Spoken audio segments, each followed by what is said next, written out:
I hate them a lot, but when America pulled out, they left the equipment and stuff to the tallies. They had an air with the Afghans. They told them, "We want you to get rid of the poppy field so that you guys can't produce the H narcotic." They got rid of them. They said, "We want you to give more rights to women." They give better rights. I won't say they give rights at all, but they give better rights than what they were giving. And they said they want you to stop G-siding the Hazaras, and they did that as well, right? So they stopped G-siding them. So it's better to have this group in there with America in their air than to have America fighting them and everybody's getting out alive. The Americans, the Talis, the Afghan civilians, the Hazaras, right? And then on top of that, you have regional conflicts because of that. Pakistan wants to get involved. Saudi Arabia wants to get involved. So many issues. If that makes sense. It does. But if Trump leaves and he leaves a mess behind, first of all, are you even like pro-Trump? Like before all this happened, are you pro-Trump at all? I was pro-Trump his first term, bro. That guy was great. The economy was amazing. You know how much money I made in the stocks because of that guy? Crazy. I loved him. And he was smoking on the tallies. He was no nonsense. He was keeping peace between Putin and Ukraine. He was a great president his first term. His second term, he came with all these tariffs and all this BS, bro. And we had a free trade agreement in Canada with him, and this guy's putting tariffs on us. I didn't understand it. It was very strange. But I'm not pro-Trump now because I don't know what he's doing personally. I don't know what he's trying to get at. But his first term, I was very pro-Trump, yes. And again, I'm Canadian, so I'm not American, so I can't say I'm Right, right, pro-Trump. right, right. But Are you whenever but you were hating on or disliking what he was doing before he even made the move in the Middle East to start this war, right? see, You I didn't don't, like to go I ahead. don't, I don't have a problem with his forces being in the Middle East because we can see that just being there has been positive for most countries. Like having a American presence in Kuwait, Qatar has raised their economies. Having American presence in Syria has lessened down the war that goes on in those areas. American presence isn't entirely a bad thing. It's just the issue is that it's very obvious that they support Israel more than anyone, and anybody that even tries to get into a slight disagreement with Israel is gonna have to deal with the U.S. as well, and that's But what. that's our ally, right? Like So is we Turkey, but Turkey's been in an issue with Israel, and America doesn't do anything about it. Right? Matter of fact, Turkey is more of an ally than Israel because Turkey is actually a NATO ally, while Israel is not. Well, I think that's up for debate. I think Yeah. the U.S. values Israel's relationship more than Yes, Turkey. because Turkey is just there for their So geographical there's And location. that's just not Trump. That's other presidents as well. I think Yes, Trump loves Israel more than most presidents, and that's fine. But I think most presidents value, at least in the past, Israel. KXR, what do you got? What side you on this again, bro? uh I'm pro secular Iran. I don't want the religion mixed with the government over there. You know what I mean? so is that pro Shah? Well, if that means the Shah, I guess. But like, I'm just more for a constitution that means like that institutes like Iranian values, not Islamic values. You know what I mean? Are you surprised that the people over there have not done more? We're approaching 2 weeks very quickly since I the think Ayatollah has been gone. Are you surprised? I think they're actually organizing more now. We just don't see it because of the internet being cut. Okay, how do you see it? I mean, for one, did you see they renamed one of the longest streets in Tehran back to Pahlavi Street, which was its pre-Islamic name? Okay, so they put up a new street sign. Okay, that's not going to get the job done. What else? They're organizing within homes and streets. I have friends and family over there who tell me so. They're organizing what? Organizing like people and groups just, preparing for what's to come. But, like I said, they're still not going to come out of the streets until the bombs stop dropping. So, like, that's But obviously not a good idea to. see, my problem is that didn't stop the pro-regime people from going out, and I saw a grown-ass man kissing a cardboard cutout, and Yeah, there were because they're nuts, thousands bro. of people. Because they're There were crazy. thousands of people there. Yeah, but they're crazy. That's why, bro. They're They're crazy, lunatics. They're bro. religious That's a lot fanatics. more than crazy, bro. Okay, so Yeah. but if you're gonna overthrow a government, you need crazy. And I mean, weren't they doing that back in January? Weren't they trying to, knowing how this regime acts upon these demonstrations? I mean, it's happened like before. It's not the first time the Islamic regime has opened fire, done this to demonstrators. It happened in the 90s. It happened back in 2009 during the Green Movement, 2019, 2022 during the Masa Amini protests. It's known they do this, yet they had the courage back in January to come out like in masses in multiple cities, multiple small towns. They can do it again if they really want Right, to. They're but just you're waiting. talking They're waiting about for the right okay. moment. What do you mean if they really want to? And even the best day of protests, you still had less than 1% I mean, of the it population was a out there. lot. It was a lot more than whatever these guys do with Okay, it their was a lot, dumbass but Ayatollah rallies. You don't see. I mean, I look at just America, bro. You don't see like Well, whenever they had the No Kings protests. They don't. You don't see everybody come out. The fucking 50% of the population. That's not how it works. You know what I mean? yeah, but I don't would see I be able to speak Democrats on that? trying to say that it's 90% of the country that are against Trump. You guys are I saying don't that think it's any. 90%. I don't think Wait. anyone says that like 90% come out like that. It's just there's a lot of No, no, no, sentiment no. They're against the not. regime. No. Obviously, What they're they're not saying unified is behind Pahlavi, perhaps. KXR. What they're saying is 90% of the people in that country are against the current regime. Who's saying that, bro? There have been multiple people coming up here saying that everybody wants the Shah to fly into town. I mean, Yeah. everybody probably does want some sort of change like that, but I don't think 90% of the country is going to come out and protest. That's like unrealistic. There's, Hey, at least. Dave, if I could make actually a point on what he's saying though. Go. Yeah, so what he is saying is true. Is like 1% only came out to that. But what wasn't reported is that during that little 1% protest, there were like 40 different militarized fights across the country. The Ahvaz, the Arab Iranians who want to make the country Arabized, they went to war with them in the north. Thank The you, Baluch Jackie. went with them. The Baluch went to war with them in the west. The Kurds started fighting them in the east. A lot of people don't. It kind of gets overshadowed by these protests, but you'll find videos that happen the same day of these 14-year-olds. I don't know if I could say they're 14. These 14-year-olds, Kurdish guys fighting the IRGC in Mahabad the same day these protests are happening.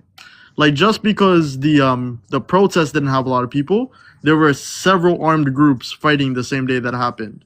Yeah, there's the Balochs for a long time also, not just in Iran and Pakistan.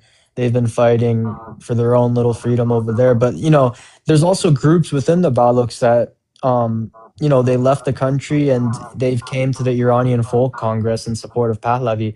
Like I said, it's very mixed right now, opinions across Iran, but we won't for sure know until the internet's back.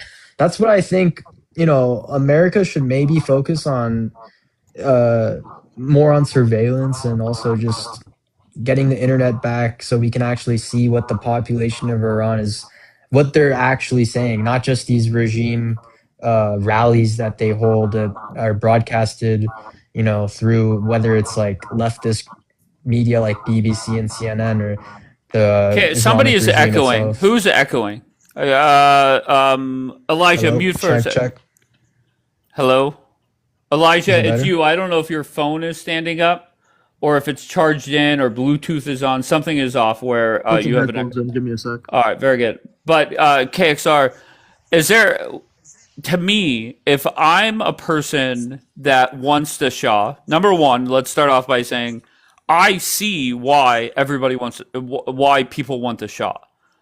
But at some point, I also have to realize that it's probably not going to happen. Or have you reached that point yet, or no? I mean, I don't know what's gonna happen at all, bro. Every day it's like unexpectable, but for now, the way the war has been going, it's in favor of regime change because of how well it's I gone for don't know about America and that. Israel. It Okay. does not look like that. What makes you say so far? I think we just entered day 13. What have you seen that? Once again, they are eliminating regime members. There's no doubt about that. But And there are mass besides that, defections as well from the main Artesh army, as well as a lot of Basijis themselves are not even coming out to their bases anymore. Uh, how do Basijis are you? I obviously haven't seen that. So how did you get that verified? there are personal reports and people just coming out, within Where the do you find army, those which reports? Where can I find these you can reports? just go anywhere, bro. You can find multiple Okay, reports name one from spot. You're saying Fox anywhere. Name one News. area. What do you mean, one area? TikTok, Fox Reddit. News Like what, hasn't bro? said that at all. You can check WhatsApp group chats with many people from Iran, especially because, as you know, military conscription is mandatory within Iran. So, like, if you're between the ages of around 18 and I think 30 in Iran, it's mandatory to join the Artesh, the main military force. Okay, but that's not giving proof that of what you're saying. It's given. Well, I mean, you can go check yourself, bro. It's out there. It's not like it's non-existent. There are many defections happening, especially considering the main population's discontent with the regime. Why would they go and fight for them when there's so much economic and social hardships that are going on? Yeah, I don't know. I'm gonna look it up. I don't see it, and to me, there's just so many things that point to this once in a lifetime opportunity, as Trump has put it, just not happening. I think That if the regime goes down, Iran's going to be split up into multiple different fractions. Like actually, like people taking over their own area and it becoming multiple different countries. well, Okay, is so Elijah and the Kurds going to get some land or no? of course, 100%. Sadly, dude, you're not even Kurdish. Shut the hell up. Fucking All Dave, right, I listened to well, what he God, said. I yeah. listened to what he said, Dave. It seems that 208 personnel from one of Iran's naval ships surrendered to the American army. Oh, that's great. So it seems like W. 208 of them defected. Oh, that's great. That'll make a big difference. 208 fucking people in a country of 93 million. Well, they gave over one of their naval ships, one of the bigger ones. So there is that. Yeah, Okay, that doesn't great. do anything though. That literally does nothing. Like we have And multiple. but in terms of people not showing up to their posts and stuff like that, like he was saying, it just says that people express interest in not showing up, but people are still showing up. I don't know. Either way, if IRGC collapses, Israel, not Israel, Iran is going to be dispersed into multiple territories. I think they're going to keep the sun and they're going to pull a Jolani on us. The sun's going to make his rounds and be like, all right, I'll agree to listen to you guys. So you think that Trump is going to work with the Sun after Trump and But Bibi Syria didn't split killed? up. Fuck yeah. Yeah, But what do you mean, Jolani? Syria didn't split up. I'm confused what you meant by that. No, It Iran's did. going to split up. Well, inside hold of on, Syria, Alexa. Hold yeah, on. but I'm talking about, I think Iran is actually going to go into, because I don't care if they say that Iranian Kurds are different. No, I think Iranian Kurds are just like regular Kurds. If the Iraqi ones say, hey, this is our time, we need our own land, we're going to strike, they're going to fucking join the strike and they're going to go and take that chunk of land. By the way, all Kurds need to go back to Iran. That's their indigenous land. I support Kurds going But back that's to the Iran. thing that the Turks, like Turkey themselves, I don't think would allow such a thing to happen. What I are, what know, are the and Regardless Turks of gonna do? I hope they stomp on their heads, but it's fine. It took them what 20 do you years mean, to fight a why? force of 10,000 Kurds. I don't think they can No, do it. fuck the Kurds, that's why. Haha, not my problem that you guys can't You're Damn. fight the not I even problem. mean, Kurdish, you idiot! You go fucking back to the Caribbeans. Oh my what are God, it's you not my talking fault that about? you guys can't win a war against us. What do you want me to do? You're not Kurdish. It's not us. You're literally what Elijah, are are they you called? LARPing as a Kurd? I'm confused, Yeah, bro. he I'm not. is. I'm not a Kurd. I just fought on their military, but she's All upset right, about hold it. on 1 second. Lala, do you know you're up here? Lala? All right, What good happened night, to Shishi, Lala. bro? Why, you love Shishi, don't you? Bro, no, that left a mark on me, bro. I Oh, wanna Iceman, just like the Germans whooped the Jews' ass in, Oh wow, Germany, that's what you sound like, you idiot. Imagine mocking someone's Jackie, genocide. are you Turkish? No, I'm a Wait, Jackie, Syrian. what are you? You're a Oh, you're a Syrian? Syrian. That I makes was like, sense. why are you Okay. shitting on Kurds so much? I'm Because they're Iranian. I'm pieces not of even. shit. They literally committed Why a not? genocide against my No, people, and no, you have she idiots in the is. comments. She is correct. The Kurds did do that to her people. I'm sorry Wait, about so that. what part of you're from Iraq? I'm guessing, right, Jackie? Syria and Iraq, yeah. All right. Yes, the during Daesh's time, the Kurds actually disarmed the Assyrians and then failed to protect them. The same way the Iraqis did it to the Yeah, no, Kurds. I they mean, purposely I did it. remember in They 1950 purposely or like.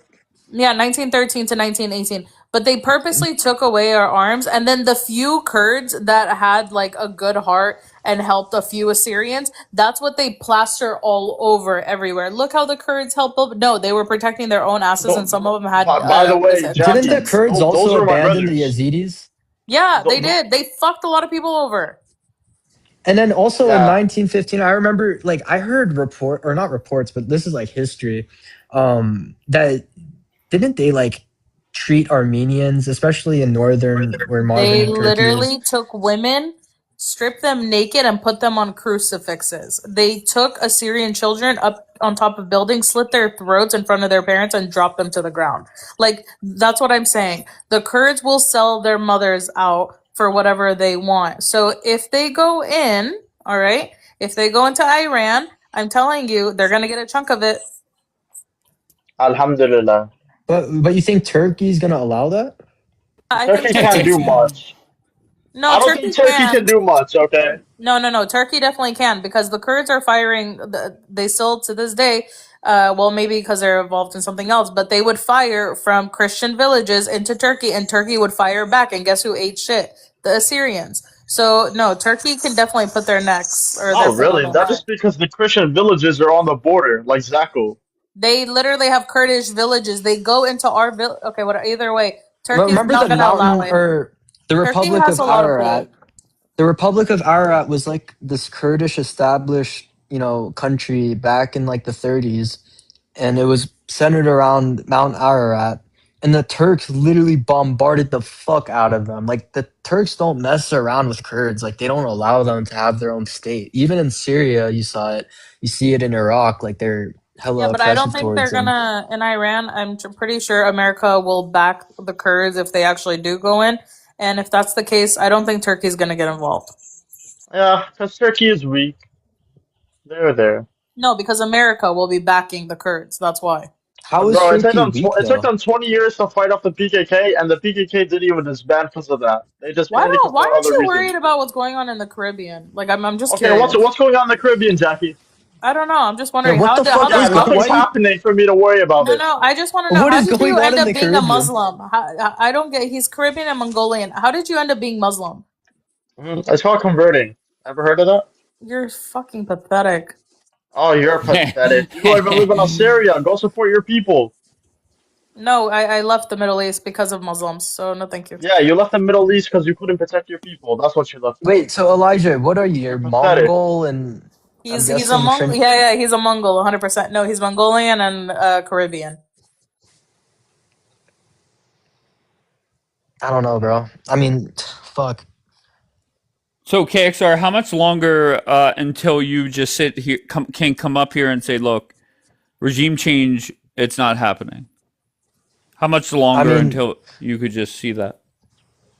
I don't know why you're trying to force that down my throat. Like, bro, it's I'm 13 not. days into the No, war, I as you think say, bro. that It's that's like, reality.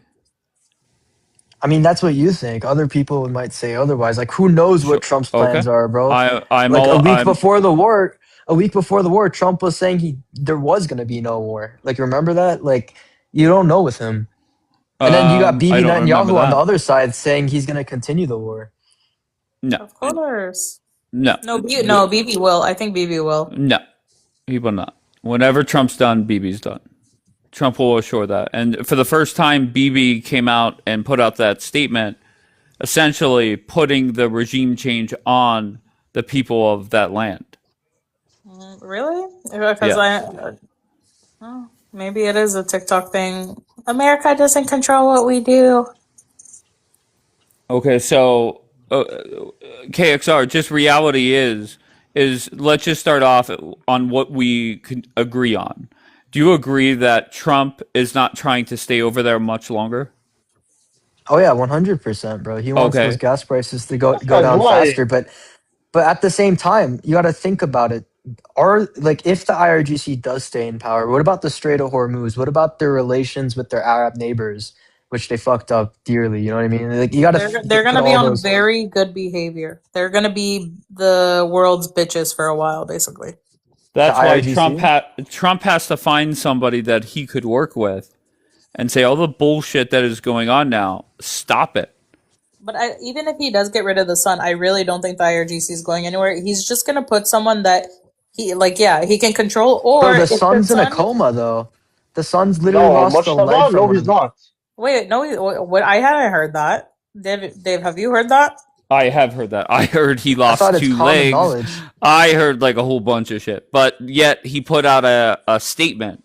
We have not heard from that motherfucker, like physically hear him.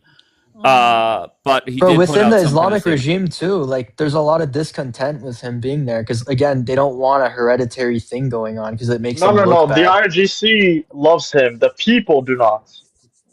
I don't know, bro. I feel like, especially considering the fact bro had erectile dysfunction since the 90s, like uh, he's looked at weekly, especially within How do the they know that? like Okay, hardliners. first of all, that is Bro, such a wild thing to he went know. to England like 3 times on secret trips for like I don't know, because he was infertile or some shit like that, Why would bro, and he like go his to dick wasn't working. England? Why would he Oh go to my God. Turkey? Oh my God. You're talking about Ali Khamenei's son-in-law, not his son. No, dude, His it's son-in-law went to Moshabaugh. England for erectile dysfunction processes, Oh my not god, his you guys are son. weird. No, Either way, That Moshabaugh did, bro. either way, I really don't think the IRGC is going anywhere. But if the sun, okay, let's just say, if the sun is still doing well, not in a coma, and realizes he wants to live and doesn't actually believe he's getting 72 virgins, then he's gonna. I'm sorry, he's gonna That's agree a with what Sunni thing, Trump by the way, wants. Jackie. Oh, shut up! You guys are all stupid, suicidal people. But I've seen Assyrians blow themselves up, but okay. There. In Assyria. Yeah, exactly. Shut up, you idiot. And Zako Duhok, I've seen them do it themselves. Yes. There's never been Bro, an Elijah, are you Assyrian. Kurdish or what? Like, I'm so confused, bro. He's a No, I am not bitch. Kurdish. I'm not your people getting smoked. Calm yourself down. Are you Kermanji or Sorani or what, dog? I'm not Kurdish, no. I'm just a He's foreign fighter. I'm just a mercenary. God damn, bro. he's ashamed of being black. I'm not black. What? You're You're ashamed just of being racist. black. Just You're just admit it. racist. Just admit it. You're literally racist. No, I'm not. Yes, you are. Oh, I'm okay. not black. You're just racist. It takes one to know one. Black people are not indigenous to the Caribbean. They are all right, let me imported hold there. on 1 second. Let me see who this is. Abu, what do you got? Abu? Abu Bakr Hassan. Here we go. Uh How are you? I'm great. How are you? I'm fine, good, thank you. Okay, why are you here? What? Oh fuck man. All right, bro. Be good. Fuck out of here. Here comes Bombi. Go ahead, Bombi. What do you got? Good morning. Good morning, Bombi. What do you got? I wanted to, yeah, but Jackie. Dumb. I wanted to, I wanted to ask, you know that attack that happened in Michigan? Was it linked back to do with because was it linked back to do with Iran or was it like separate? Do we No, know? it was Wasn't because there they 2 killed. attacks? Wasn't No, there? because they killed his family in Lebanon. He was stupid and drove into a synagogue. The one in Virginia was a ISIS supporter. There was another Wait, one? so wasn't the one in Michigan? He had like a shit ton of explosives in his car too, right? Or something like that. Allegedly. Allegedly. It's always these goddamn Michigan boys. Yeah, Well, he was from I'm Dearborn, confused, to be bro. fair. So his family died in Lebanon. All of a sudden, he got his hands on explosives and he put it in It's his not that like hard that to make doesn't. explosives, to be honest. No, I don't know. Okay, hold on. Did you guys actually read that the explosive were confirmed? I did not read, no. In Michigan, wait, which one was the the ODU shooting? The That one FBI was said there was no explosives there. But Napoleon, what's going on? You're not too bad. You're right, bruv. Oh my I god, please don't. who is this? This guy is the biggest troll. He will support anyone you don't support. He doesn't actually care. Well, no, I want to give. I'm a British Muslim. I want to give my 2 cents on the Iran. If you say you Is support this Iran, he what's supports his Israel. face? Is this Dude, that I swear, fucking? I saw this dude in a live earlier, bro. I swear. He's the biggest troll, man. Doffy, thank you, Josai. What's up, Doffy? No, I just wanted to say, bro. Why are you still on this app, brother? I'm out here to spread the good word Of what? What's the good word? What's the good Islam. word? Of Islam. Doffy, At the I end don't. of the day, like, the regime needs to go. We don't all stand with the regime. The regime needs to go. It needs to go. It needs to do one. They're Shia heretics. It needs to be replaced by a Sunni theocracy. Simple as. There's no chance. There's no chance. Sadly, that would be worse for the world. Mm-hmm. No, it's just unrealistic, bro. There's like no Sunnis in Iran. Well, obviously, There's a good amount. displaced all the time. Do you know what I mean? Removed all the time. Bro, they got Population's displaced in the very- 1600s by Shah Ismail, bro. Like, what do you mean? I'm saying they can get further displaced. Do you know what I'm saying? I'm saying it's about 70% Sunni, bro. It's like 10%. Yeah, 7, 10%. Yeah, about 10%. Yeah, the other 90% could very easily, you know what I mean? That change. 10% are like mainly Kurds, I think. Yeah. Real What? quickly, No. hold on. I don't like the Shut Kurds, man. I don't like the Shut Kurds. up. Real quickly, Dave, you know what's really interesting? Every time I hear people talk about like Muslims, they'll be like 10%, 5%, but in reality, that's still millions of people. Yep. Right. That's Well, 9 What do you million expect, Sunnis. bro? 10% of Iran is 9 million. No, it's just the fact that people will say, "Oh, only 10 to 15 to 20% of Muslims are extremists," and I'm like, that's still hundreds of millions of people who are Delulu and would kaboom people. Like, I'll say about 200 million of them. But isn't that mainly because of uneducation? no, it's their fundamental Muslims. Muslims that are No, the violent. educated Sunnis are all T. No, the real Islam is terrorism. Yes, ISIS are real Muslims. Yeah, 100%. Everyone There you go. else, they're all fake. Because if Muhammad were to see these people living in the West abiding by every law besides Allah's law, he would be ashamed. He's smoking on all of them. We'll do that here. Some of us here are out here trying to establish Sharia law in the West. And we will do so. We will do so. What are you talking about? Imagine Yeah, I don't know about sounding like you would hop over. UK will be under Sharia law. Simple as. Big up MJs You, again. you literally sound like you're about to jump over a rainbow to a pot of gold. Are you trying to say I'm Irish? Yes. I'm trying to You sound say like you're sipping tea right now, bro. I'm cultured. You think I've got an Irish accent? no, not Irish. Yes. It doesn't And you matter. sound short too for some weird reason. I'm 6'5", 20 stone, built like a shit house. Dave will tell you, I spent half my adult life in prison, bro. You sound congested. I spent half my adult life in prison, bro. I'm not the one. Dave will tell you. Adult life, aren't you 17? Dave, have you seen him?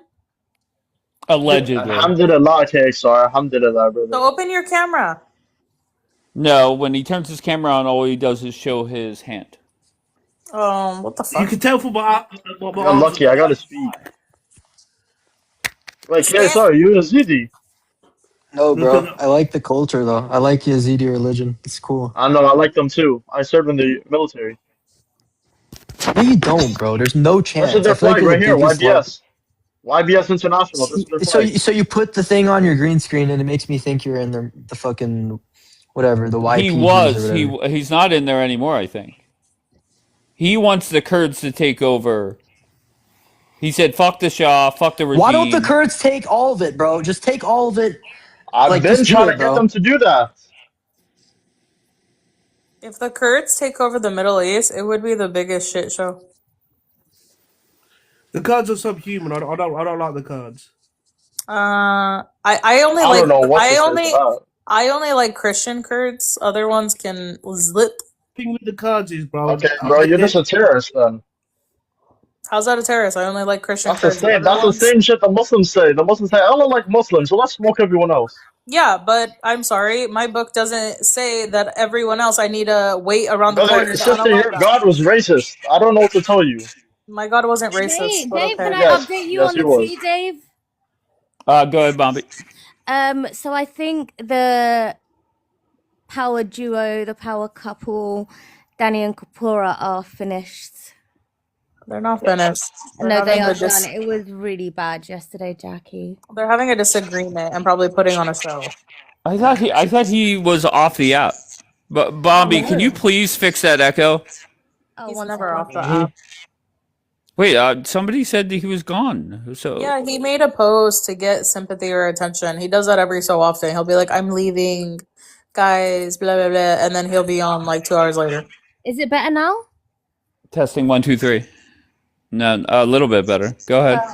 Yeah, no, they it was a complete meltdown. Also, Jackie, I heard that well, no, but yeah, basically they're done. He told her to go back to her Jewish community, because now they're accepting her. She called him anti-Semitic. His new Who best accepted her back? well, Douglas was giving her a W. Almost most people were saying W Daniela because she was calling out his anti-Semitism. was She he called. saying? Wait, stop, Jackie. She called him out for being anti-Semitic. Yep. Because What the fuck? there was an oh well, okay, Randy doesn't, but a lot of them were giving her W's because basically there was an attack by 2 Assyrians on a Jewish man because he was speaking Hebrew, so they jumped him, like almost beat him It to a was pulp. 3 Assyrians and 2 Israeli Jewish men. Yeah. So yeah, basically the 3 Assyrians jumped the 2 Jewish men because apparently they spoke Hebrew, and Kapura was trying to justify it by saying, oh well, maybe they spat on them, or maybe they said something about them being Arabs or whatever, not knowing what the story was. Nez was trying to back it up. Daniela completely lost her marbles, called him anti-Semitic Because said it that doesn't he was make an sense. Arab. Wait. Did you say Nez was backing up Okay, Kapora? hold on, Yeah. hold on 1 second. I just want Bombi up here. I want to figure this out because the ironic part is that the war between Daniela and myself was because I called him what did I call him? I have to think about how I phrased it again. The fat, overweight, anti-Semitic, cocksucking prick that he is. Slob. Thank you, Holzer. And that's what led to like the 4-day war between Daniela and myself. Yeah. Too funny. Yeah. Okay, so go ahead. Yeah, so it lasted for about like 2-3 hours. He kept dropping her. He took her mod. He told her to go back to her Jewish community, said that she betrayed him because she called him out on his nonsense. Then she accused him of betraying her by unblocking Courtney and working with Courtney to get access to something to do with Douglas. It like he had a complete meltdown yesterday. He was spiraling. There's so much serious shit going on in the world, and that's going on. That's so funny. Yeah. I will say this. Once again, Kapora and I don't get along. Who gives a fuck? But I think Kapora knows that she is nothing but a problem. And if she's running the show on a panel, forget about it. You're done. So maybe this was his way of. I assume everything you're saying is true, but yeah. If I'm in his shoes, it's you got to cut the dead weight, get her the fuck off, and whatever. So let her go kill another broadcaster, another community. It is what it is. She is dead weight. And it was funny because all the pro pallies were on his side, and it was entertaining as F. But I think you're kind of almost right as well, because I think he almost had enough with her when she done the whole thing with Jan. But yeah, it was he was spiraling yesterday. He lost with Jan. What'd she do to Jan? her and Jan haven't had a massive argument because Jan didn't believe that Israel should be going in and having boots on the ground, and Daniela was like, we're doing it for ourselves and to liberate the Iranian people, and Jan was arguing back saying it's not the Israelis' job. I think her stance was why should young Israeli soldiers free another country? It's not our place. And Daniela kept dropping her and muting her. That was like 2 or 3 days ago, and Kapora got really upset about that because he wanted to hear Jan's position. But yeah, it was insane. But I think they're done. I think there's no coming back from this one. Yeah, and I think if Kapora's sitting there was a time when Daniela was very beneficial to have on his panel. Now nobody really gives a fuck. And to be honest, I thought that, and this was like 4 days ago. I thought when did he say he was leaving the app? I thought it was like 4 days ago. Somebody told me. No, he went live about 3 different times yesterday, and then he was crying about RK, saying he's gonna call FBI on RK because RK threatened him. It was yeah. He was spiraling. Then he wanted Daniela to condemn RK, and Daniela refused to. Even RK gave Daniela a W and said he was proud of her for sticking up for the Jewish people. Then her and Courtney were fighting in the comments, and it was just, yeah, it was a lot. But I think they are done. So I think that duo is finished. I mean, my first reaction is really who gives a fuck, right? That's number one. But if I'm advising Kapora, there is one person, I forget her name. I forget, so I can't even say it. But there's somebody that is very good at debating Islam, and she appeared here a couple times. He should, whoever that chick is, he should feature her every day, all day. Oh, because Rima? That doesn't ring a bell. Rita? No. No, Rima. I don't know, but she goes on there. Okay. I don't know. Okay, so I don't know the name. Yeah. Bombi, you're still echoing. Why? Can we figure that out? I can't hear it echo. Okay, go on, test. Hello? It's gone. Yeah, I can't. It was never there. I think you're hearing things, Dave. Okay, yeah, I'm fucking hearing things. Oh, Okay. Tiger? The black girl? Oh, Tiger, yeah. She sounded like she was like Jamaican or something. I don't know what she is, She's from but the UK. oh, whatever the fuck You she said is. that She she is sounded very smart. You said she sounded like me, but more intelligent or something. Yeah, that okay, yeah, true, very true. She was very smart. And if I'm Kapora, I'm dumping the dead weight and featuring Tiger, no doubt about it, because Tiger is very smart. Yeah, well, we'll see. And apparently, him and Nez are, and then he said to Tao, but I think he blocked Tao at this point, and then he said to Tao, that Tao, he brought Tao up, and then he wanted Tao to curse out a child that he had on the screen. Tao was like, I don't do that. I'm not the same person as you. He dropped Tao, blocked him, and then accused him of lying about who he said he was, etc. Like it was disgusting yesterday. So, Bambi, why are you lying? What am I lying about? Why do you say the Oppo party were glazing you? You guys were glazing the hell out So of me. what did we say? What did we say? Or whatever. No, she doesn't know what we said. Why is it that all the Somalians have an echo? Why is that? I don't know. Maybe she's. Okay, but Tao is saying Bombi's not lying. Yeah, okay, reel your fave. Very next comment, Bombi is lying. Exactly. All the pro-pallies are on his side. Okay, I understand that, but What would we say? Did we say W Kapora? Well, Did yeah, we you say were all oh cheering God him on Kapora? because he was defending How are we Hind cheering him Rajab, on though? although he's never How? defended Hind Rajab before. Although he Oh my literally, God, that's one the Asian second, girl. What are you talking about? shut up, Nora. Although he literally Oh allows people my on the panel God. to say rubble this and rubble that, he's an absolute hypocrite. I've never heard him talk about Hind Nora, Rajab. you're breaking up. She's You're a breaking up, child. Nora. It doesn't matter, but he She's a doesn't care about. child. He doesn't give a fuck It about doesn't her. matter. And you were all glazing him for lying and saying that he cared about Hind Rajab. He said he was going to call the FBI on RK. He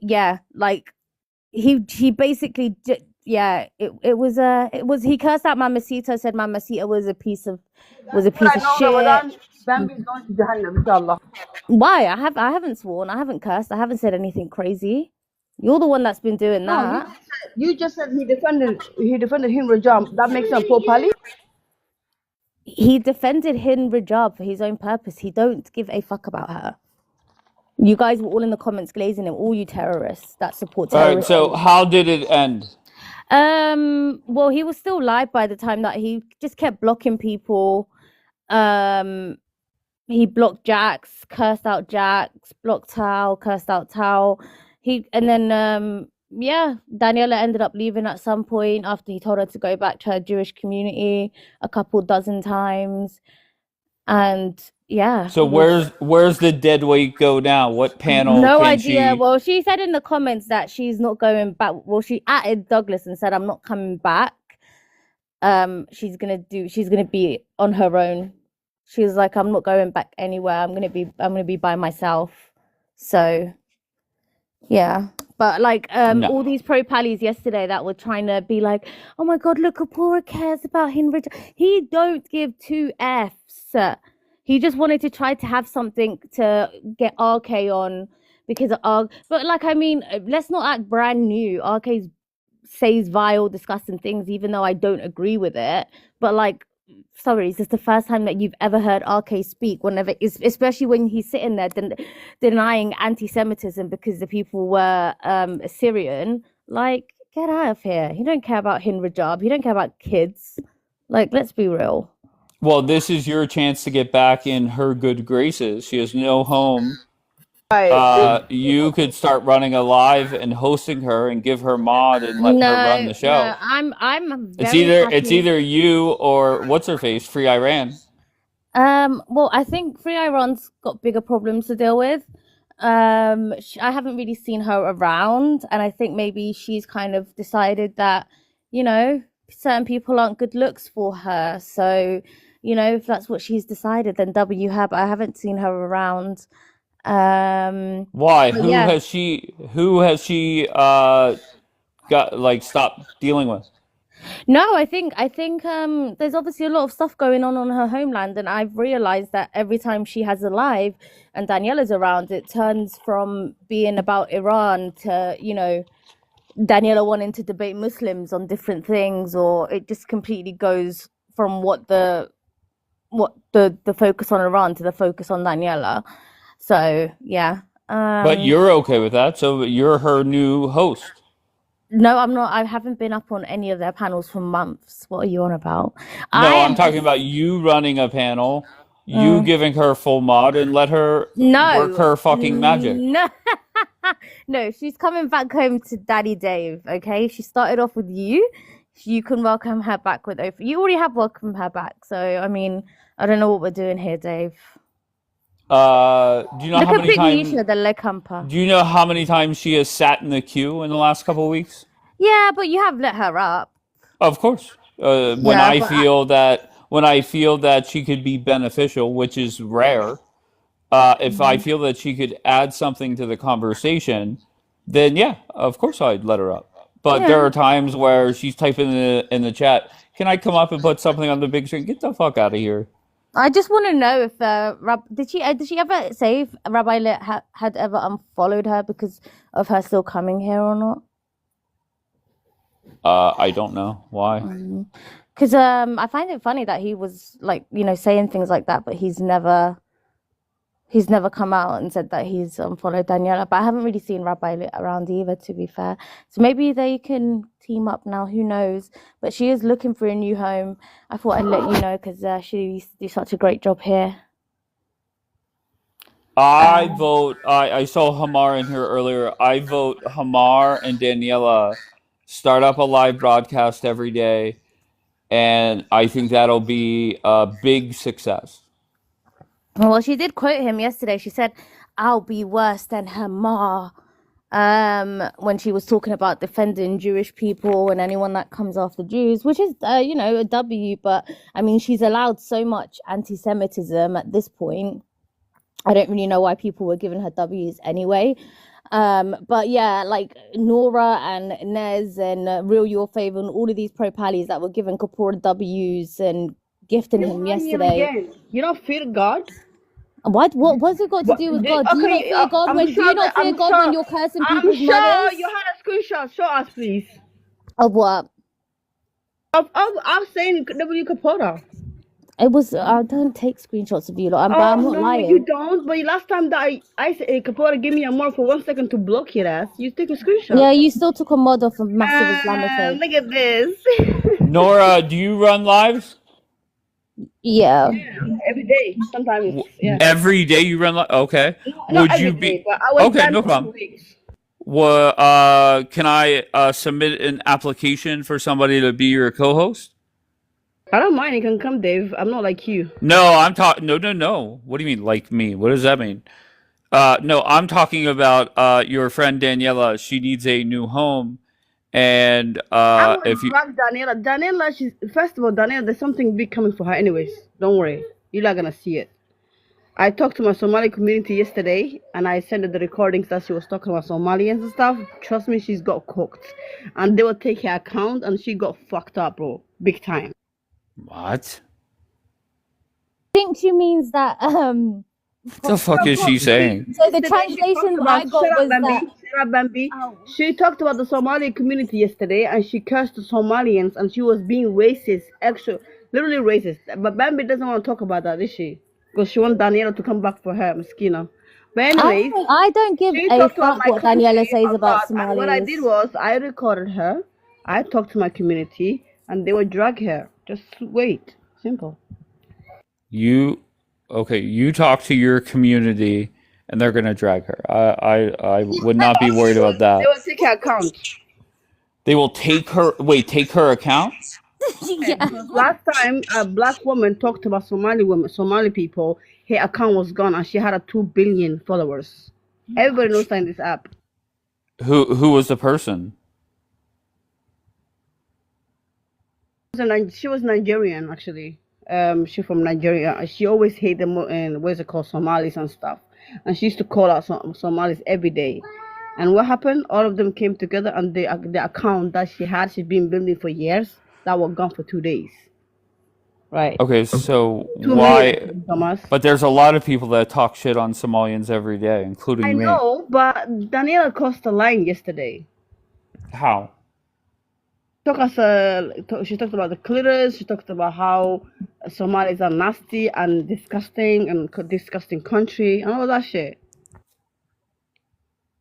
Well, my president said it's a shithole country, I believe. Your president is asking for ceasefire, so please, I want to be quiet. Asking for a ceasefire with who? The Somalian community? No, he's asking for ceasefire for Iran. He can't handle it anymore. What the fuck are you talking about? Oh, no, you don't know what I'm talking about? It's okay.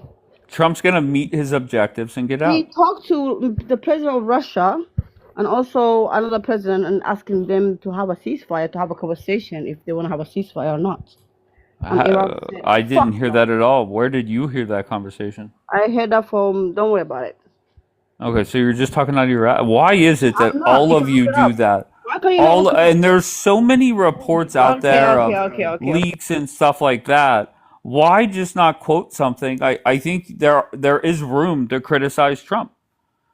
Why not quote shit that is real? Why make up shit? Go look it up then. Go look it up yourself. Okay. I'm pretty sure the person that said that was Julian, if I'm not mistaken. I don't even talk to that dickhead. What the fuck? All right, I just Daniela's here. Daniela, just so you know, Bombi and Nora, they were fighting over who should host you. And we're gonna do a coin flip for it. And the winner gets you. You could go to their panel, God, that would have be some Bambi. fun, Bambi, you're get welcome full here. mod, and just work your magic.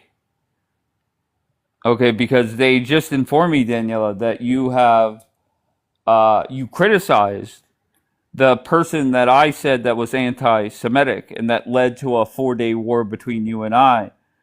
They tell me that you were on his neck calling him anti-Semitic yesterday.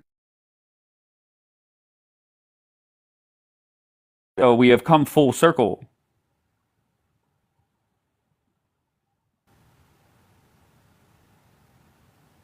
I don't know why the Somalians both dropped, but all right. I have an account, Dave's Only Mod. Okay. Why did you both run? Do you guys not? I'm cutting out. Snids, can you hear me, baby?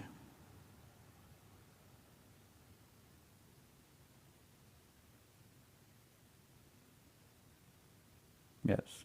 Thank you, Snids. All right. It's lagging a lot. No, what do you got? Hey, what's up, Dave? What's up, bro? Where you from? I'm from Pittsburgh. Okay. Who is this? What's his name? Azal or whatever the fuck your name is? No. What are you Yeah. talking about? All right. So why are you here, Dave, bro? I want to talk about Get the fuck Iran. out of here, Azal. Azal, newbie. Who else? Broski. All these dumb fucks. Like, why are you even on this app, Azal? Let me talk. No. Not even, no. You bring nothing of value. I am This go ahead, Michael. What's going on? this guy is from like 15 different countries. Did you know that? Yeah, a lot of people. Look at Nez. Nez, for when I first met Nez, she was from, I think, Ramallah. And now all of a sudden, her and her friends are from Tehran. And Puerto Rico, don't forget. Um, Going back to what Nora was lying about, I don't know why she has to lie so much. You know, she can be a pro-pally, but the lying stuff, you know, it's just dumb. Trump asking for a ceasefire, dumb. This stuff about Russia. Look, the only thing mentioned about Russia was he was going to ease some sanctions so that they could sell more oil to Europe. All right. And it's hurting Russia because you know who sells more oil to Europe than Russia? Guess. Who? Tell me. Kazakhstan already sells more oil to Russia, and they don't have to use the Hormuz Canal. So look, Russia's getting left out, you know, because they have these sanctions. So maybe it was a strategic move to keep them out of this conflict, you know, and tone down the rhetoric to lift some sanctions and let them sell some oil because, you know, their economy is hurting badly from this Ukraine war. So just to put things into perspective, Trump did not ask for a ceasefire. And she lied about Russia. It was just easing of some sanctions so they could sell oil to Europe because of the squeeze in the Hormuz Canal. But I think you could expect a lot more lies from that side. Julian, you know, he's always lying about this, but how else are they going to, you know, defend what is going on, right? So you have to kind of make up bullshit, and it is what it is. I expect nothing more or less from them. Yes, Yeah, Nez is another one. Okay, that's how they get their attention. You know, they say it, and then they get you know, some of the idiots just believe, you know, what they hear and don't have two brain cells to rub together. You deal with the worst of the worst on here, Dave. You know what I'm talking about. Correct. But I enjoy allowing them to embarrass themselves. And all I have to do is just ask a question to Julian. What is going well for your side on, when it comes to this war? And his answers are just comical. Tel Aviv is burning. Nobody's doing damage to the current regime. Just, sure. Okay, Julian. Exactly. I know. I get it. I understand why you do it and how you do it and all that. But anyway, yeah, is Israel, they're taking some hits, but there's, damn it, I forgot the name of the website. I had it on the tip of my tongue, but they list basically everything, between Israel and the United States, what's been accomplished, like damn near up to the hour by what's gathered through open source intelligence. Right. And you can just see how they're just steadily chipping away. So, Iran, they had planned ahead. They knew what they needed to do was to prolong this. And so they were strategic about how they were going to place things so that they could continue to bombard Israel. So, but it can't go on indefinite. And it's just going to make Israel and the United States ramp it up to go harder and faster to just knock the hell out of them. And this Ayatollah coming up, the first statement he makes is he's going to close the Strait of Hormuz. Bad move. The first thing he says is to commit a terrorist act. A bad move. You're going in the opposite direction. So Trump's going to knock the hell out of him. He says he wants a leader that's willing to work with them. That ain't it. We're quickly approaching the 2-week mark of this war. Are you still a firm believer that the Shah will be going and running things for a little bit? I think he'll play some part in it. Maybe a symbolic part. Maybe he will be a unifying part of it. We got to wait and see how it goes. We don't know, he may play a big role. He may play a very small role. I don't know. So, okay. Whenever Trump does wrap it up, whether it's in a week or a month or a year, who is left in control? Who is running the country? It remains to be seen. It's going to be somebody who the administration feels like they can work with, and who will not be this radical regime whom the first statement out of their mouth is to commit a terrorist act. So who that's going to be, I don't know. I don't think personally it's going to be the Shah, but it could be. Look, if it is, then wouldn't that be indicative of a big victory? Depending on when it would happen, I'm of the belief that whoever Trump tabs as the person that we will trust and work with, I don't care who it is. I'm not anti-Shah. I think I'm just a realist that I don't think the overthrowing of the current regime is going to happen. That's my belief. And I think Trump possibly is realizing that more and more every day. So if I'm Trump, obviously you cannot work with this guy in control now. You're going to have to find somebody within the current government and work with them. Yeah. Right? But you keep it, Michael, you were up here as the war kicked off saying that if somebody from the IRGC is still running the government, that is a loss for Donald Trump. If it's the IRGC, then yeah, I believe so, because the meaning of the IRGC, their history, the power they wield and the evilness they've done, I think that is an L.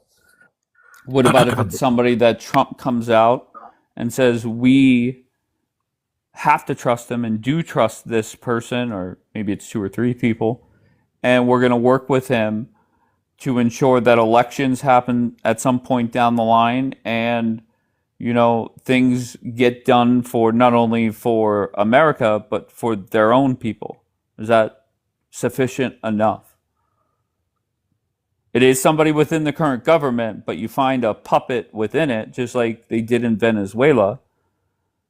And I think me personally, I don't see any other way this ends, especially in a quick way. I know. Yeah.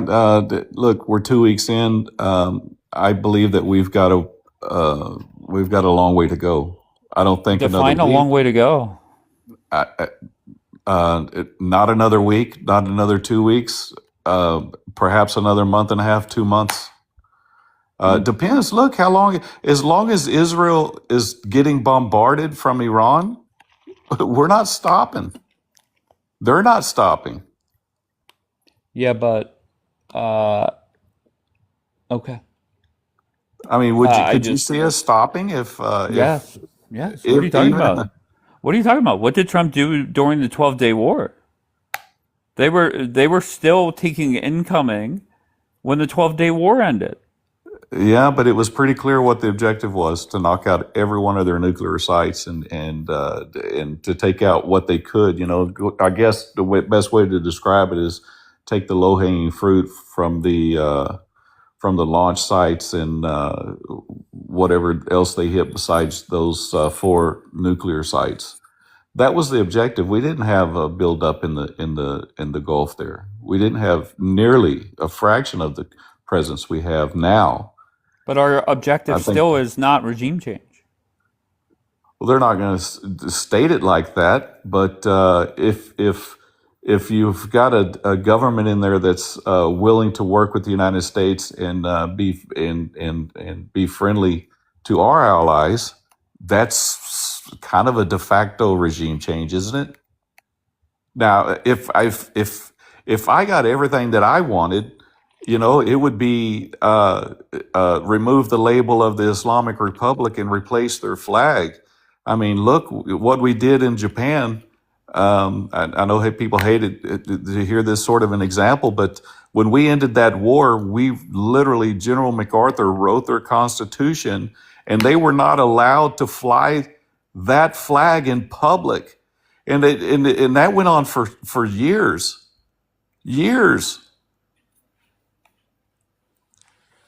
So it's not the realm of possibility of what power the United States can wield on a hostile nation, that's vowed to destroy us.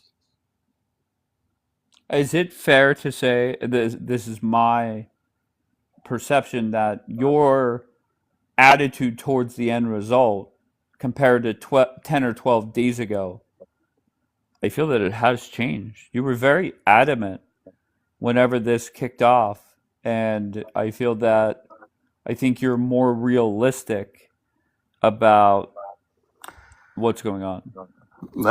Maybe because, like you and others, we don't get to see what we're hoping to see, and that's a big groundswell of people within Iran. Doesn't mean it's not there. It's just that we don't have visibility to it. I hope, and again, this is just me hoping, and I don't get to see the intelligence, obviously, and there's things that are probably happening that we don't see. But I really hope that as things calm down and that the IRGC is weakened to the point where these people can come out and demonstrate and show their true numbers. Even to the point where people feel safe enough to answer a poll, because you got to think they're scared to even say yes or no to certain questions because it could mean their life. So we really don't know until they're weakened enough where the people feel like they're safe to speak out. That's that's kind of like the point we're trying to get to, is to weaken them enough so that the people of Iran who want to be free can become visible, and we can see that swelling of support. And Are that's why. you surprised by the lack of action that we have seen in the first 2 weeks of this war? Surprised, maybe a little bit, but again, look, we don't know what it's like there right now. It's probably a lot of confusion, a lot of people scared. They don't know. I think maybe they don't know what they should do. They don't know how to act because if we're seeing uncertainty, I imagine they're wondering the same thing. Can we go out? Can we speak yet? Do we have to wait? How much longer we have to wait? We don't know. We don't know. I mean, I wish we had better answers to that. But look, polling coming out of there, going in was very, very difficult to achieve. We did see those big demonstrations, and they did come out in mass, and it did. There was entire cities taken over for some brief time. And No, but it was still less than 1% of their population that was out there protesting. And it just doesn't translate to 90%. And I know you haven't said that number, or 80% of the people want regime change. That's the point one. And then point two, I think people have to realize is, I feel that there are a lot of people in that country that are not pro-regime. They don't appreciate the things that are going on. They want to see a leadership change. But there are going to be some people that are going to go back to that side just because of one thing. The West has chimed in. They're so anti-West that Trump and Bibi doing what they're doing is pushing people more into the regime's arms in some cases. Agree, disagree? I don't know. I think I'm kind of neutral on that. Okay. What about the conversation when the Kurds came up? And we had people come up here and say, I would rather kiss the feet of the Ayatollah and be under this regime than work with the Kurds. Was that not eye-opening? Yeah, and I didn't appreciate that because in effect that would be fighting the United States, and of course I'm not down for that ever.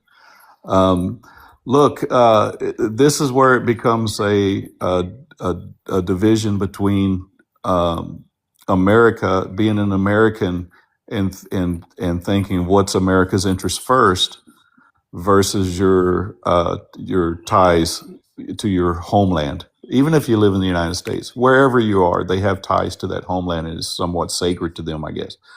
From my standpoint, look, internal politics, internal culture battles are less of a priority to the United States than the United States objective as an American. So if this helps achieve our goal and helps liberate the country, and then they have some differences to work out, however they have to work it out, that's between them. But if the Kurds have a long history there, dating back 1,000 years, they live there as indigenous. The ones they refer to as separatists, I don't know. Maybe they have family there still. Maybe the border crossed them. Maybe they didn't cross the border. You know what I'm saying? They're all over that region. You can't just say because they live there, they're a separatist. You know what I'm saying? It could be that if you have a large swath of people and there's a border there, I don't know that it's the right label to put on them as a separatist if they're willing to come fight for your freedom. Myself, I would accept it. And then if you go look at the statement from the Kurdish coalition, they say, first of all, don't call us a separatist. Second of all, they're just looking for equal rights, which they don't necessarily have in there from what I've read. They're very difficult to get jobs, and what restrictions and oppression that Iranian women get, they get it even worse. So, from what I read on their website, when people talk about they're not getting any land, the way they describe it is an area within Iran that is still Iran. If you look at it from the website of the Kurdish coalition. Well, I And will say, for me, it's like, look, my Iranian friends are going to be mad at me for saying this, but for me, it just doesn't sound outrageous enough to lose a war over. Right, Dave? to be honest with you, Michael, I had no clue of the history until that New York Times article came out, and I was stunned the reaction that some of the people gave in regards to the Kurds helping out. I thought this was a last ditch effort by Trump, and I think people criticized me for saying that. Last ditch effort, only a week in. Trump needs to see needs to see progress. If he's going to keep everything and everybody out there, the New York Times article, I don't remember. Just search up CIA leaks Kurds working with him to overthrow the government. Maybe I don't remember the title, but and also just Google that title. CNN had an article as well. But I was just surprised at the reaction of that. So, Michael, just first, I just don't see how Trump stays out there for another 4 weeks or 8 weeks. I just don't see how that is beneficial for America. Well, you see it that way. I see it that he's not going to give up on this mission without accomplishing a big chunk of what we set out to do. I just don't see it. Which of his objectives will not be met? I feel that his objectives, not necessarily people on TikTok's objectives, I feel like the 3 objectives that they have put out, I feel like they are close to being done. Okay. Go ahead. You could respond. No, go ahead. Do you disagree that their objectives that they have put out there, do you agree that they're close to being complete? No. Okay. So which one is not close to being complete? Having a leader in which is willing to work with the United States and is friendly to the U.S. and our allies. To be fair, that is I believe that Trump's thought process on that is, let's get the main objectives out of the way, and then at some point we'll wrap that up. And then as we do that, I honestly believe that Trump knows the person that you cut out, Dave, is going to be the transitional person. Oh, can you hear me now? I can, yeah. Can you guys hear me? Yes. Okay. I think Trump already knows to be the transitional person. I don't know if you know that Linus and I were talking about a minister that is always doing TV interviews with American media. I don't know where he's at, but he could be the person that works with Trump. And I think that'll be the last piece of the puzzle. And just one day, all of a sudden, Trump's going to say, we're done here. We're going to work with a new leader. This is going to be him. And we're going to slowly, draw down, get everything out of there. Did you see? So you're saying that's the... Go ahead. No, did you see today they took out nuclear scientists there?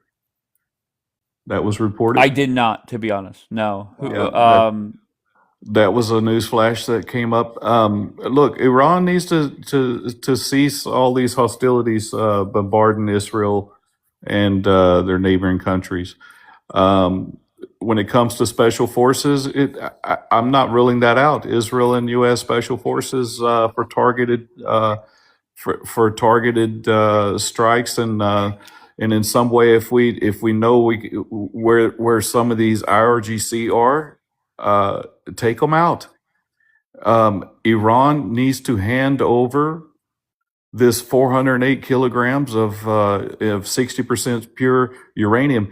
Dave, do you know that 60% pure uranium can be ramped up to 90 just within a week? And that's enough to make 15 warheads. They need to So turn that all over, all of it, and the centrifuges. would you be okay if Trump and Hegseth and General Kane sent in a special unit to try and figure that out? For the uranium, Yes, and that's the only thing Trump will authorize. 100%. I mean, Okay. the uranium needs to get out of their hands. Period. There's no reason Iran holds 408 kilograms of 60% pure uranium. No way. We've got to take control of the Straits of Hormuz, even Well, if that's going to be with whoever Trump tabs as the leader. I think that, unfortunately, I think that's going to be one of the last things to get done is open that back up, because that's their biggest bargaining chip right now. So I don't think they're going to let up on that until Trump finds the person, whoever it is, and gets the fuck out. Yeah, and do you know that like 90% of Iranian oil is controlled through, there's a little island I think it's called Karg, Kharg, and that's like their depot. If this continues to escalate, okay, we're going to take over that your little island, your depot, which was kind of dumb, I think, strategically to put 90% of their export in one little spot, you know. So, hey, do you want to control this, or you want us to control it? Because I think we might just be taking over that. If it's going to escalate, it's got to escalate in such a way that it starts to render them powerless. Right, but I think the approach has been let's not go escalation for escalation for escalation. I think it is let them wear themselves out. Trump and Bibi keeps bombing the fuck out of them, get their checklist done, and then as they're wrapping that up, find somebody that could be a puppet for Trump, and then that's when you get the fuck out. Yeah, but I think there's some other things we got to do before we get out, and I think that's yeah. But the two things you mentioned, that is going to be the last things that are done, right? Is to me, I don't see what's the point of you're not going to find somebody and put them in charge as you're still bombing the fuck out of them, right? So that makes sense, right? yeah. But Dave, you're asking for a lot in a short period. That's why I said it's going to take longer than you think. And I think that Trump is committed. He's not going to stop. He's not going to just stop. But Michael, people were telling me that during the 12-day war. And then Trump walked out to the White House lawn and said, these people don't know what the fuck they're doing. He did say that. He stopped the war. And I want to believe that Trump, Hegseth, Rubio, General Kane, Vance, etc., I want to believe that they already know who is going to be their puppet leader, and that person will be revealed at the right time. And I don't care who it is. I don't care if it's the foreign minister. I don't care if it's the Shah. I don't care who it is. Whoever Trump puts in there and says we should be able to trust him. I think Trump has earned enough trust with his results that whoever it is, we should be okay with it. But you disagree with that. And 10 or 12 days ago, you were very adamant about it. You were angry about the things that I was saying.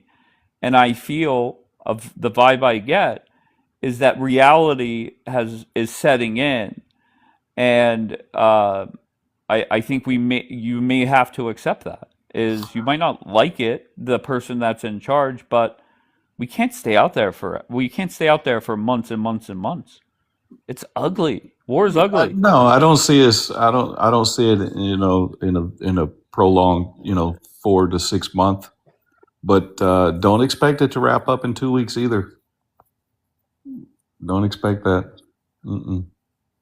Once again, I'm not really worried about if it's in 7 days or 10 days or 21 days.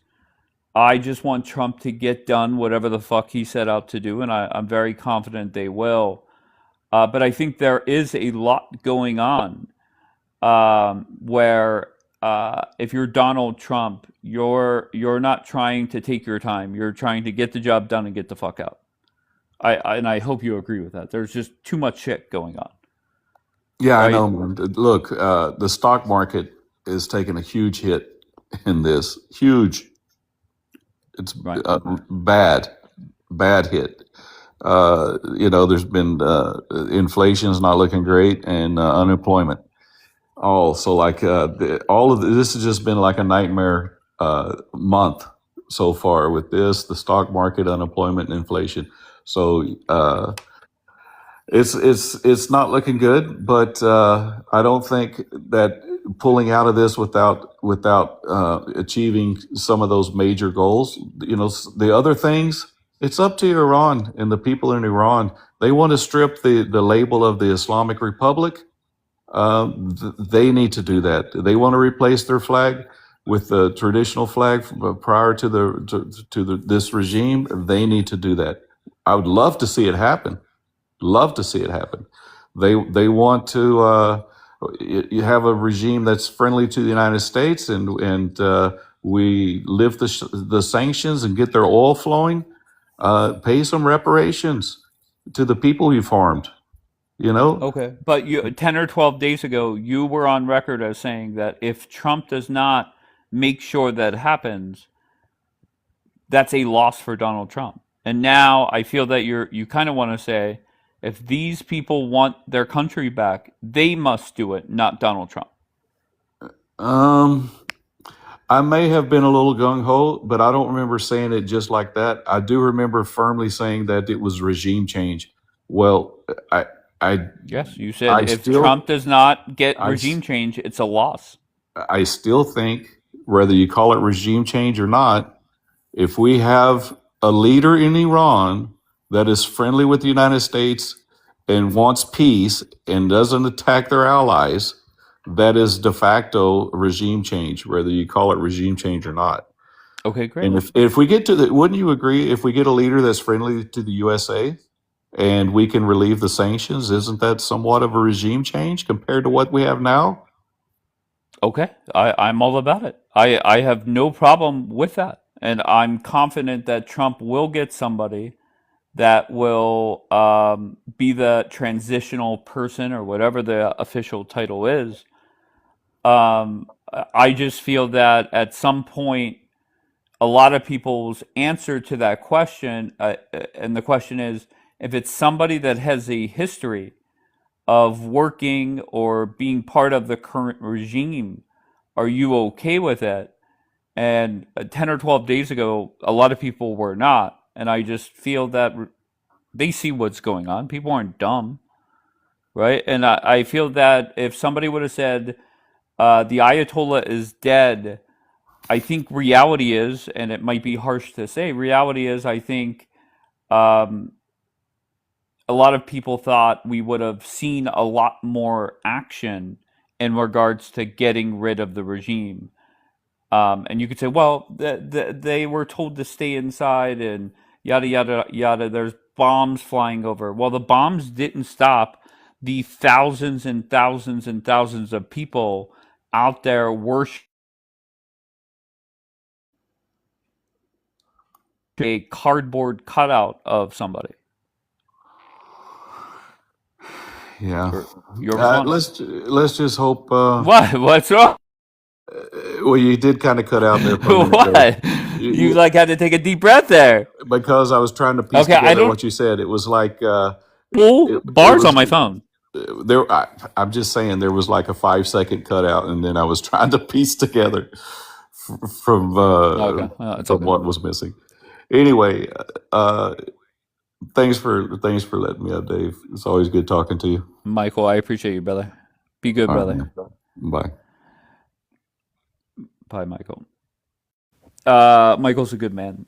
And if you were here for the last not the exact last conversation, but the first conversation Michael and I had about this war, he was adamant, and I will say I was stunned by the way he talked. And I remember the day after, I think I opened up talking about Michael's reaction, and for him to say there's essentially no point of Trump even doing this if he's not getting rid of everybody in the IRGC and replacing them.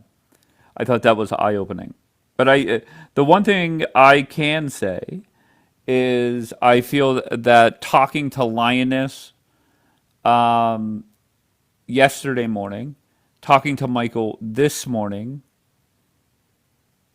that we are making progress. That reality is setting in. Now you still have whoever is saying that Dave is lying to the Persians. I mean, what am I lying about? That made zero sense. And I have no problem if you disagree with what I'm saying. Come up, talk about it. There was somebody that I have a lot of respect for, that did not like the things that I was saying. And instead of coming up and debating it with facts, she embarrassed the fuck out of herself. Basically, she got caught in 3 different lies in 4 minutes. And maybe it was just an emotional time or whatever was going on that morning, but that was a disaster. I did not feel good after that conversation. I thought it was embarrassing, and that's about it. Newbie, get the fuck out of the queue, newbie. Tipsy, I accept you. It did not work.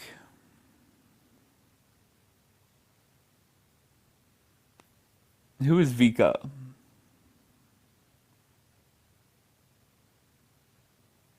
What is this shy girl? Who?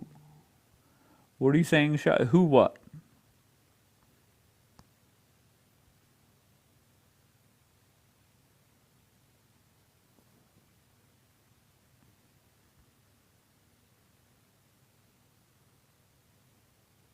Lurk accounts are funny.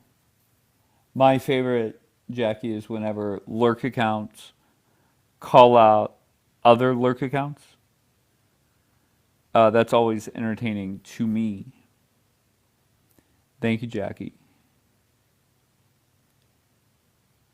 Always entertaining. Who got mad at you? It doesn't really matter. I mean, I'm not worried about people getting mad at me. So many so many real accounts have disappeared and been replaced by lurk accounts. Yes. Why do you keep picking on me? Do you not want new people joining your community? What community? What is my community? I think you have the wrong broadcast for that.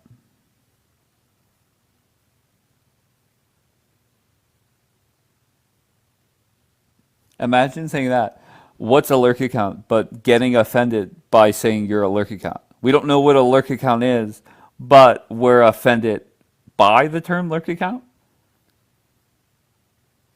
You guys just twist yourselves up.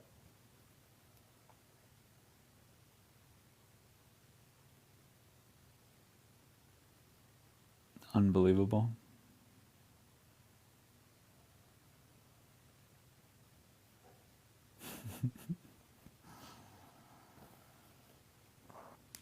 You have let Julian up lately? Yes, I have. You haven't. Julian, if we're having if Julian comes in and I'm kind of just talking, yeah, I'll bring him up. But if we're in the middle of a conversation, like if he would have came in when Michael and I were having that conversation, no point in bringing him up. He just comes up. He lies, right? For him to say Tel Aviv is burning and Tel Aviv is on fire, and this and that, it's just pointless. That's not productive.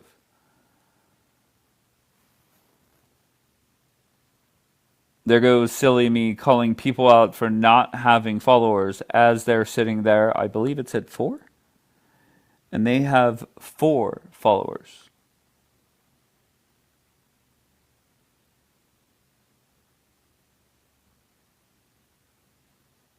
He's the number 1 bullshitter? Yeah. Exactly, Jude. That's my point.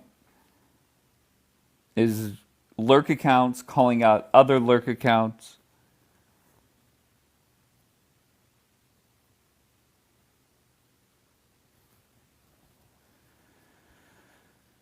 Yeah, I don't know. I have tried to accept 5 people up in a row and nobody's connecting. So I don't know what to tell you guys. Silly me is a loud lurk account. Smudge, I have it.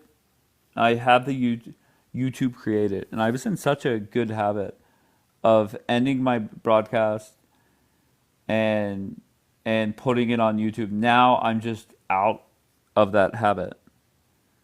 And as soon as I'm done, I just pass out.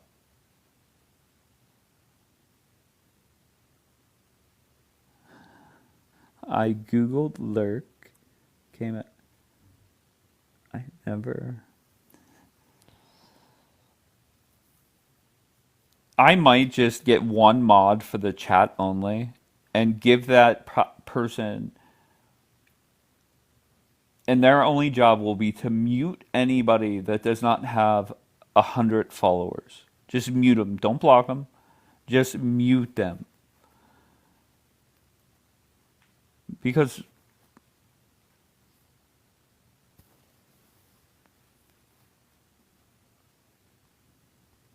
yeah, but Smudge, somebody will come up here and no.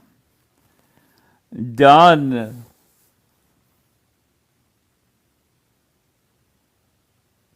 A 100 is kind of a lot. Honestly, I think it should be 1,000.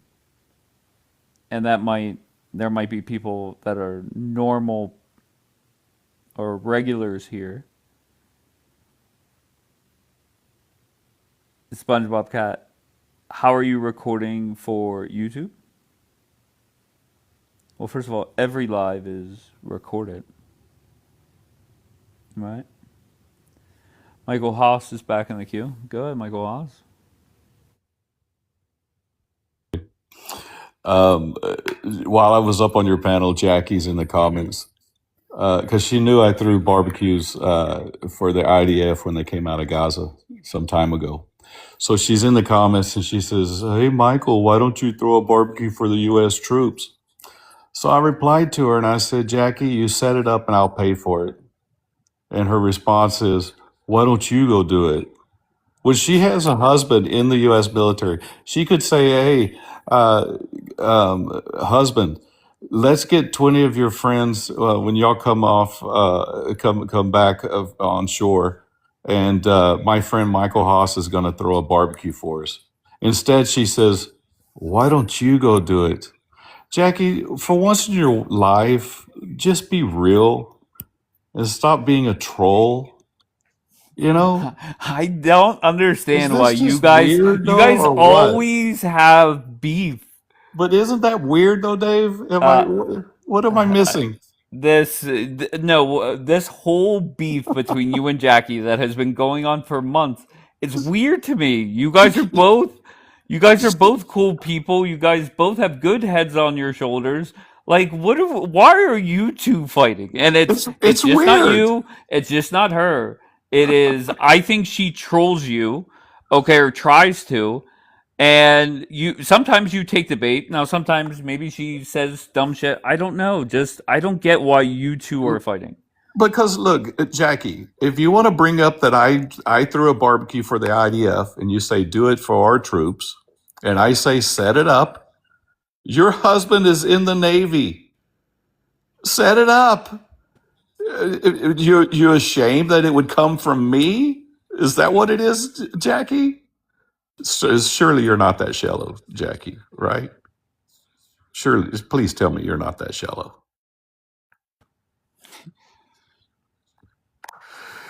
Anyway, I thought that was kind of funny. Look, Jackie, let's get a barbecue for some why U.S. don't you troops. two just ignore each other? I just would, and I beg you both, just ignore each other. She shouldn't be She's the one tagging you. popping You off in don't the tag comments. I her. don't I comment. I don't make comments, when she's up on a panel. I'm not down there typing away. But I get up on the panel and she can't help herself. But this time she wants to. You want to make it real, Jackie? You want to make fun of me doing something nice for troops coming out of Gaza, and I'll do it for the U.S. troops. You're connected. You're on a base. Your husband's in the Navy. I said set it up. You don't want to do it. Your first comeback is, why don't you go do it?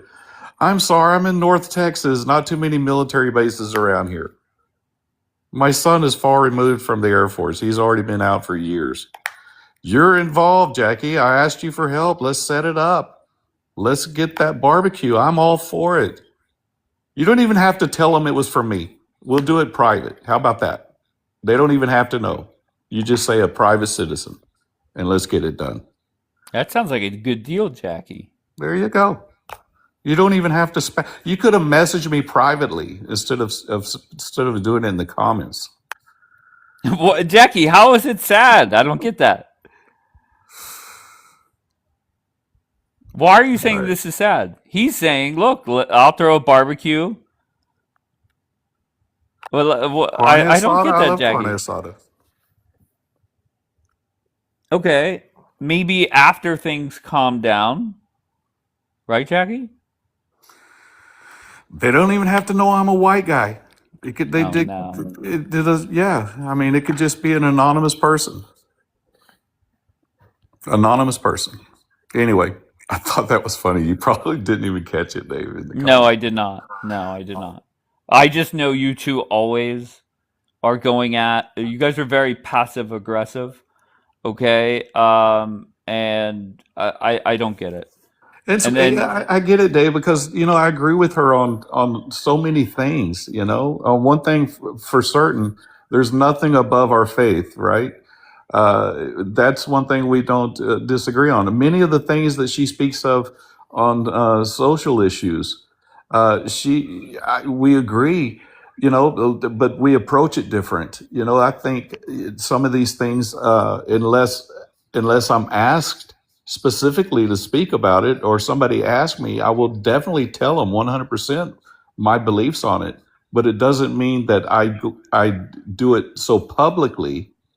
You understand what I'm saying? right. But I don't know what it is, to be honest with you. I can't quite put my finger on it. But I've given her, so many olive branches. But just like tonight, she loves to troll me, and I'm happy to have that discussion with you. It didn't have to be publicly. We could have done it offline. I've been happy to do it, and I'm still happy to do it. And let's get it done, Jackie. I'm here for it. Seriously, All right, that sounds no good. joke. No joke. Anyway, that's my 2 cents. Thank you, Michael. Wait, Jackie, he's saying that you have the connections out there when it comes to the military. He doesn't really have many connections from Texas. So why not take him up on it? There's so many people you both could be fighting with on this app.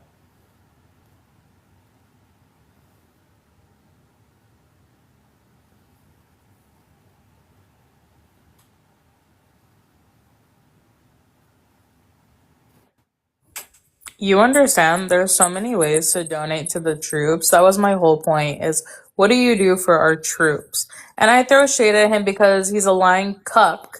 He throws shade at me in the comments all the time when I'm on a panel. So I don't know why he's a little bitch and doesn't own up to it, but it's fine, you know. What does he say to you when you're on the I'm panel? gonna. Because every I don't. time I'll screenshot it. Don't worry. Next time I'll screenshot it. Either way, just because I talk shit in the comments, if it didn't bug you, you wouldn't have to come on this panel and say something about it. But because I hit a soft spot that you don't do shit for our troops, you're literally obsessed with Israel. That's why. All right. Either way, go donate to USOs. Go donate. There's plenty of things you can do online. All right. That's fine. If you weren't insecure with what you do, you wouldn't have come up here just to point out my comment. But it's fine, you white boy. Can I just want to make one comment or point out one comment. JBQ was saying this is my favorite TikTok beef. I hope to God that is sarcastic. How is this your favorite TikTok beef? It is my least favorite. It does not make any sense to me. Because he came for me first. It literally, I commented about Protestants and he took it personally. There's 33,000 denominations in the Protestants. Okay? 33,000. Unless I'm talking about your fucking specific one, mind your business. I really don't give a shit. Either way, it started with him coming for me, and ever since then, it's been a back and forth. And he says, oh, I give out olive branches, and the next thing you know, he's running his mouth. So, like, this guy needs to All grow right, up. he's Grow the here. fuck up. Let's get peace together. First of all, look, Jackie, the stuff that comes out of your mouth I don't give a fuck. Shut up, directed Michael. directed towards me, Jackie. I've never talked to you that way. I've never said anything anywhere remotely close to what you say to me. No, you say other stupid Never. shit.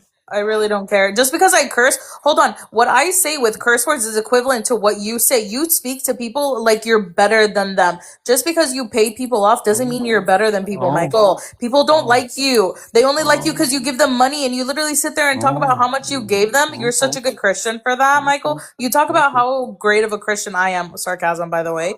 But you are a piece of shit. If it didn't bother you what I said, if But you what is the didn't worst thing feel he like has it, done? Wait, hold on, Jackie. What is the worst thing that Michael Haas has done? I mean that sincerely. what do you mean, worst thing? He's just a Like- fucking bitch. Literally, he pays people to like him. He has nothing else.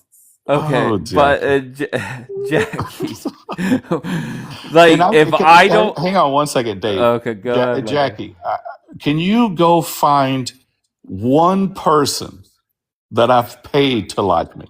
Anybody.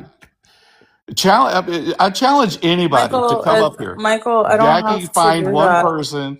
I Anybody don't have to do in that. this live, 176 people. Anybody can come and find somebody that I've paid to like them. Find one. The fact Name that you're, one. the fact Name that you're one, even Jackie. asking that, you know. Name one, you Jackie. know. Who? You know, it's fine, Michael. It's okay. We get it. Who did I You pay want to to be like them? liked. It's Who did I okay. pay? Jackie, you It's don't even. fine. You have no clue who I am and who it is you're speaking to. You speak Who so I much. am and who is you're speaking to. Jackie, All hail, it's Michael. projection. All hail, Everything Michael. that you've been saying in the last 5 All minutes hail, is Michael. projection. okay, Jackie, can I It's ask a this? bit And of I mean, jealousy and no, projection. that's not going to be helpful. Jackie, my question is, what is the worst thing that Michael Haas has done in your eyes? No, he doesn't. He literally doesn't do anything. He's just weird. Okay, but you If guys hold go. on, why can't You know why what? can't You I know wait, what's wait. If weird to he takes Jackie? Wait, shots, wait, literally, hold No, if on. he here's takes what's. shots, Hang on. no, Here's shut up, what's. hold on. If Here's he what's No, takes hold weird, on, shots at Michael. I Jackie. me, want her to respond to me. no. If he Wait, takes shots Jackie. at I just me, want to say one thing. I just want to say one thing. If you said in response to my question that Michael was this towards my friend and he did this to me, no, he then was a that would bitch make to sense. me. He was a bitch to Okay, me. He how? came What? after me when I was talking about how Protestants interpret scripture. I wasn't even talking about his, I don't know his specific denomination. Either way, he came after me. If he would have just shut the fuck up because I Can you wasn't talking about describe him, come after? you Was it like literally one came on a comment? panel and Thank you, attacked MK. me. How long did that last? Attacked? It doesn't matter, Was Michael. it like 1 30-second conversation or 2 Oh comments my in the goodness. chat? Oh my Is that what it goodness. was, Jackie? All right, okay, Michael. It doesn't matter what I say. You're still gonna act like an innocent little bitch. Either way, he came for me. Ever since then, when I clap back at him, he complains. He came on your panel just to address my one comment. Because it's weird, Jackie. One comment. Just It's ignore me. How many times have I weird. told you ignore me? Fucking grow Right. Why up. not? Why not just? You know what's funny is I don't even think it's possible, but maybe one day, Jackie, if you were to ever replay these lives and the way you speak, I listen to myself and I'm perfectly fine with it. I'm perfectly fine with or it. specifically to me, maybe not now because you're kind of immature. What are you like in your early You 20s? keep taking shots, Maybe and you're one day still you're when you're you're such a listen, Jackie, female.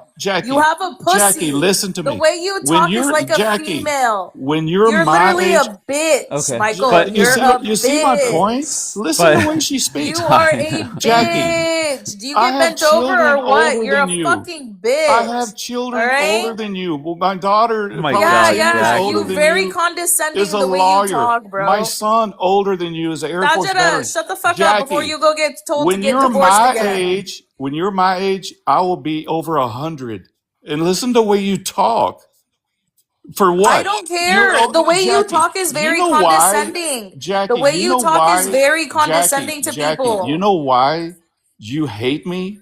Is I don't hate. Wait, I don't hate you. Wait, you hold on. love Wait, me. who's It's because you love me and you look who up to said I me hate? and you respect Jackie, me come back up. Jackie, come back up. Jackie got you reported. Jackie got wish reported. you were as good as me, Jackie. And you're not. And that's what drives you crazy. Is because you know I'm a good person. You know I'm a good This is man what I and you're mean. Anyone jealous. that listens You're to him, jealous, he's a Jackie. condescending prick. Do better, Jackie. By the way, hold on. You By the way, suck I don't hate at you. being All a right. person. Be a Okay, better wonderful. person. All right, are you done Look now? at the way you act, the way you I don't talk. care, Michael. It's just You're weird, Jackie. condescending. All right, you're a Whatever you call it. I condescending just prick. call it being myself and being good, which you're No, you're not. literally a cuck. But Because you're okay. not, Jackie. All right, But Jackie, Michael, do you feel better? Jackie, hold on one second. I feel that there are times where people get criticized for the way that they say things, right? Yeah, I get 100%. criticized for that. You do as well, Jackie, and I think you're criticizing Michael for the way that he says things. But you and Michael Wait, are what do you mean the way he says things? No, he's condescending. He okay. speaks down to people, and if Okay, by the but way, that's the way that he says things, no, right? he literally That's the feels thing. like he's better than people. Okay, okay. I just feel that you two are very similar and have similar Can you just tell beliefs. him to like leave me alone? If I can't He's a comment grown ass freely, man. What are you no, talking no, no, no. about? But this is the thing. I'm If he not wasn't telling him such a shit. female, if he wasn't such a female, he literally would just let me talk shit in the comments, and that's it. But he's a female. He has to comment. Right, but Michael, I'm not speaking for him. I'm just giving you my opinion, and it is factually true. He's very well respected by a lot of people on this app. Yeah, money is very well respected. Okay, once Dave. again, Jackie, but to have you just running your mouth like in the chat nonstop, it's different. So I think it's fair I for said him to three figure. things. I literally said 3 things in No, the it's every comments. That's time though, wild. Jackie. No, it's not. It's actually not. He literally was on panels earlier today. Earlier, Oh, okay. he was on your panel. Not earlier, my bad, but other places. I didn't comment. Why don't you go steam your kuka, you nasty bitch? But why are you going after Sajida too now? See, you just there are No, there are wait, times where you wake up hold and on. choose If violence. Michael can do it, don't be a hypocrite. can't Don't be a disagree. hypocrite. Who? Wait, Let me do who's a it. hypocrite? Let me do it. If you're upset that I went, hold Once on. again, If I'm not Michael, stopping you, Jackie. I'm okay, just so then leave me asking alone. why. Leave me alone. Just Okay. okay. Let's everybody leave Jackie alone. She's a bit sensitive, and maybe we've gone a little bit too far, a little hard on Jackie, and now Michael, just get the dicks out of your mouth. Just she's shut up. she's feeling a little sensitive tonight. So, Jackie, sorry if I came too hard for you. Sorry if it wasn't a good idea to throw a barbecue and asking you to Michael, help with go it. So donate to some USOs and go to maybe go okay, visit a base. maybe Hold maybe on, I maybe already go do. visit a base. Maybe Maybe I already go have. find some military personnel to deal with. I Okay. literally am talking shit. The fact that you don't do it is why you got triggered. That's why. If you did do No, it, Jackie, maybe you you wouldn't specifically care. said because you knew No, if you I did do threw a it, barbecue. you wouldn't Jackie, you care. said it because you call me a cuck, right? You For are a Israel, you cuck. call me a cuck for Israel. Is that for any pro-Israeli, Jackie, or is it just me? You and Is maybe it a just few other me? people. Maybe because I'm pro-Israel and I talk the talk, but I walk the walk, so that makes me No, a you cuck, right, actually, Jackie? if you Right, did walk Jackie? the That's what walk, it you is, wouldn't be, hold on, stop being a right, woman. Jackie? If you actually did do stuff for our troops, you wouldn't be offended by what I said. You would be like, whatever, I know what I do. You would be secure in what you do, but you don't do shit Yeah, for our I'm troops. very That's why secure in you're what I very do, Jackie. You're the insecure. one who's insecure. That's why you have to act like a fool on this app. I literally was in the comments and you came up on a panel just to address me. That's wonderful. You could have stayed in the Yeah, comments, all right? You were done with your segment, but you had meant to with your come stupid up and comment. Your cry about comment was some a random jab. person on Listen, TikTok. your comment was a jab at me and at Israel, wasn't it, Jackie? It literally was a comment at you. It literally was you. Why don't you go focus Because it on was your own troops specifically in your own country? because you knew that I had done one for the troops in Gaza. You haven't done shit And I for said, our your husband's in the troops. Navy. You live near a base. Wait, When wait. So when do your you think? husband Hold on. comes Do you back, think I can just go and throw a barbecue on base? it Do you would think that's how probably it very works? easy for you No, to it's arrange a actually not. barbecue for some No, it's troops, actually right, not. Jackie? It would No, it's probably not. be very You easy for don't you to know that do. because you don't know It enough would about your own probably be very country. But easy for you to alright, do. it actually Yeah. is not. I don't. Why do I you don't think know. it is? Hold on. As someone that's actually served and my husband's still active duty, I would not be able to go on a base and just throw a barbecue for soldiers. Who You says know, it has to be on a base? Why are you making it difficult, Jackie? where else would they be? You dumb fuck. They're on ships. What? When But he gets whenever off they're the ship. when they're home, I'm Damn, sure Jackie. What do you. you mean Are you home? They're on are a you that ship. slow? My husband literally lives when on the he's not ship. on the ship, when his He feet lives touch on the land, ship. But there are when times he's where he's not home. though, Jackie. Come on. If he was home, I wouldn't be here right now. No, All I'm right. saying there are times that What? he is home. Okay. When is he home? Oh, when they're This not is so actively going dumb. underways and when they're not getting ready to deploy. We just had another ship, another amphib deploy. Like I don't get it. If you didn't feel insecure about my comment, you wouldn't have come up the fucking Jackie, panel and you can said call me something. lots of things, but a cuck for Israel or insecure, You those are two things are. that You're the one. You're dude. It's fine. It's fine. yeah, whatever, Michael, Jackie. just ignore me in the comments. I told you this before. I'll tell you it again. I'm still No, gonna make my Jackie, you know smartest what? Guess comments. what? And I'm not gonna Be a ignore man. you. I'm gonna Be a keep man. I'm not gonna ignore it. I'm gonna keep calling you out on your bad behavior. So get used to it. Okay, so I'll know you're You'll either insecure. have It's to fine. grow thicker skin or grow the No, hell no, up. no. You're the one that doesn't have thick skin. You You know, one literally of these came days, up. Jackie, you gotta grow up. You You can't be literally a came child forever. up. And your distasteful, rude behavior is not gonna get you anywhere in life. You think it's funny, but you don't do it just to me, you do it to everybody. No, to be honest, Everybody. to be honest, I don't see her treat anybody like she consistently makes comments about you. I really don't see her go You after know why, everybody like Dave? that. I'll tell you why. Because Wait, she when was knows. the last I'll time tell that you he why. was here and I It's made comments? because I'm a Christian. You listen to the words he uses. That I'm a cuck for Israel because I'm a Christian and I'm a strong Zionist who talks No, the you talk and literally walks kept the walk. talking about Israel this So entire she's time. offended. She's offended that a Christian Zionist does the things I do. She hates it. She literally hates it. Wait. Hold on. What do I And hate that you do? maybe, just maybe, Wait, because what do I hate that you maybe do? because you're not very pro-Israel, are you, Jackie? No, I'm not. I'm not pro-Israel. I'm There not. you go. I'm She just pro-Jesus said it. Christ. Clock it. Wait, Clock it. hold on, She's not Michael. pro-Israel at Wait, all. Michael. Is this your first time hearing me?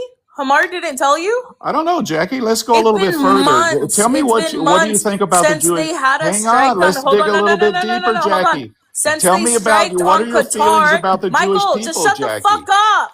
Oh, no. No, Let's let's not do drill that. down a little bit Let's more. not do No, that. literally, since Let the Jackie strike on Tell me what you explain. think Qatar, about the Jewish on people, the Jackie. strike on Qatar, I haven't been pro-Israel. Since they strike Qatar, I have not been pro-Israel. I've been very vocal about that. I'm sorry, What? Michael. I'm not around you much. That's why. Since who struck Qatar, you're not pro-Israel. Israel, since Israel made the strike on Qatar on the leaders, Hamas leaders, they put they put the hostages in jeopardy that were still in there. After that, I stopped supporting them. I don't think Israel should go away. They have a right to defend themselves. The Israelis, they have the right to fight for their land. But I'm sorry, I'm not gonna support a country that I think is wrong. Okay, so you're not pro-Israel, but they should have a right to exist. How does that Yeah, work? just because I'm not pro-Israel doesn't mean I'm against them. I just don't support the government and what they were doing. So you don't support them, but you're not against them. No, I'm not. I don't think Israel should be wiped off the map. And by the way, no, it's Thank not. you. It's Thank not you going for against the believing they Bible. shouldn't Just get because you wiped off the map. Protestants butcher and pervert the Bible doesn't mean it goes against You the see, Bible. you see what I meant? What did she just say about Protestants? Yeah, because there's a Protestant in the comments saying, "Oh, if you go against Israel, you go against the Bible." That's not how She apostolics has this interpret it.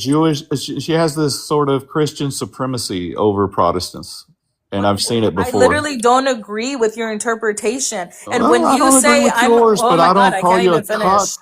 I don't agree with yours, but I don't call you a cuck. Oh, because I'm not. You're the only cuck. Yeah. Okay, Jackie. Okay. Jackie, jealousy is not a good look. It's Yes, not a good Michael, look for I'm you. so So, jealous. You pay people. yeah, I'm because so I'm a jealous. good person, and you're not. So do Yeah, better, Jackie. Do better. 100%. You're so right, Michael. You're so right. Anyway, you're so young and you got so much life ahead of you Are for you you to be done, like Michael? this. Are you done crying? Are you No, gonna we go can do. donate We to the can. USO now? We can go. We can do this a little bit longer. So how much are you gonna donate to the USO? How much do you want, Jackie? No, don't ask me. Go ask active duty. All right. Let me hear from my friend Tao. Tao, how are you? Hi, Dave. You said, "Can I say something?" Yeah, a few minutes ago. Go ahead. yeah. I just want to say one thing. Like I was listening to what's going on here. First of all, I just want to say that as someone that Michael never gave him anything, any kind of money and stuff like that, I'm his friend. I think he's a great person. And for me, it sounds crazy that a guy that contribute and doing actually a good thing for other people, that thing can be used against him. So, Jackie, if you don't like him to contribute to Israel, that's your issue. But it's crazy. Don't tell me to shut up. That's not what I Don't tell said. me to No, shut up. Jackie. But that's Don't not what tell I me to said. shut Why up. is he twisting what I Don't said? tell me to shut up. Don't No, tell me shut to up, shut because up. you're a liar. That's not what I said. You Okay, shut let's not escalate. But Shut that's up. not what I Let's not said, though. escalate. He can donate, but why don't you donate to your own troops? He can donate to whoever he wants. Who And asking I you? can Who the question fuck why are he you? doesn't donate to Who our the fuck are troops. What's you that you wrong? judging everybody What's on wrong this with app? me Who the wanting to fuck know are why he you? doesn't donate to our troops? What's Shut the wrong with fuck that? up and No, you shut the who fuck are up, you loser you? ass bitch. Who are you? Who are you, Just you shut up, loser? Who are Tal. you? Shut up, Tal. Who are you? I mean, the fact that JBQ said this is my favorite TikTok beef, it is by far the dumbest beef on this app. Okay?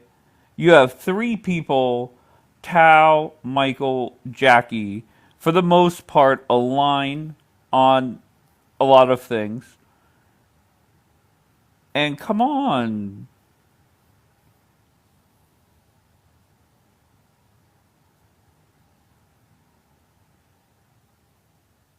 And to think, I was gonna put up my St. Patrick's Day Dave's Daily Holiday Drama Spectacular photo up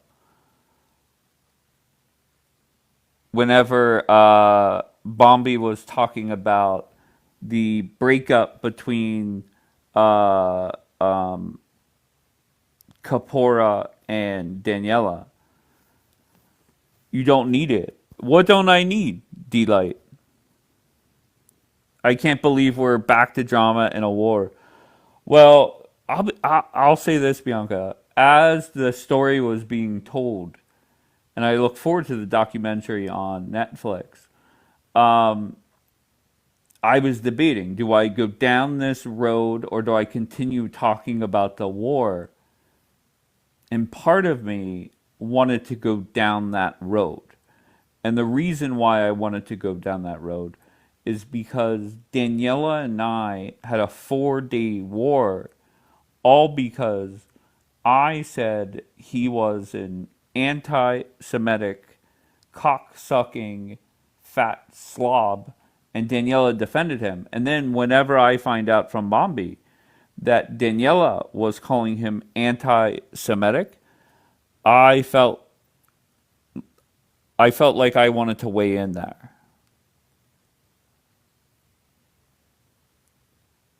But I did not put that photo up. I have it ready. I did not put it up because I did want to keep the focus on the war.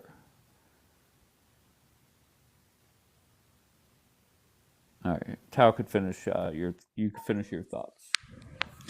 Yeah, thank you, Dave. Sorry. No, Sorry. Tao, you don't ever have to apologize. You're good. No, like for me, I've seen so much nasty things on this app. So many people that I cannot believe the words that they are saying, and like crazy people that talking bullshit, and like to have a person here, and I'm not saying he's the only one, but someone here that well, you can like him or you cannot, it's fine. But he is actually doing stuff in his real life to help other people. Sometimes he is doing too much. So using that against him, it's crazy to me to hear. I couldn't be quiet about it and just let it go, because this is a person that actually doing something for other people. How can someone use it against him? I need to understand it. Like with all of this drama bullshit stuff and whatever, you can come up and saying that you dislike Michael or that you dislike his thoughts or his political views or whatever. But to actually use it against him, that he is contributing to the IDF or he's contributing to people or he's paying money for people to be his friends. I met Michael in person. I consider him as a great guy because of his personality, not because he gave me anything. So I don't understand. Like this girl is going from life to life, judging people. Only yesterday, when the shooting or what we thought is a shooting in Michigan happened, I've heard her coming up and calling us hysterical and calling us that we are exaggerating too much. Like, give me a break. Are you seriously coming up to lives and judging everybody from your perspective like you are a perfect someone that never doing any mistakes or never need to actually concern about anything? You're not pro-Israeli? I don't give a fuck. Don't be pro-Israel. I don't need your support.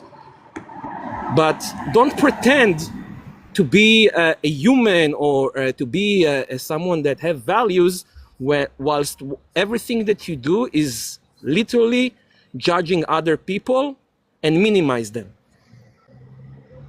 That's it. Jackie wrote in the comments, Dave, at least be honest. What have I been dishonest about?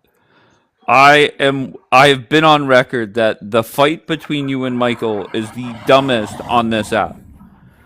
So I don't understand. Oh, here, you're in the queue. What And am I actually, dishonest? Dave, No, What, I go ahead, actually, why Dan. don't I you? actually No, no, no. Why don't supported. you be honest about the fact About I that what? actually why I'm supported her. upset has nothing to do with him actually donating to them. It's the fact that you have people who are so-called Americans and so proud, but you don't give. I haven't heard him talk about our troops. I haven't turned. And for someone who actually has a husband that is in the military right now, why would I not feel some type of way? Why would I But not feel some type of way as a veteran? Why he goes on and on and on about another country's military? Why not? Or like, why should I not give him shit for not talking about our troops? Go fucking worry about Because our it's troops too. because it's not your decision to decide who And I is can be supposed to upset talk with about. it if I want. I can You comment can on it if I you can want. be Why do you upset. feel like you have to You dictate can what I say? you can be, first of all, you are the biggest dictator here because you are, all the time you're telling people what to Who? say. To who? I'm To who? I'm never Give me an dictating example. people. Give me an Second of example. all, Who? second of all, Give you me an can say example. Tal, because you you're a can liar. I don't dictate okay. yeah, anything. of course, I'm a Okay. liar. Wait, hold on one second, Tal, please. Jackie, Yeah. whenever you said Dave, be honest, I don't know your. To be honest, if Tal would have said, why does Jackie dislike Michael? The only thing I've heard you say is that he throws things in people's faces, or however you No, have no, he didn't. He didn't. phrased No, it. that's not what I said. Okay, What my wait, hold issue with on, him is Jackie. separate. My be honest is Okay. about the fact that I'm literally commenting on the fact that this person hasn't done shit for our troops. Why can't I say that? But Jackie, I'm not saying that you can't. I Okay, so didn't then when stop he's you. saying I'm upset that he's sending money elsewhere, I don't care what he spends his money on. My issue is, I'm sorry, from my perspective, you're an American, but yet you're upset that I'm calling you out for not supporting our troops, and you're so concerned about another country's troops. Let me say what I want to say. But Okay, because so he doesn't support our troops, that's why he's There is a upset. difference. There is a difference between saying that, maybe you think he doesn't speaks enough about the American troops, to saying that he contribute to Israel as something that's a bad thing. I You didn't say it mocked was a him. bad thing. I did not say it was a You bad mocked him thing. about the barbecue that he contribute to the IDF soldiers. I've heard I it. literally called out the You fact mocked that him. he didn't do a barbecue. The comment I said, why doesn't he have pay or like do a barbecue for our troops? It has nothing to do with you guys. I'm just giving him shade because he doesn't do jack shit for our military, but he lives here. He That's it. Why doesn't do you guys have to have get to. involved? I don't get it. I He really don't doesn't get it. have to. He doesn't have to. Okay, and I can That's comment on it as someone who lives in America and he's an American. He can fuck off if he doesn't care about our troops that you can protect his comment about ass. it. You can comment about it, and I can comment about what you're saying. That's how it works. Okay, so then don't worry about me Yeah, coming at him. thank you, Andre. I am worried. I am worried because Oh my that's the god. thing that you're allowed to Hello. criticize everybody here on this app. Once you get criticized, I never heard you No, you lied on me right apologizing, now, but okay. accepting, taking responsibility of the things that you're saying. Never, Like what? never. What? Like what? Tal, what? And Give me an and example. I actually supported you a few Give an times that you example. got attacked. Give an example. That you got You're just attacked. lying right now. Give an example. Yeah, of course. I'm What? the Give me liar. an example. Give one fucking example. Wait, Oh, give an example of what? for example, That for I'm. Go ahead. for example, you never said any nasty stuff about people that you come here to this panel and complain about the things that they told you. You never said anything back that is Who did I vile, that say is about vicious. nasty stuff? What? To Daniela, for example. I'm just giving an example because that's the newest that I remember. She never told me anything personal for me to tell people. I don't know What do you anything mean? personal about Daniela. You said personal stuff to her. She said personal stuff to you, but you said No, personal stuff to her as Daniela well. has never told me anything personal about her life that I went and told her secrets. I've never done that. I've literally heard the entire conversation a few times, and you both went down deeply with personal stuff. Both of you. I have never known a personal secret about Daniela that she told me in private that I told on a panel. I That's literally not that. repeat You what I guys are talking hear. about two different.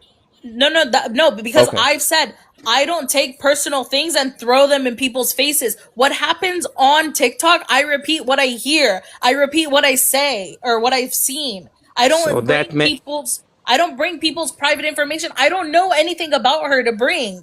I've told So her that stuff just briefly, but that's it. It was okay. referring to another I think, situation. but I think Jackie, I think that's worse because people have said, I'm talking. I will talk personally about it right now. People have said about me lots of crazy stuff that aren't true, just to try to offend me or to hurt me, and I know it's not true, but it still can do a damage. Okay, So, I saw her changing in front of another man. What the fuck do you want me to do?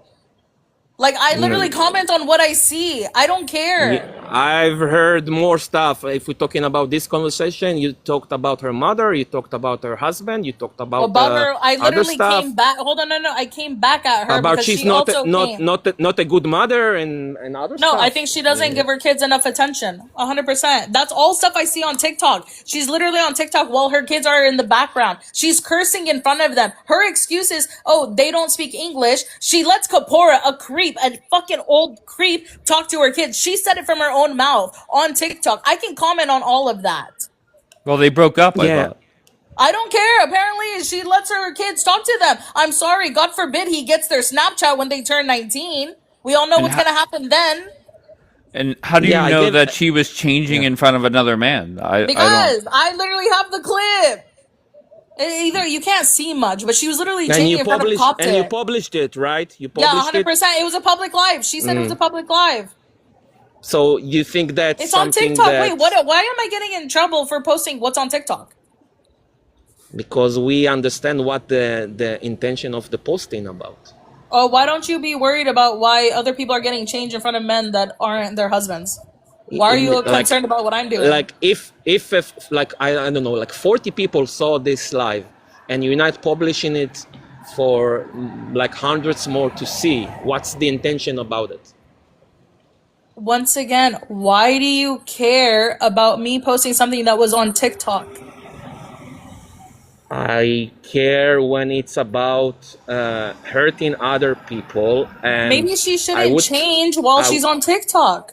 I wouldn't say a word if you weren't be the one that coming up and judging others whilst you doing nasty shit on this app as well. For Christ, help me, please. He came up first about a comment I made in the comment section. I don't like Tal. Did you just come in briefly? He didn't have to come up and do that. That's the thing. They want attention. Literally, they want attention. They come up. He made a comment. He could have stayed in the comments. He could have stayed in the comments. Who? She's talking about Michael. Well, I know that you guys have a personal beef between you two before, and I'm not interfering in that. The reason that I felt the need to come up is you can have different perspective about Michael. I think he's an amazing guy, but you can have a different opinion. I'm not going to police you on that. But that's what you're doing right now. Well, I'm doing it right now because you used his contribution and his good heart against him. That's what bothered me about it, because I know how much support I got from him personally, not money support. And guess what? As someone who has someone fighting for this country, personal support. When I was in a situation, he called, he messaged, he was very concerned about me. Imagine someone talking about your IDF or saying that like an Israeli supporting another country's military, you would probably get a little irritated. So me having active duty husband, yeah, I'm gonna throw shade at Americans. I'm not telling you to throw America by a barbecue. I'm telling a fucking American to do it. So let me talk my shit to other Americans. As I said before, I had no issue if you just criticize him. Like, I have an issue, but I won't interfere if you just criticize him not speaking about America enough. But the fact that he used his contribution to the IDF and to Israel as a negative thing, that's where my problem I didn't even say Israel in my comment. I said, why don't you throw the U.S. Not in your comments, troops? when you No, were no, on the panel. Yeah, because he came. Oh my goodness. If he had not come on the panel, I wouldn't do it because he's the one that brought it up. All I said was, why don't you throw the American troops a barbecue? I really don't get if he never came. See, this is the thing. It's funny. I could have just let him be on the panel, and this is my fault. I should have just shut the fuck up and let Michael get the attention he wanted when he first came on the panel after my comment. That's it. It's my fault. All right. Now that's fine. I'm being a bitch. Great. Whatever. And L Bubby, you know what's funny? A lot of you people who are coming at me, I actually have defended and was really cool with you when people were talking mad shit about you going to Africa and trying to be a white savior to black people. But it's fine. I'm learning my lesson really well with some of you guys. Jackie, don't you think I'm asking you seriously right now? You couldn't even give me a legit answer for the example that you gave. I like, what else do you want? Yeah, because every example that I will give and gave, you will, and that's the question actually I want to ask you. You always come with a defensive approach and trying to excuse or to have explanation to the things that you're saying. You think? Wait, how's that an explanation? Wait. Me telling you legitimately. Wait for my question. No, it's not an explanation. It's not an excuse. It's an explanation. You said that I took private information and blasted someone on a panel because I said I don't do that, and I didn't do that. I explained to you I didn't do that. And even right now, I literally just said I was wrong for even coming on the panel. I'm stupid. Like, I don't get what else you need. I'm literally admitting, like, yeah, I'm an idiot right now. I should have just let him come up for attention, get his 2 seconds of attention, and drop. That's it, and then just continue. So do you think that there is mistakes and crazy shit that you've said during your time here on this app? Yeah, I'm always gonna talk shit to Michael's face because he's a bitch to me. Just not because to Michael, in general. If you're a bitch to me, I'm gonna be a bitch to you back. And just because you were a bitch to me before, guess what? Sometimes I'm petty and I don't let things go. All right? So yeah, when I get triggered, I become a bitch too. But I don't go after people for no fucking reason. There's plenty of people I sit on panels with. I don't fight. So it's always you responding? That's never something that... No, there's plenty of times that I probably started shit. Like, I didn't have to troll him in the comments. That was me starting. But also, it's all actually how I feel as well. I'm sorry. I'm telling you that from someone from the side that actually have nothing personally against you. And you know that you actually even got support of me when I felt the need. And I supported you too. I've supported you plenty of times, even personally. When you wanted help with, like you guys were asking for help, I've helped out too. For multiple people on this app. But it's not about that. But you came in the middle of a live. You didn't see that he came up and did you see him come up and bring me up? Why did he have to come on the panel and bring me up? He already addressed me in the comments. I actually was here from the beginning. I wasn't I didn't. Okay, so then did you not see him address me in the comments and then have to come up? Yeah, because I think you poked him in a place that he felt the need to respond, and because he probably hasn't done anything for our troops. Because he feels guilty that he hasn't done shit for our troops, or else he wouldn't need to respond. I don't think he feels guilty. That's my entire issue. That someone that actually doing good things and helping people doesn't need to have any kind of blame that he's not doing enough for others, for your opinion. As an American, no, I don't think he's doing enough for our American troops. That's my opinion. All right, let it be at that. You don't have to agree. From what I've seen, this is my opinion again. My opinion. You guys don't have to agree. I'm not trying to leave this live and be like, I'm so glad everyone thinks Michael is a cuck. So let me ask you a question. Does any American here, and there's many Americans even here on this live, did anything for the American troops more than Michael did? Why Michael? Why Because if projecting you're Michael? bragging about what you do for other He people's never bragged. troops, yes, He he never did. bragged. Earlier this day, he bragged about what he did for the IDF, and that's the only reason I heard it. I don't know about it. He bragged about how much he gave another person. So yeah, I'm gonna be petty and throw shots, and it just adds to my narrative. All right. So when you don't say what you do, but you're gonna brag about what you do for other people, I'm gonna comment on it. Don't put things on this app that you don't want people coming after you for. I've learned that hard mistake too. Well, all I see Okay, is Randy, you saying W Kurds, it's like me saying W Nazis. I don't get why some of you Jewish people are so insensitive to other people. I really don't get it. If someone was up here saying, or in the comments saying W Nazis, do you guys not understand? Like, do you not see how stupid you look? And I already said I shouldn't have come up here. I should have let Michael have his 2 minutes of like attention. For fuck's sake. what I've seen. What I can see is the huge majority here that's supporting Michael and understand exactly the person he is and what he's doing, and you know, a few idiots pro-Palis that going against him. So that says a lot to me. Who, well, I don't need that to know who Michael is, but that says a lot about the approach. Maybe that's something that you need to understand, that you went too far with it. Yeah, I don't have a good. I don't have a good Unless you approach. have the pro-Pali perspective.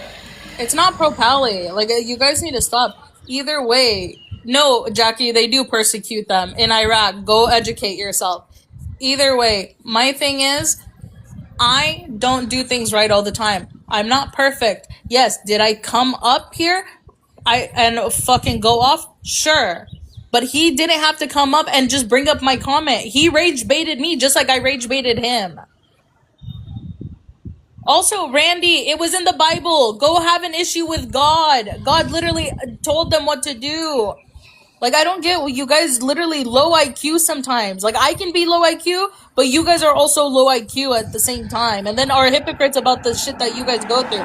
Either way, I was wrong for rage baiting Michael, but I feel how I feel. If he wants to sit there and brag about what he did for other troops, maybe in a time where we're having our troops go out, and people don't give a flying fuck, by the way. They think like our troops are expendable. And yeah, maybe it's hitting, by the way, you guys earlier, what was it? People told me, oh, don't judge people in a time of emotion. Maybe when my husband almost got deployed, maybe I'm irritated, yeah, when I hear people fucking bending over for other people. Okay, that's an explanation, but honestly, do you But I think don't that owe that to you guys. Wait, you don't owe anything, but do you think that Michael loves America and loves the U.S. military? No, honestly, I don't know. I honestly think I really do think that he should just You go don't be an know? Israeli citizen. Like, I don't think he actually loves Really? America. I don't know. I'm being Oh, petty come right on, now. Jackie. I know. Come relax. on, come I'm being on, petty. come I'm on. being Jackie, petty. Jackie, why, Jackie? Just look at who you have gone after. You gone after Michael Haas, Tao, and No, I'm and not. El Bubby, like Okay, three. hold on. Don't say I went after when they came up to address it. Once again, Well, El Bubby is Bubby wasn't coming up after here. me, taking shots in the comments when I have nothing to do with her. I literally have nothing to do with her. But And you would be also, much like, more productive. Go after, go after fucking anybody else. I don't have Go the after pro-Pallies Bombi, comments. Daniela, people that are not. Okay, wait, hold on. I went after Daniela, What? and Tal just came at me, being like, "Oh, you went after Daniela." No, I I'm didn't just came saying. after you. Your I didn't name, came the after names you. that you're going after are very well liked, right? So that's what I just don't get it.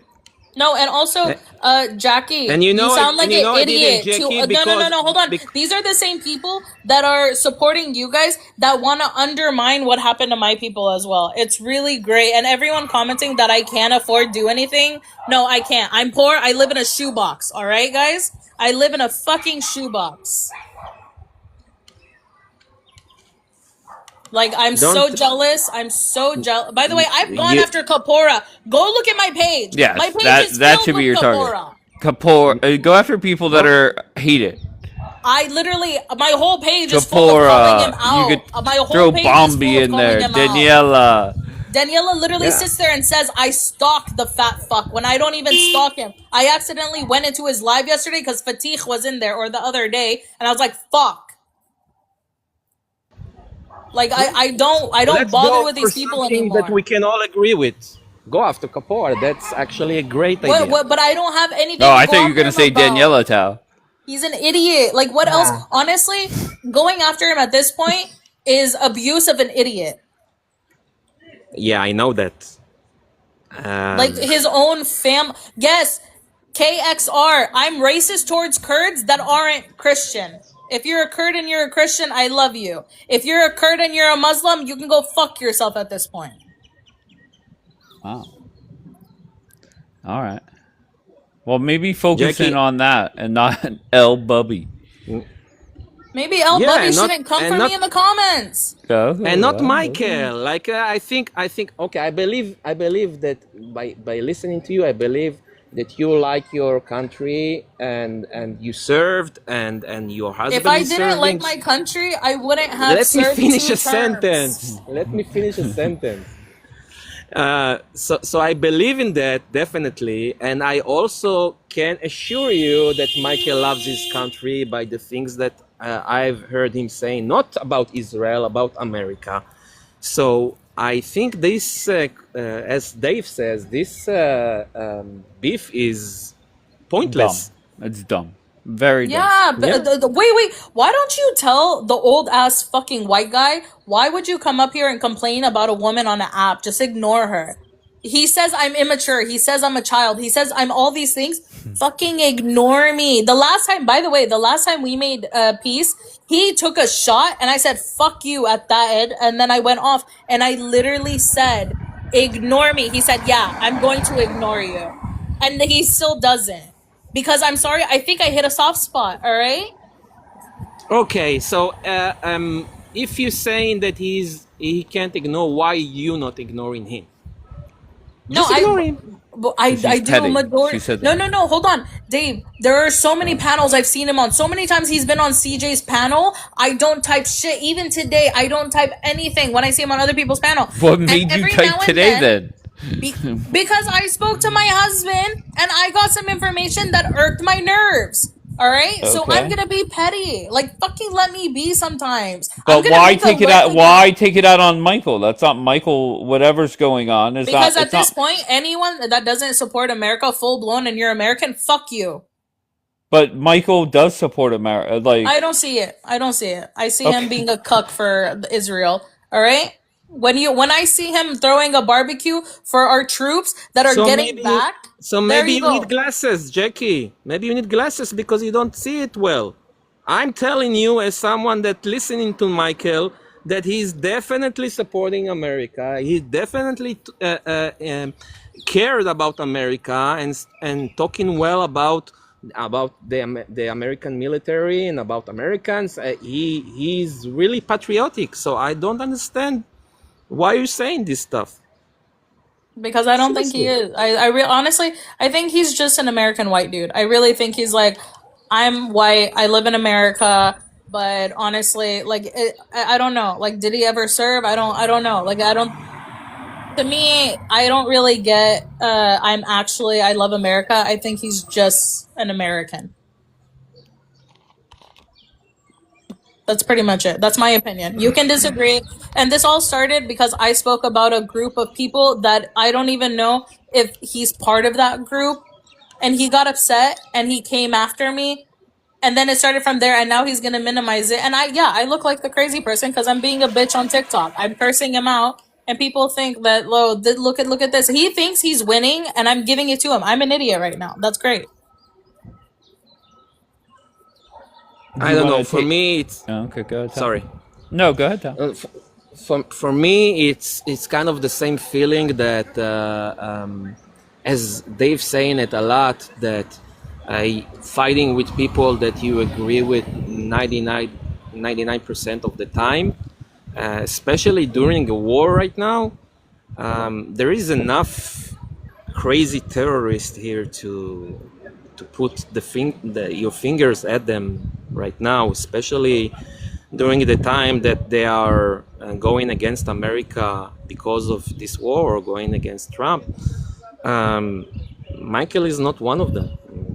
You have so many others here Michael doesn't even know that Trump doesn't want a regime change. Like, for example, Jackie, let's talk about someone disgusting like Nez, that she's American citizen and talking shit about America like pure Nez is terrorist literally all the time. a wannabe stripper. All the time. I don't know why you guys entertain with her. She's not even a real Muslim. She literally she literally thinks she's a Muslim. She's not. Go throw a fucking hijab on. I literally tell them, all of them, even B, go throw a hijab on. But I'm civil with them when we're on panels and we're not talking about shit to, like, you know.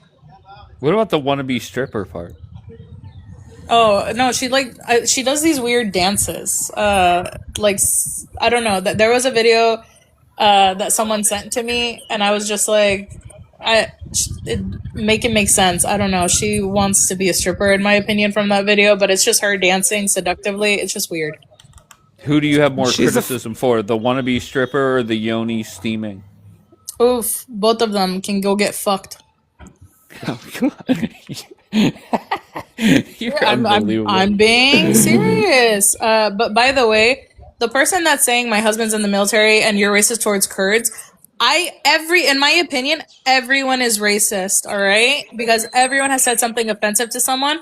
My husband will not get in trouble for jack shit that I do. You know, you guys have people in militaries that are full-blown terrorists. Why are you responding, Jackie? You know how many crazy stuff people in the chat saying about me. Al, you respond to some of them too. No. Don't go there. Yeah, to some of them, but if I will, I'm not. First of all, I'm not responding to pro-Palis because not only they are idiots, I know they really trying to make an effort to trigger me and they not succeeding.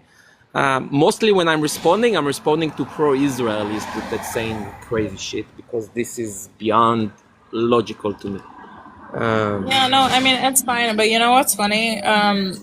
Not only do you have... What I think is funny, you know how you were like, oh, people tell you stuff and then they throw it in your face? Some of the people that are, like, loving it when people, like, get on me, like, some people really love these moments, I promise you. They have the biggest hard-on when they see people come against me, and that's fine. Well, if they hate you, of course. There are people that dislike you, right? So, but it's funny because I've normal. seen the same people actually tell other people things in private, and the person that they're, you know, being friends with and hating me for end up throwing it in their face. And the fact that I just sit here and I laugh to myself is funny because I think they're doing something they're really not.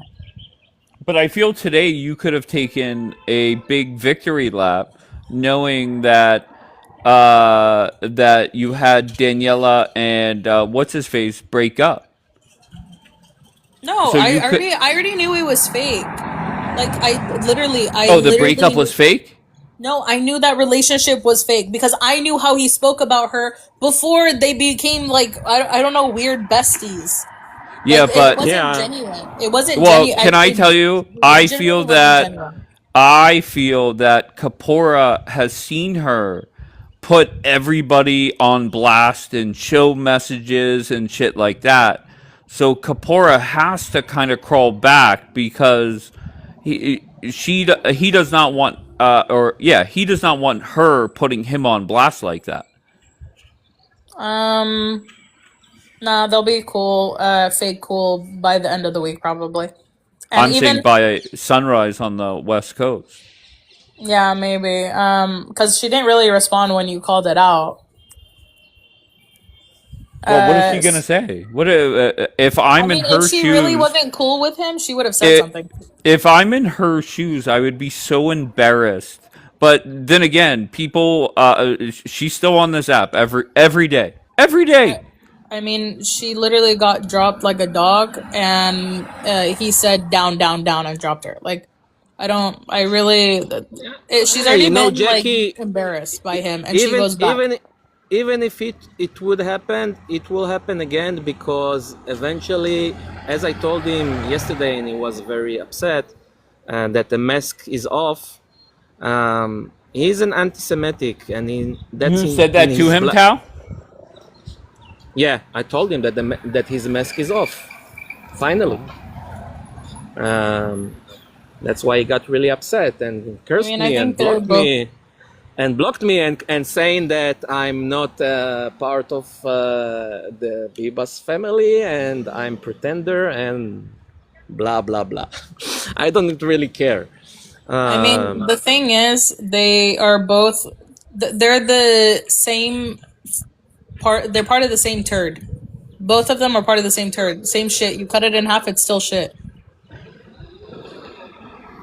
And yeah, you know, eventually he was so concerned about what RK said that I disagree with regarding to that child.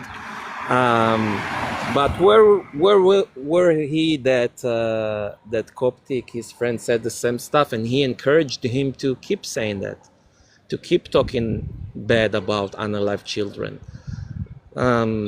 So it's not only that he's anti-Semitic; he's also a hypocrite, and I think that everybody saw it, even the ones that haven't saw it before saw it yesterday, and if they will be needed to have another reminder, I'm sure they will get it soon. That's in his blood. It's not something that he can change. And I said it long time before. He's just insecure. He's literally an insecure person. Okay, that's it. Like, his family doesn't like him. He doesn't like himself. He comes on here for coins. Like, yeah, that's pretty much it. Yeah. He even said his own cousin was AI. Like, imagine your own cousin calling you out and your response is, it's AI. All right, so Jackie, can you, I don't know, focus your ammo on other people, right? Not El Imagine I Bubby, can't even type. not Imagine. Michael Haas, not, who was the third one? Oh, Tao. You got into it with Tao.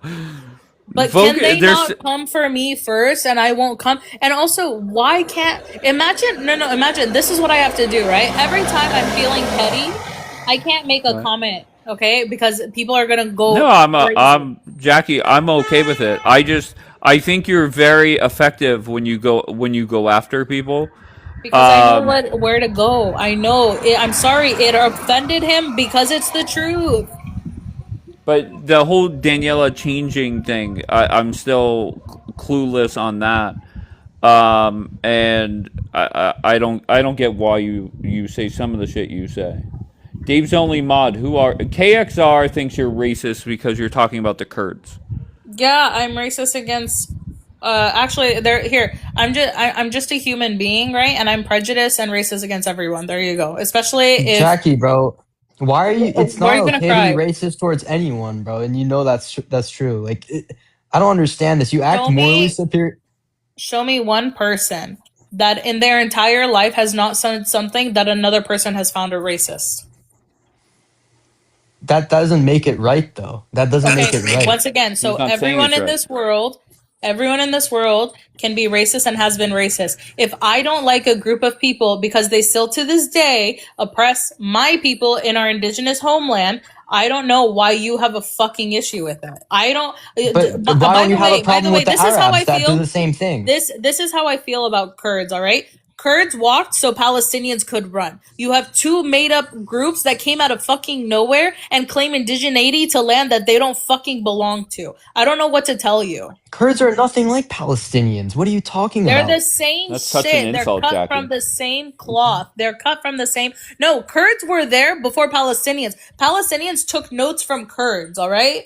What are you talking about? So the Kurds are... Wait, hold on one second. I just want to be clear. The Kurds are the original Pallies. Yes, original Pallies.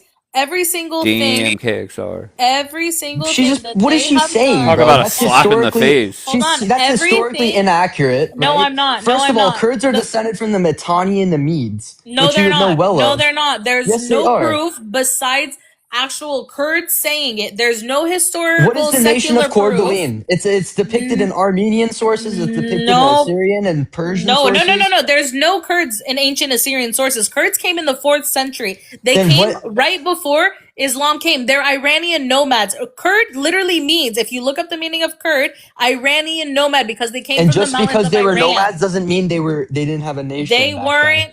Kurd wasn't an actual ethnicity of their own. They're just descendant from Asian Persia, or not Persian, Iran. They're from there. They are an alright? Iranic group, just like Tajiks and Afghans are Iranic peoples, but that doesn't mean they're not. They didn't have their own nations back then. Look into the They Cordoline people. didn't. Look You into sound the like the Mitanni. Pallies a little bit, bro. Not gonna lie. Once again, I'm not, Kurds bro. will The claim.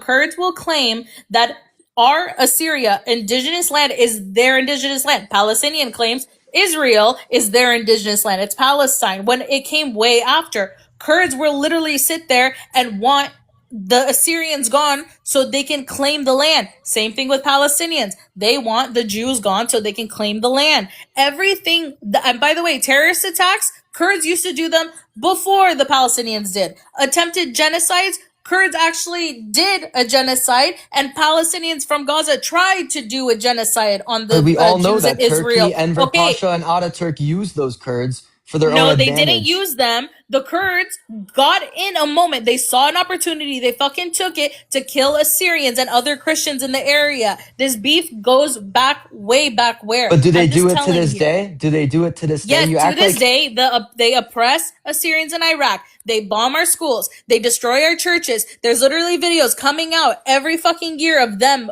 destroying our Christian, cemeteries. When we speak our language, they treat us like shit. When we're going through crossings, they're literally in control of our indigenous land, to the fact that we have fled from our lands. We are in so. the West You because are we fully are racist oppressed. towards them, but not Arabs. I Even though treat the Arabs do the the same same way. things. If you're a Muslim Arab, I got beef with you. If you're a Muslim in general, I got beef with you. If you're going to sit there and say Islam is peaceful, Islam doesn't promote this, and that, I have beef with every fucking Muslim that says Islam is peaceful. Now, if you're What just about a Zoroastrians? cultural, Do you have beef with Zoroastrians? Because so Kurds at there's the beginning barely were any never. Zoroastrians left. Get the fuck out of here. That doesn't mean they were never Zoroastrians to begin with. Yeah, Or the Yazidis. very long time ago. And then Islam came and whooped Zoroastrians' ass just like they No, did they to a lot of forced- other groups.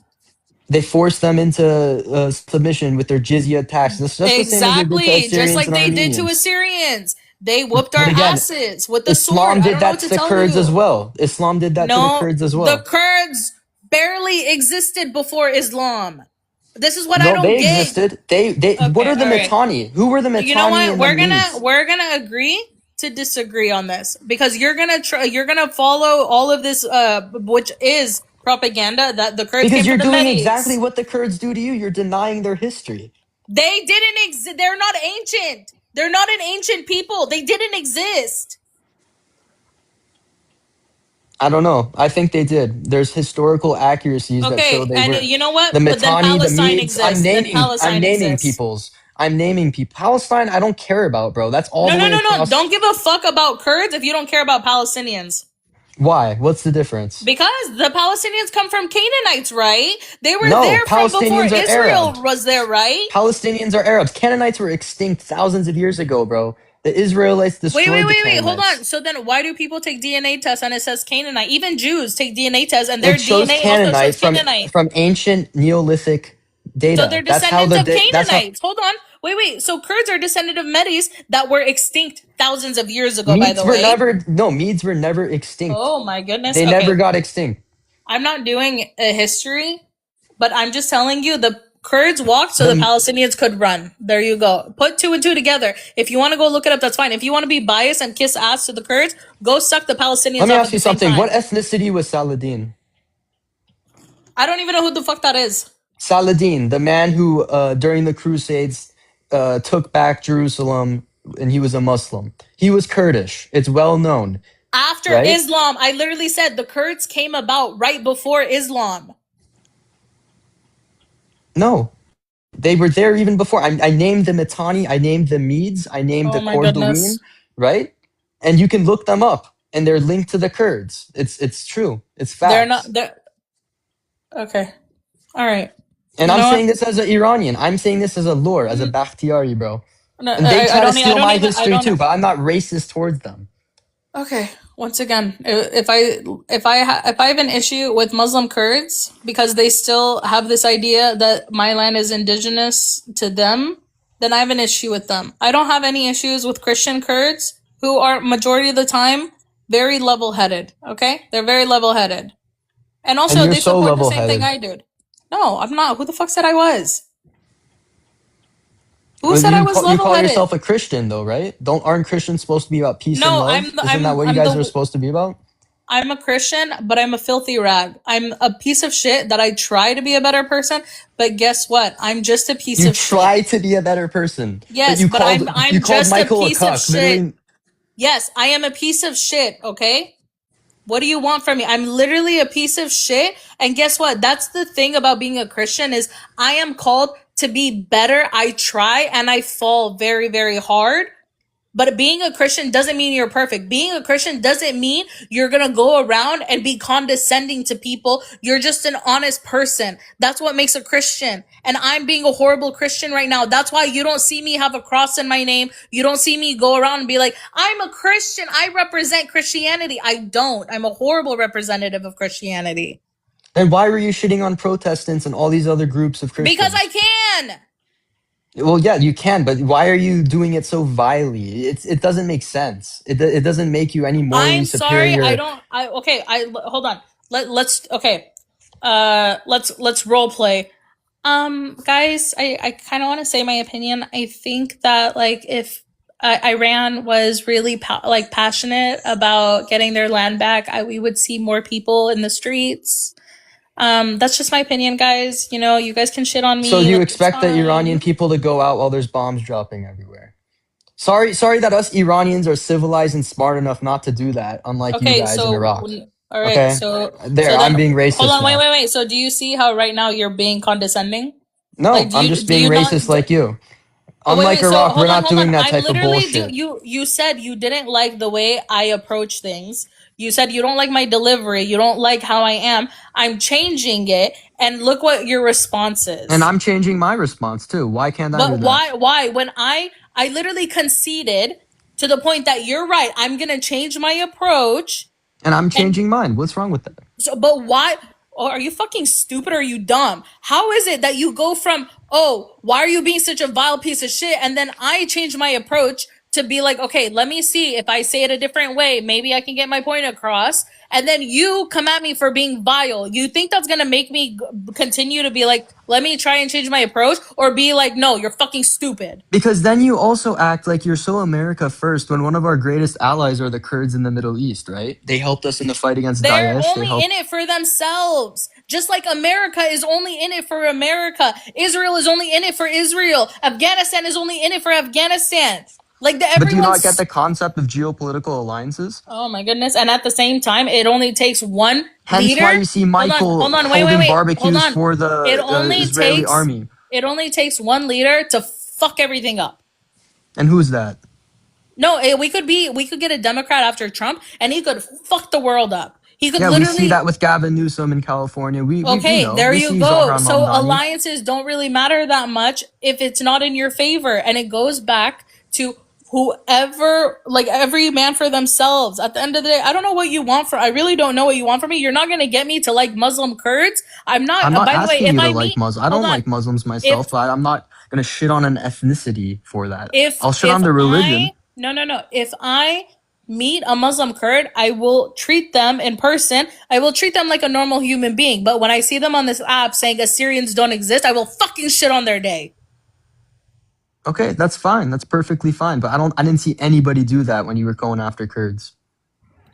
Okay. Unless what was his name? Wait. Delmark, So do you want me obviously. to send you the lives that I see where they say Assyrians don't exist? You know, there's actually a Nazi group of Kurds that they had their final, what is it, the final mission or whatever they say.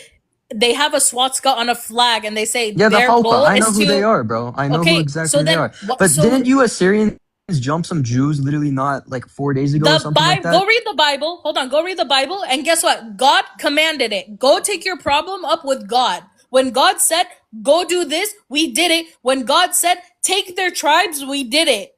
Your issue is with God, not with us. No, my issue is never with God. I don't even care about God or any So religion then why are like you that. bringing up God telling us to do something 6,000 years ago? Not even 6,000 years ago, 4,000 years ago. You make it make sense with you guys. With who, guys? You're not the only one that says, I'm just calling you out for Assyrians, your hypocrisy and it's not you acting all hypocrisy. morally superior, It even though wasn't. you It's yourself not act like this. hypocrisy. It's not hypocrisy because of the fact that I literally am a descendant Because of someone some who. Kurds For talk fuck's about you guys sake. badly on TikTok. That's why you act like this. You Mamacita, gotta grow go up, read the Jackie. Bible. Go read the Bible. That's literally what it was, a punishment. Either way, when it comes to me, I'm a descendant of someone from the Assyrian genocide that happened. Okay, 100 years ago, yes, but I'm a descendant. My great grandma ran So from that means there's no So reconciling with Kurds at all? I reconcile with Christian Kurds who are level-headed. All the other Kurds can fuck themselves.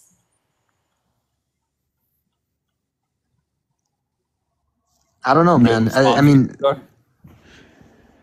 you that's fair to stunned by say. that? I'm not really stunned. I mean, she's been acting like this whole night, bro. Like, it doesn't make any sense that she does. And she's a grown-ass woman. She's probably older than me, and I'm more level-headed than her. Like, make it make When sense. did I say I was level-headed? What? Hold on. I said I'm not. How is it that I literally am even if I submit and put my head on the ground, you would still sit here and talk your shit. Even when people concede, you will talk your shit. What did I say that made, did I agree that I'm level-headed? So you're not level-headed. Fine. I literally told you I'm not. If you replay this live 5 minutes ago, I said I'm not. Fine. She also said she was petty at times. And I'm a Let her fucking be. idiot. I really am. I really should have just shut the fuck up. I should have known better than to deal with the insecure old white man. Why you gotta call him a white man now? Oh, because he is he not white? He is Dave, white. Dave, are you not a white boy, Dawood? Right, I know, but you know that bothers him. Okay, and it bothered me that he had to come on a panel. Let me be, let me live, all right? I'm trying. Hey, I'm letting you live. I said white man. I didn't call him a cuck or a little bitch. So that's progress. You did call him a cuck for Israel. Right now, I'm making more progress. Let's go with the progress. Next thing, it's gonna be, instead of white insecure white man, it's gonna be Haas or that person. I actually probably am never gonna address him even in the comments ever again. By the way, you guys are bringing it up. Do you not remember me literally saying we need a White History Month? It's funny how you guys literally think just because someone says you want White History Month, but then get mad at the Hopa, while you Assyrians are literally a Semitic group. It doesn't make sense. What the fuck is the Hopa? The group we were talking about with the swastika or whatever the Kurds use. I don't even know that's how you pronounce it. That's not how I pronounced it. That's how we do in Iran. Okay, either way, what's wrong with the white people? Hold on, what do the white people do? Nothing wrong with them. It's funny that your group is a Semitic group and you act all white and you prefer this, I'm in America. I'm literally in America. I was born in Syria. We left the Middle East. And now I'm in America. I served my country, all right? I did 2 terms. I don't know, for me, I don't know what you want from me. I can't go back. If Iraq today became a Syrian Christian country, I would cut off my leg to go back. But I can't. So guess what? I am America first. I think birthright citizenship should be taken away. If your parents aren't American and you were born here, you don't get that luxury, okay? Because I didn't get that luxury. So I think if people have to work for citizenship, just because you were born here and your parents haven't applied, you shouldn't get it. I think Americans who are loyal to their country shouldn't have dual citizenship. I don't think any politician should have dual citizenship. You shouldn't serve in multiple countries, military. That's my opinion, okay? That's fair. No And one's same arguing thing, with that. I don't believe a lot of Iranians when they say stuff, but I want freedom for Iran. I do, but I don't see I'm sorry, I don't see that when they say 70 to 90% of Iran hates the IRGC, is no longer Muslim. That's a lie. I don't see it. So I'm going to call Only it out. 33% of Iran is Shia, and then there's 10% Sunni. So I mean, the I majority are don't probably believe not. that. I think the I majority can bring up is the still stats. okay. They say you can't get accurate stats out of Iran, but yes, you say you can. This is from let me bring it up. This is from 2020. It's a pie chart. It shows the religious distribution. But how are you getting I could put accurate? together a pie chart right now. But Doesn't no, mean how is he it's getting accurate reliable. I mean, this is information? from 2020 when Go ahead, there was Jackie. outside groups doing consensuses in But how Iran. do you So know that they did it? And once again, did they go out of no? They do a small population, and who's to say that they did it in an actual area? They could have been in Urmia, where there's do a you lot of think Assyrians. you think in January when they were burning mosques, with the mass protests going, they were just doing it, for no reason? No, it's because they don't want Islam in their country because they know Islam is A not few native to their people country. doing that, I get it, okay? Because there's a It's lot like of people. BLM in America. Yeah, thank That you. doesn't represent everybody. So wait, Jackie, do you believe that there is like a high percent of people in Iran that like to be oppressed? They're not oppressed. They're Muslim. They're fine with it. They're not majority Muslim. There's a lot I of believe that they agnostics. are. There's a lot of You Christians can growing in be Iran. you can be Muslim and yet oppressed. It happened in many countries that had revolutions or a regime change over there. I But don't. Cal, 2 points out. One, there are people that may not like There's the pie what's chart. going on there now. Hold on, KXR. They don't like what's going on, but they definitely do not want the West chiming in, and that's what has happened. And then two, think about the reaction that people gave whenever we were talking about the Kurds helping out. There were people that are part of this free movement over there that came up here saying they would kiss the Ayatollah's feet before working with the Kurds.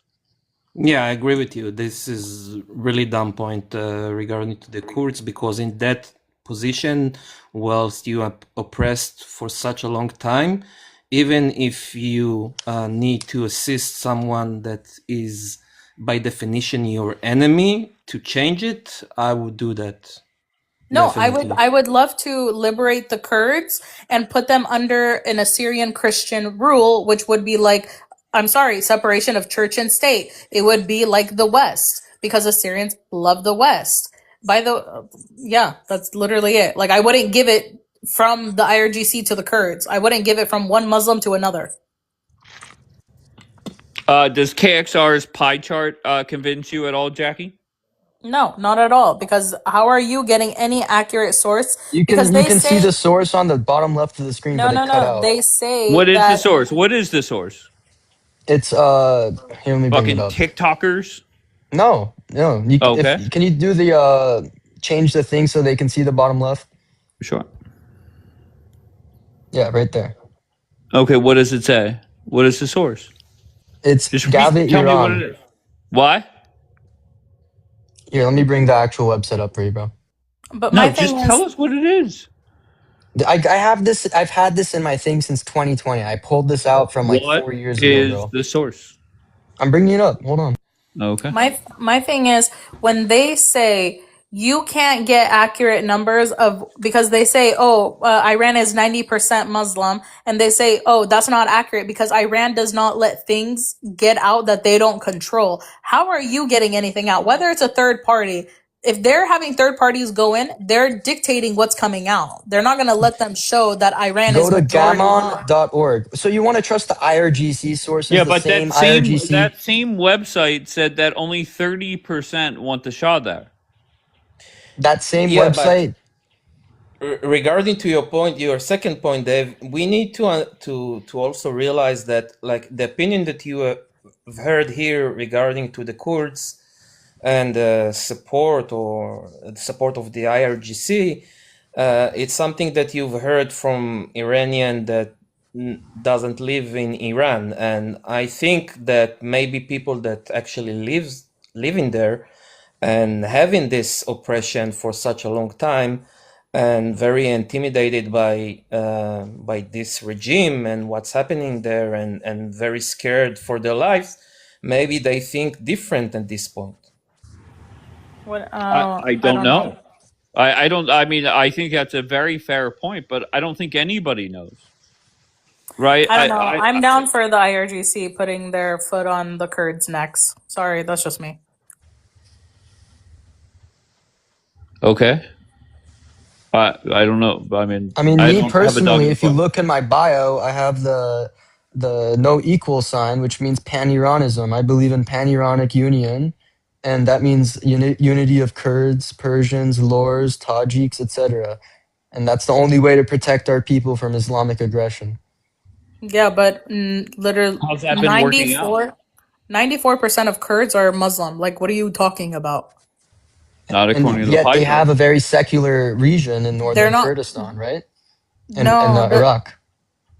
Okay, they are Muslim, but once again, but why do you hold on? Why do you think the Shias say that Muslims shouldn't reproduce with Kurds and they are of jinn? Doesn't jinn mean woman in no, Kurdish? jinn means demon. All right, you have demon jinns. They're in their own religion. In the religion, right? That's why a majority of Kurds are Sunni. The Shias even know and put it in their hadiths that Kurds are pieces of shit, pretty much. That's why you you're think not supposed that to. we should care about what the Shias say? No, I'm pointing out the fact that even the sworn ideology that I hate, the fact that they even dislike the Kurds, and why don't the Turks like the Kurds? Even you Iranians wouldn't even give up a piece of your land to the Kurds. Neither do the Iraqis or the Syrians' indigenous land. No one wants to give them shit because we all know what the fuck they do. What's that? What do? They protected a lot of people from ISIS? No, right? They protected themselves. They disarmed Assyrians and let them get attacked by ISIS. Assyrians literally sided up with a few militias to protect our own people because they were getting access to weapons. They took our weapons. Yet they also fought against ISIS, though, right? For Everyone their knows own this. good. For their own good. I don't get how you're not understanding that. Yeah, of course they would for their own good, but then indirectly, didn't that help you guys? Save a lot of you guys from them? No, not a lot, because a lot of Kurds killed us. So once again, it's one piece of shit for another. Even why is it that Iranians why is it that Iranians by the way, everyone in the comments, you're all stupid bitches. Why is it that Iranians won't give a piece of their land to the Kurds? Why is We're that? willing to give them autonomy, but for a very long time, the main cities in Iranian Kurdistan are economically tied to Iran. And it's been like that for centuries, unlike the post-colonial borders drawn in Iraq and Syria and Turkey. Hold on. Fuck your autonomy. They want their land. They want a piece of land for Maybe themselves. the Kurds from northern Iraq, but not a lot of Kurds Can you just answer the question? Why won't Iranians, Persians specifically, give a piece of Iran to the Kurds who are willing to risk their lives to help you take down your oppressive regime? Can I answer? It's because it's not just the Persians. There are many groups within Iran that are Majority unified. are Persians. No, Please there are don't play Azeris, games. there are Lors, there What are percent? Bakhtiaris What that are not. percent? What do you mean? What percent? What I'm percent of answering Iran why. is Kurd? Or what percent of Iran is Persian? Maybe around 60%. Why? Okay, why? And I'm going with the majority. Why don't Persians want Kurds to have their own indigenous, right? You're saying they're indigenous to that area. Why won't they give them a sliver of land? Because I'm answering you. It's not up to just the Persians, right? There are many different groups within Iran that won't let that happen because the Kurds want to take their land from them. For example, Urmia, it's majority Azeri, right? But there are also Kurdish minorities that Kurds, if they wanted to take an independent piece of land for themselves, that would be a disputed region. They're giving up their lives. Listen, Jackie. Listen, you're not Jackie. even. By the way, you're not answering what I'm asking. They're giving I'm up their lives. answering you. You keep interrupting.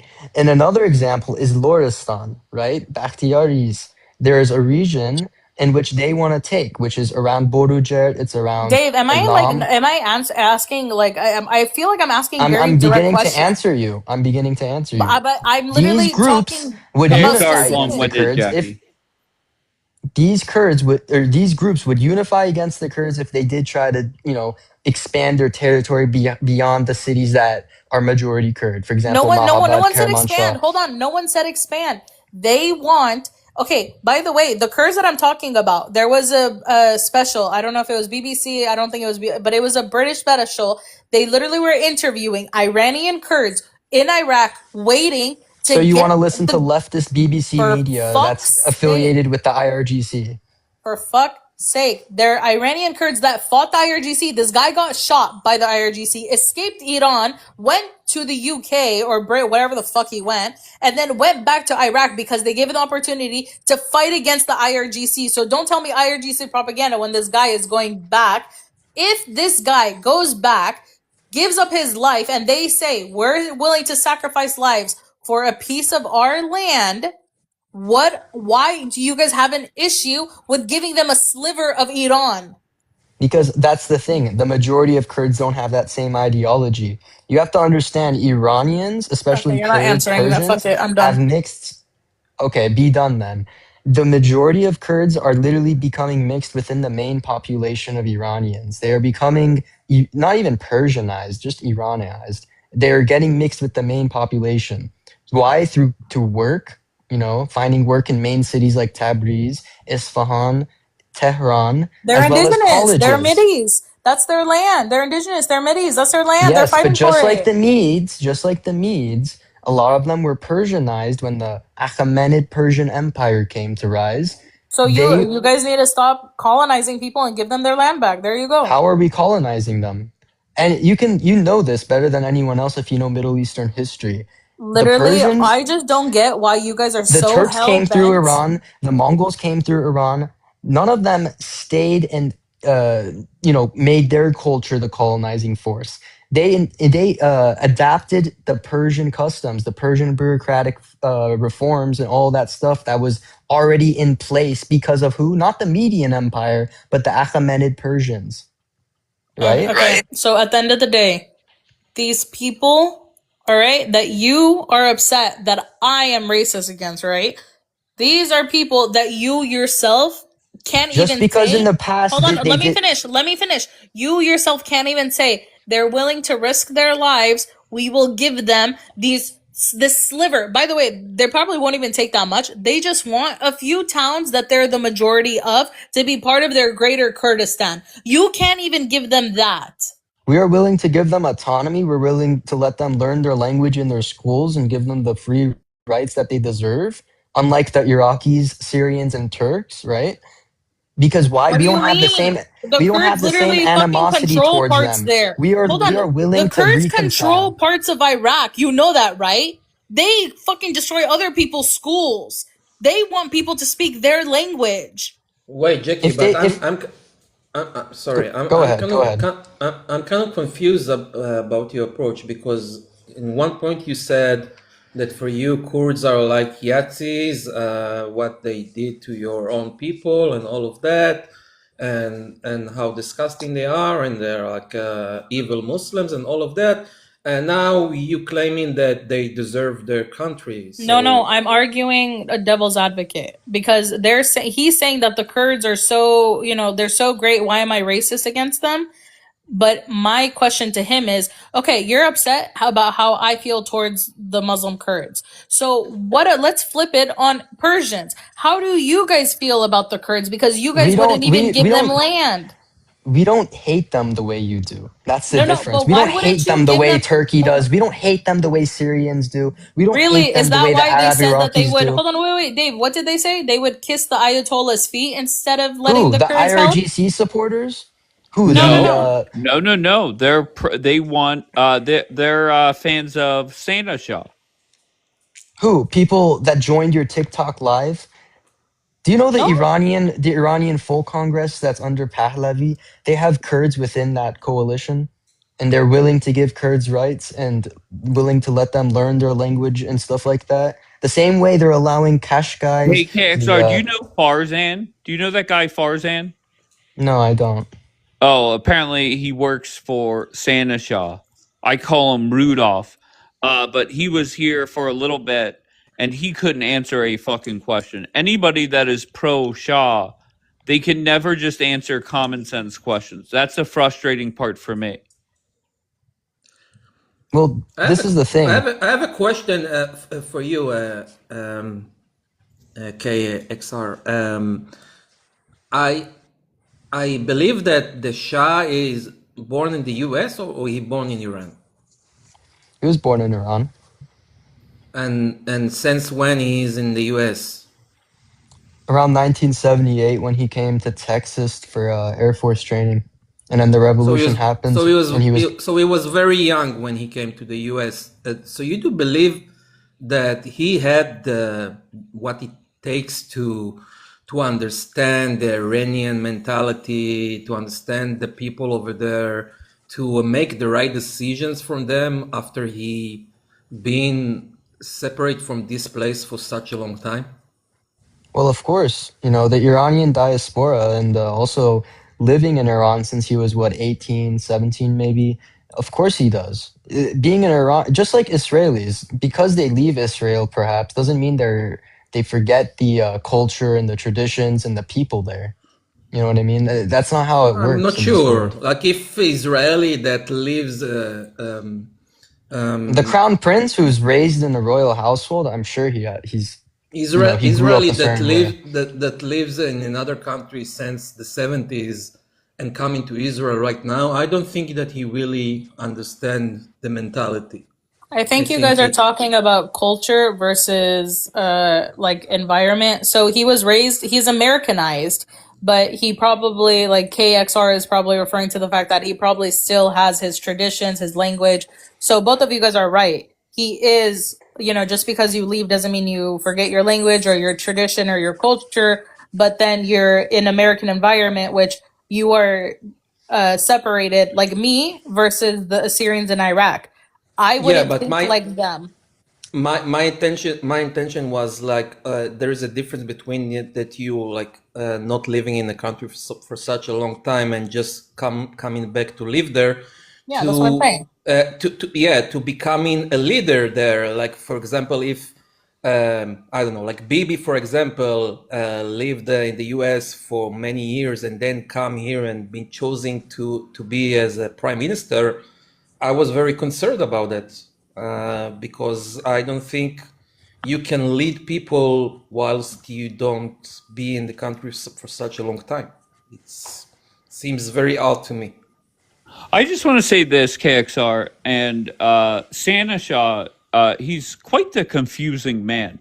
And let me tell you why. Number one, he accepted a position that nobody offered, right? So I didn't get that video. Then yesterday, I'm sorry, it says 2 days ago now. So 2 days ago, at one point during this statement, he's saying for them, asking them to prepare essential needs as soon as possible.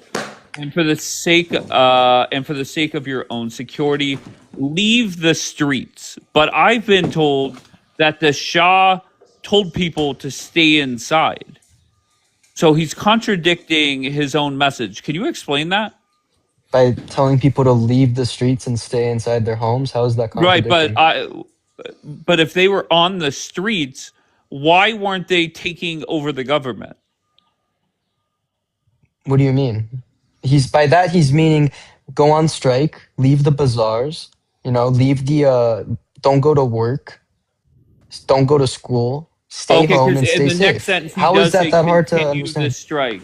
Okay, no, because the way that I took it, which your explanation does make a little bit more sense, because the next sentence is continue the strike.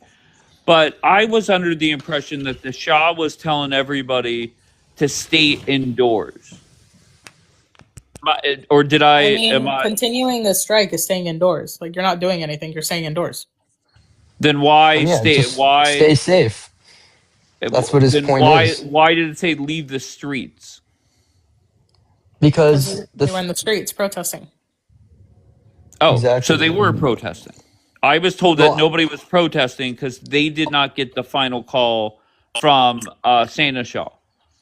I'm sure there was people on the streets, especially in the bazaars that were, you guys You guys are fucked. Check your source. Hallie, I hope that's not to me when I'm reading right from Santa Shaw's Twitter account. I don't know how clear it was for you, bro. I mean, he told people to stay inside and stay off the streets. It's not that hard to understand, not that hard to Oh comprehend, bro. no. Okay, let me slow it down for you. I was told that nobody is in the streets because the Shah said don't go to the streets yet. But in his tweet, this video 2 days ago, he said leave the streets. But I thought they were already off the streets. Does that make sense? There definitely were masses that weren't on the streets anymore, but people were still going to work. You know, since the protests in January, you know, people started, because the protests began with strikes at the bazaars. Wait, so does he want people to starve? Like, I'm confused. No, people were going back to work. You know, people were contributing again to the bazaars and to the economy. Yeah, but do all you of a not understand sudden, my question? Does he want people to like? How are they gonna survive? why do you think he said ration your supplies then? No, So he he does wants- say prepare. I ask you to prepare your essential needs as soon as possible. So he does say that. So he doesn't want you to starve. Just what I don't get is when this quote unquote final, because the last sentence of this video is await my final call. What happens when he gives the final call and nothing really comes of it? I guess we'll see, Dave. Okay, and then hypothetically, Trump finds somebody to work with. Does Santa Shaw still fly into town acting as if he's the transitional person? I think the things that Trump says and the things Trump does is completely different, bro. And okay, that's fair. I have no problem with that. But the question is let's say Trump says, I'm going to work with so-and-so, and it's not Santa Shaw. Does the Shaw still fly into town pretending he's like that he has this position that he accepted that nobody offered to him? Does he still do that, do you think? And here's the thing, you say nobody offers that to him. There's mass peoples in the streets waving pictures of him. Nobody important in Iran. Nobody important. Who's important? There has, right. Does there It's have to be the Democrats that say Kamala Harris should be president. The important people. Like what are we doing? Oh, you cut out, Dave. There are times. There are times where you do cut out. By the way, for like 2-3 seconds. But the important people are the countries that are literally attacking that country and saying what goes and what doesn't go. I mean, I think those are the important people. Like if Trump didn't say it, it's not important. What about Bibi when he says he's going to continue the fight, as well as when Pahlavi says he's going to continue the fight, whether there was intervention or not? I'm sorry. Bibi is now closer to Trump than you guys. Bibi put out a statement 2 days ago saying that this is going to be your opportunity, essentially saying it's not on us, bub. But didn't Bibi also say he was going to continue the fight even if America drops out? Bibi said. Bibi said eventually. He said that the regime cannot be changed without the people in Iran. Correct. Of course, it can't. But can the people do that without arms, just with their fists? Yeah, there's other countries that did it. Who, Jackie? Who? I don't think anybody. I don't think you guys should be armed, because if I'm advising Trump, and you go down the list of pros and cons of just throwing a whole bunch of weapons in there, that doesn't mean that the other side is going to lose their weapons. So that's going to lead to hundreds of thousands of deaths. It doesn't mean the other side is completely weakened, though. They still have their weapons, but the thing is their bases are completely destroyed. Their checkpoints are on watch. As, like I told you, I think last week, if we have air superiority, it's going to be way easier. And by we, I mean the Americans and Israelis. And at this point, they're getting closer and closer, right? But how? Okay, so right now, Trump and Bibi are having their guys and girls fly over and drop bombs. How is that going to help you when it comes to overthrowing the government? by taking out checkpoints on the streets, right? So when the time does come and the Iranian people are ready to hit the streets, they are able to without the fear of that repression that's been going on for the last 47 years. Okay, I have a funny feeling that the Shah puts out his final, or what did he call it? Yeah, my final call. And what's going to happen is the other side is going to see that. They're going to be prepared, regardless of what the perception is on how weak they are. And they're going to take out like 100,000 people in the first day, and then that's over. I Also, think just that's the Google it. unfortunate reality. Go ahead, Jackie. No, I was just gonna say you can literally Google countries that overthrew their government with no violence and like they don't have arms either. Oppressive governments. I have it on my screen, but even if he makes me big, I feel like you're gonna have a comeback to it. That the Iranians, blah blah blah. But also, I'm pretty sure, and someone brought it up in the comments. There was people saying that Iranians are starving right now. So when I said, does he want them to starve? If you're telling people not to go to work, and if they don't even have money now and there are already people starving, how are they going to hold out from doing what they need to buy essentials? Like, make it make sense. So the Shah's oppressing them more? That doesn't make sense. The No, it's Iranian just, it people doesn't have make been sense. suffering and starving for the last So like make 2 him years. suffer more? Do you know how much bread has been costing in Iran since at Yeah, least I know. I have, 2024? To be honest, I have no clue. yeah, it's a shit ton because there's also other countries who they do American currency and bread is shit high in those countries too. But once again, if they're not working, how are they getting the money to the supplies that they need to stock up for these strikes and protests? Yeah, I Here's don't the think this thing. was well thought out by the Seneschal. You have to understand that for a very long time, the bazaars have been handing out. That's how the wars in Iran usually go. In the Iran-Iraq War, for example, there was mass lines for free food, free cigarettes, free water, free beverages, and that's how they rationed during that war. And it's not a lot, but the Iranian people at this point understand what it takes for freedom. You know, they're willing to take that opportunity. If, however, they listen to that the Wait, call of the Shah.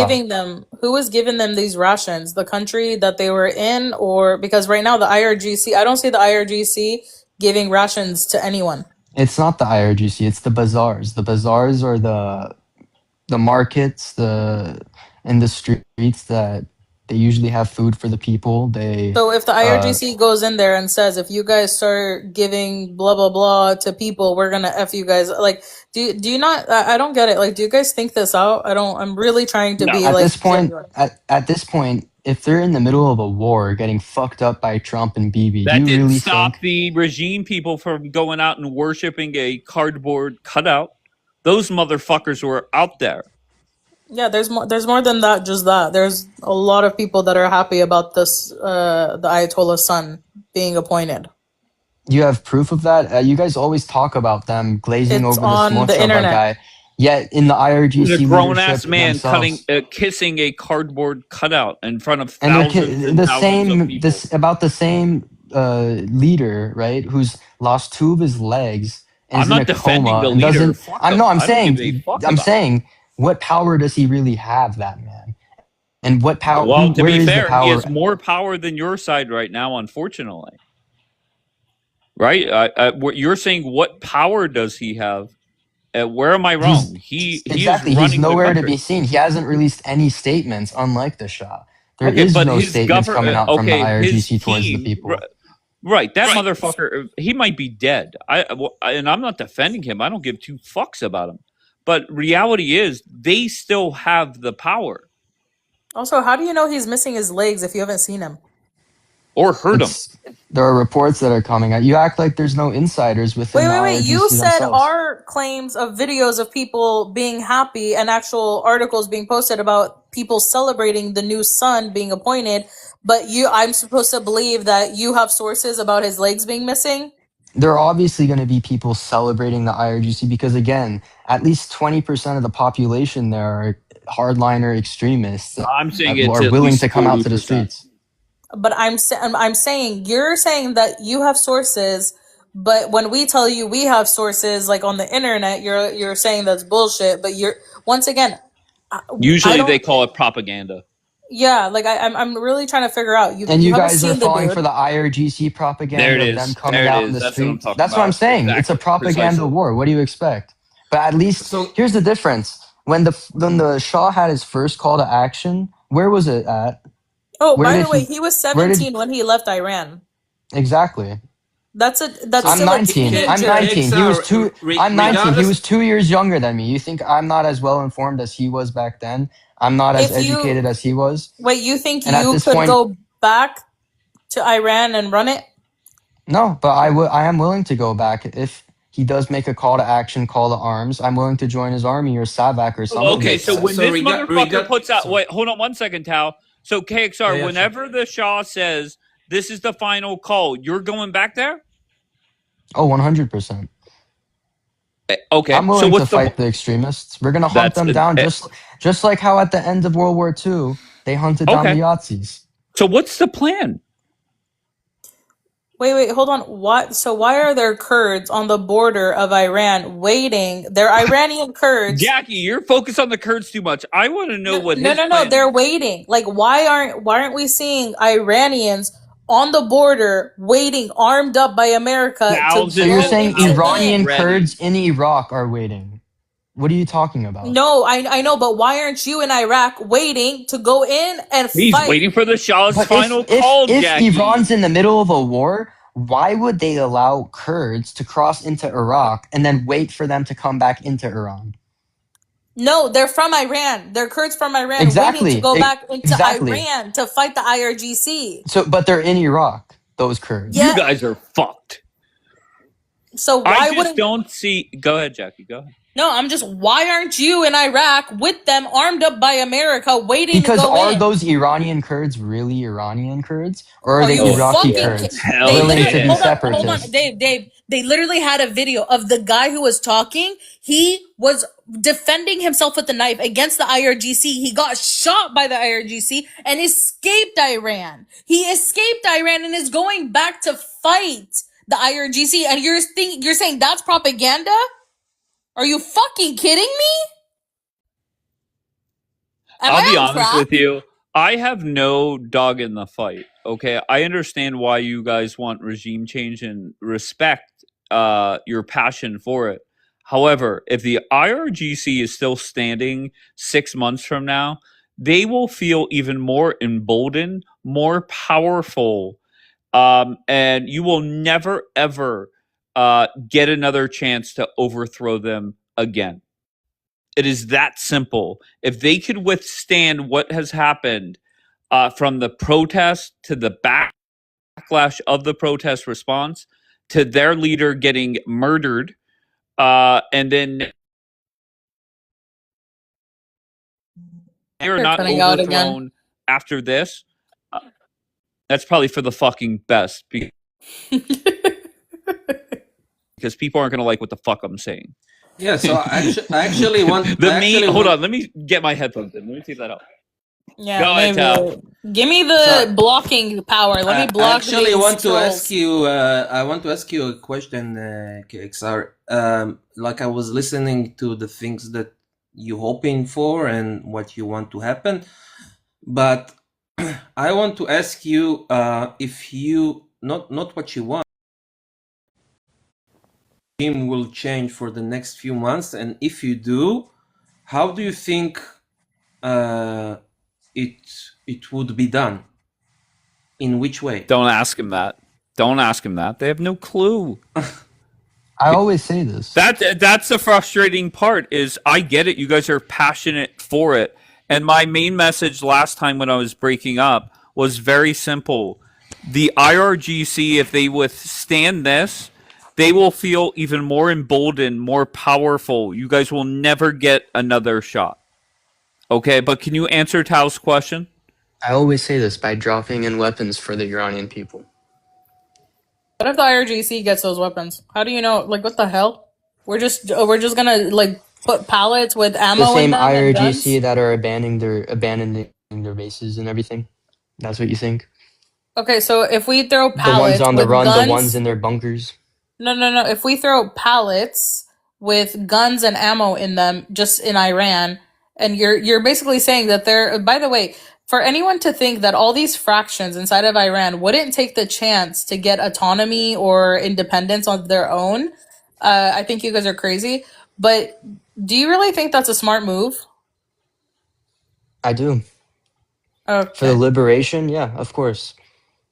Or do you Does think? the Shah agree with that?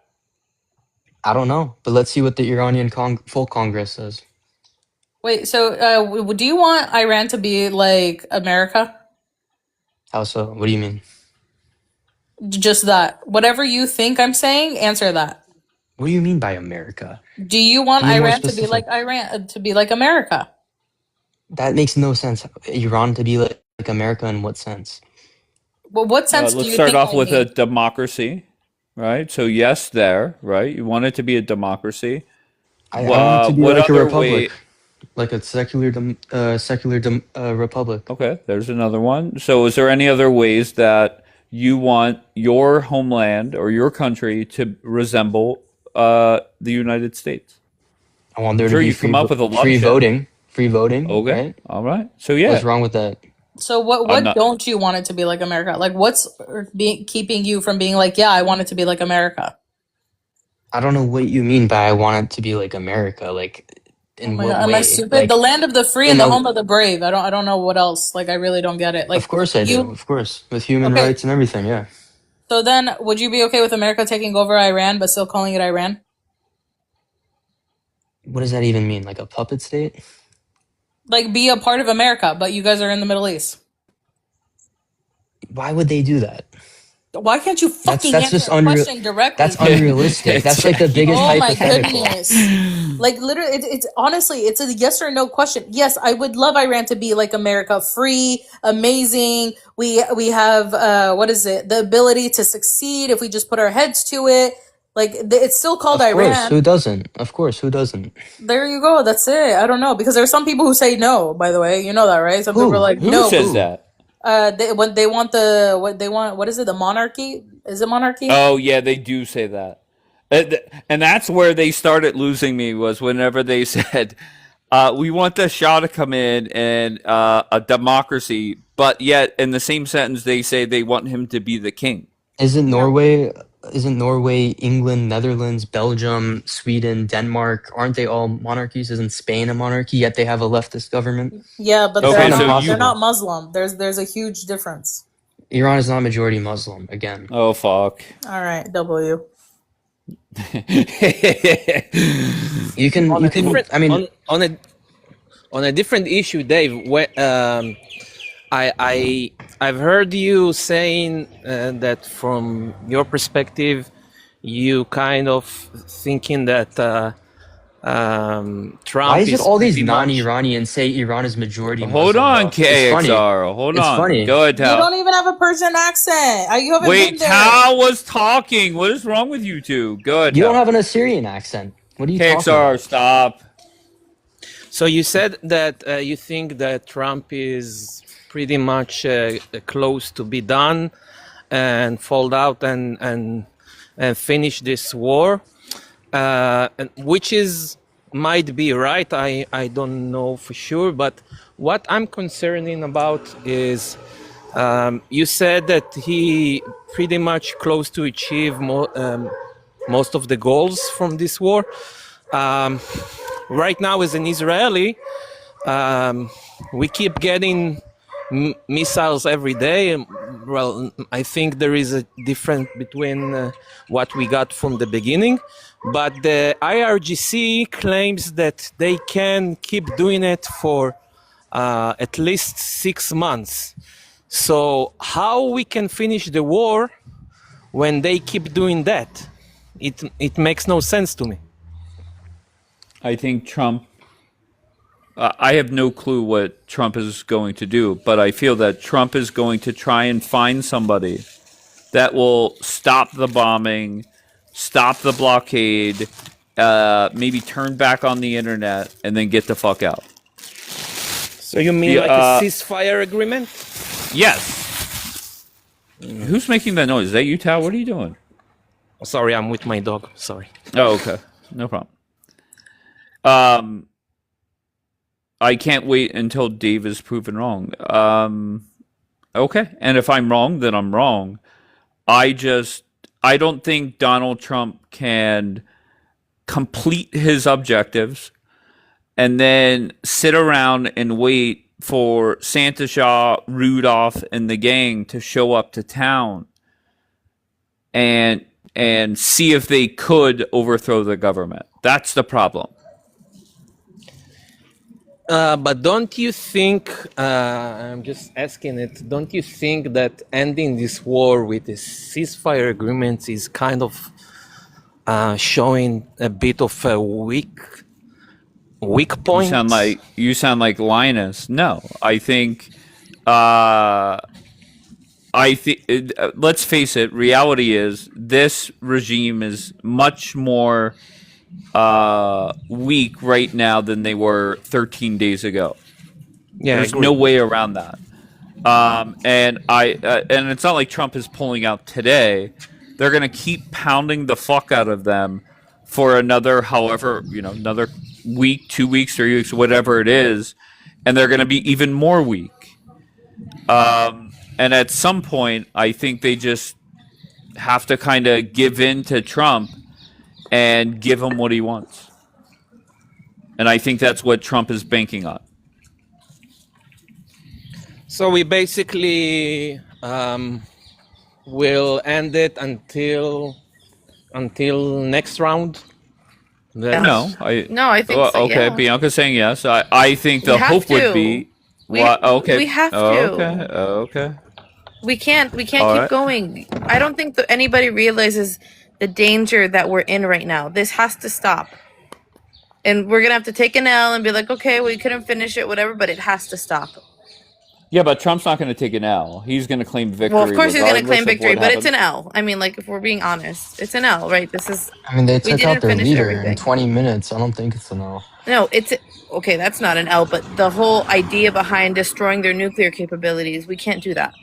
That's just the reality. It's a reality check. We have no idea where the uranium is.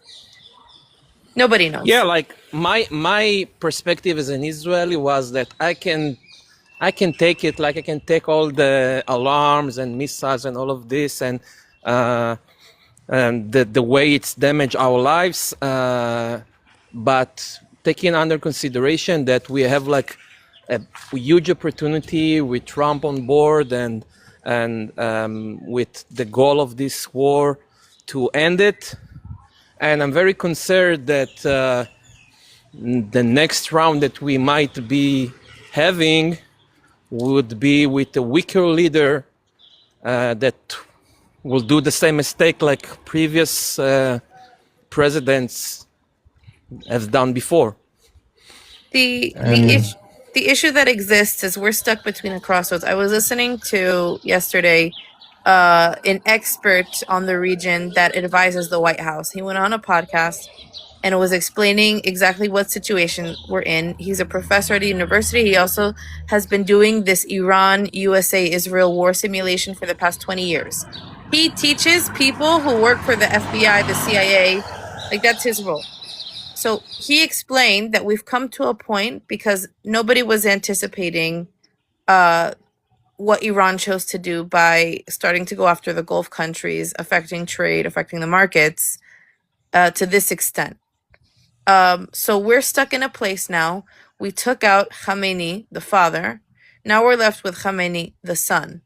Now, what wasn't clear before, but has become clear now, is Khamenei, the father, was completely against using nuclear weapons in war. He had written 2 fatwas about it and saying, we just want it for our own protection, blah, blah, blah, blah, blah. Okay, obviously we can't trust these people with that, but this is what they wanted to do.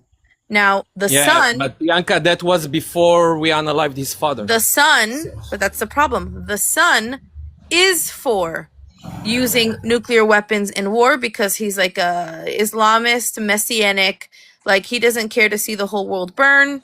And so he is willing to use nuclear weapons in war. So this is a big problem. This is a huge problem. What makes you think what makes you think the father wasn't like was that? against it? Because, yes, the father was against it. He wrote 2 So why fatwas they- against using it. So Because why they kept developing it? the same reason all 9 other countries developed nuclear weapons, for our own protection. The argument was made, if Ukraine was still able to have a nuclear weapon, Russia wouldn't have attacked them the way that they did. So they did it for their own personal securities. Now, The thing is, Iran never originally had one.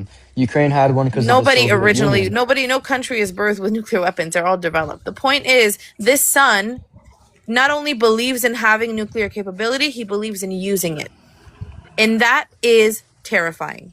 Because when somebody is unhinged, okay, and believes that anyways, the Mahdi is coming, and, this will just push that shit forward, this is scary. So we need to stop while we're ahead. Trump needs to make some deals, and we need to pack it up and go home. Otherwise, we will be forced into doing regime change. And then with that logic, and that means American and Israeli troops on the ground, and there's no choosing one or the other. Israeli troops will have to be on the ground along with the American troops, because Israeli troops are the best trained in the world for urban warfare. There was an interview done the other day where one of the ministers for the IRGC was speaking, and they asked him, well, how do you feel about a ground incursion? And he said, we're waiting for them. That's what we want. I just want to read 3 comments in a row. I'm going to exclude Dana. You have Miss Blonde with the hands in the face or whatever that is, palm to the face, whatever the fuck that emoji is.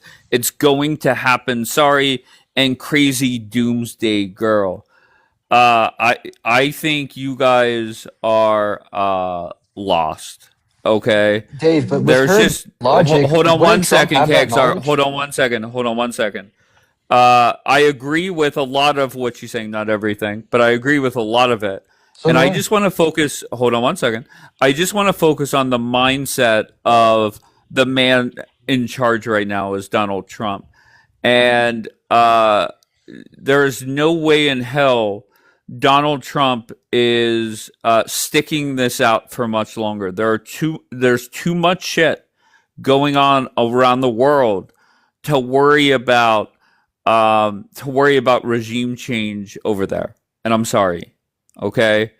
KXR, what was your question or point? I'm saying with that knowledge that she has, and along with these other experts, wouldn't it have reached Trump? And do you think, knowing Trump, wouldn't he want to continue this if, like she says, the son is that crazy? You know what I mean? No, he would want to make a deal, because he knows what the fuck we're dealing with. World War III. That's if troops are on the fucking ground. That's World But they War III. haven't enriched it yet. That's right? if troops get sent to Iran. I'm gonna make it very fucking clear for everybody who doesn't get it. For everybody who wants to sit here and sit on TikTok all day and don't actually listen to people who know what the fuck they're talking about, and listen to experts who work in the government. If troops go to Iran, it's World War fucking III. I know. I'm not talking about troops in Iran. But that's the only option. We have 2 options. Trump makes a deal, gets out, and we're all living back to normal, kind of, maybe, because now we have a psychopath in power. Or we go and put troops on the ground, and it's fucking World War III. There's no other option outside of that. Again, who says it's going to be American troops on the ground? It has to be American troops on the ground, because they can't leave Khamenei's psychopath son, okay, leading shit.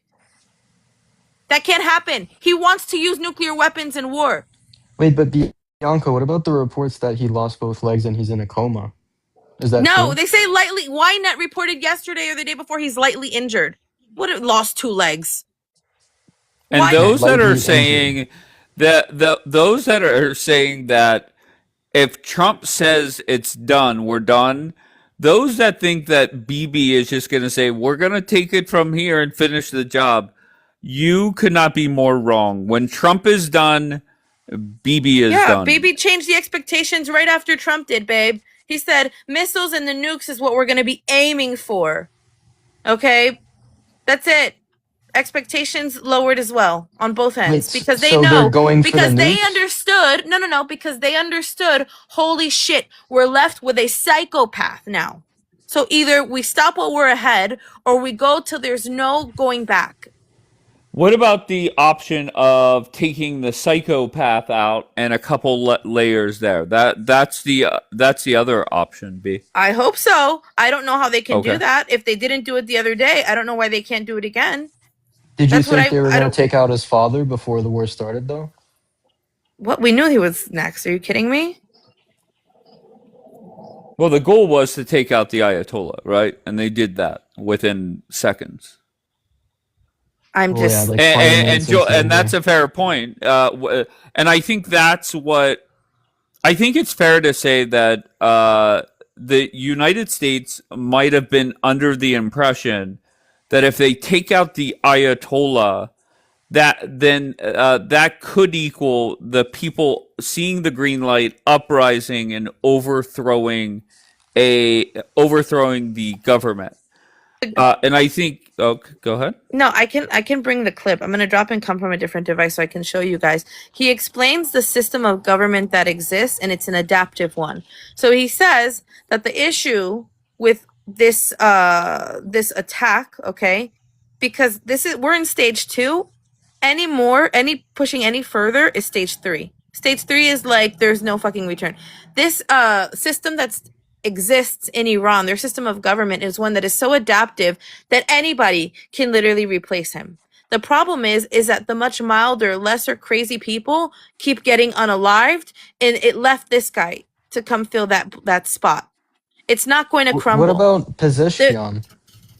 I don't know who that is, and if they need to, but that's the the current problem. president of Iran. If the United States gets involved in regime change and starts putting people, picking people that they want to run shit, then they have to go all in. And I'm telling you, it's very clear. If troops are on the ground, it's World War III. So they need to pack it up and go home.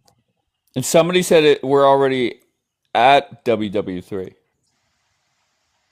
I think it was Miss Blonde that said that, but I'm not scrolling back I mean, if up. we I were think it already in was her. World War I III, apologize if it's China not her. would be involved, right? I agree, and that's why I mean some of these comments that I have seen over the last few weeks just mind blowing. Well, this is the thing. Pezeshkian is the current president of Iran, and he's actually a mild reformist. He's a part of the IRGC, yes, but he's only been in office for a year.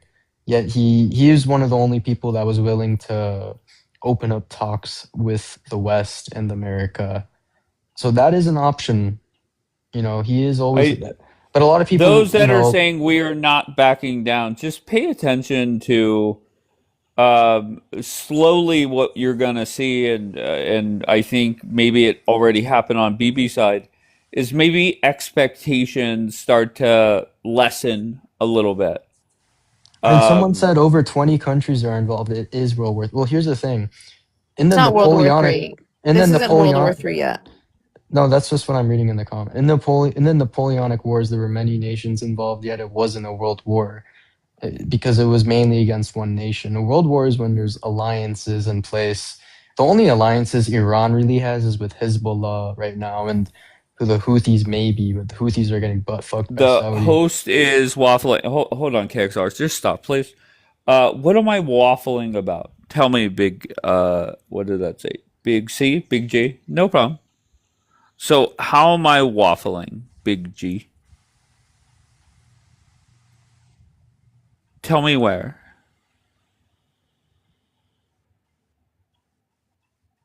Big G, I'm waiting. Like the other night, I heard someone say, "Oh, the North Korean embassy was hit. Oh, we're fucked. We're fucked." Nothing happened with North Korea.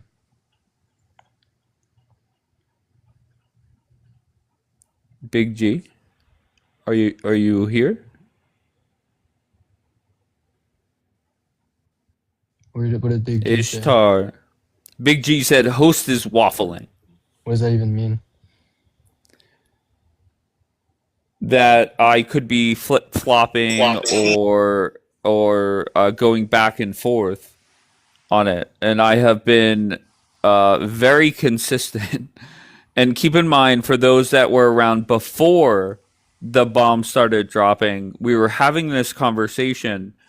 And at some point I said before it even started, Trump should not do regime change. And the reason why I said that is I had very intelligent Persian people come up here, and whenever I just gave them common sense questions on how we get from point A to point B in regards to regime change and involving Santosh, the answers were non-existent. Okay, and that's why, and reality is playing out just like I predicted. That exactly what I said will happen is happening. We're 2 weeks in, nothing. 2 weeks from now, still will be nothing. Go ahead, Bianca. Play whatever you want to play. So I'm just gonna play the trailer first, and then I'll find the clip that explains the two separate clips about explaining the system of government that exists in Iran. I will highlight he is a little bit critical of Trump in terms of what's going on, because I think he's scared about World War III. But just to highlight, this man is who's trained the Air Force in war strategy in the event that a war would happen with Iran. So he's not some doomsday person on TikTok who's just making shit up. All right, let me 1 second. Let me expand. Do you take offense whenever they say you're doomsday? I think that my frustration comes from, I believe it's just an excuse to stick your fucking head in the sand, so that you can continue whatever you think or whatever propaganda you've been fed. That's my issue. I don't like sheep. You can disagree with me. There are tons of people who disagree with me. The problem is when somebody's telling you something factual and you refuse to believe it because you're propagandized into believing that, we don't have anything to worry about, and that pisses me off, because you do have something to worry about. Well, here we go. Hold on 1 second. Big G is back. Welcome back, Big G. Why can American troops be on the ground? I'm guessing you're meaning to type. Get the fuck out of here, Big G. Your president, my president, ran on no American troops on the ground. Wake the fuck up, little G. Bianca, floor is yours. Go. And my husband. I think you're. Oh, okay. Okay. Yeah. No all problem. right. So we can have the light. All right. Give me 1 second. Let me play. This is the trailer. Everybody should go watch this, from an actual expert, and then come back and talk shit. And then I'll find the clips after what you guys talk. So here we go. You've been running simulations on a war with Iran. Yep, every strategy for 20 years, and it's playing out right now. So I can tell you that we are losing control of the situation. Like, we don't know where that nuclear material is, but they have the material for 16 nuclear bombs, and we've given them every incentive to develop them. Professor Robert Pape might be the single most important, credible person we all need to listen to right now. The supreme leader that we took out was against nuclear weapons. The new supreme leader, he's way more aggressive. He's advised 2 decades of presidents in the White House. President Trump is really stuck, but he thrives in chaos. And spent 30 years building the curriculum that trains the Air Force for the exact type of war that's taking place now in Iran. And one of the most mind-blowing things I've learned is that there are 3 stages to this conflict. Unfortunately, Professor Robert Pape, who has 2 decades of being correct with his predictions, gives a 75% chance that Trump is about to escalate to stage 3. In this episode, we're going to explain exactly what this means.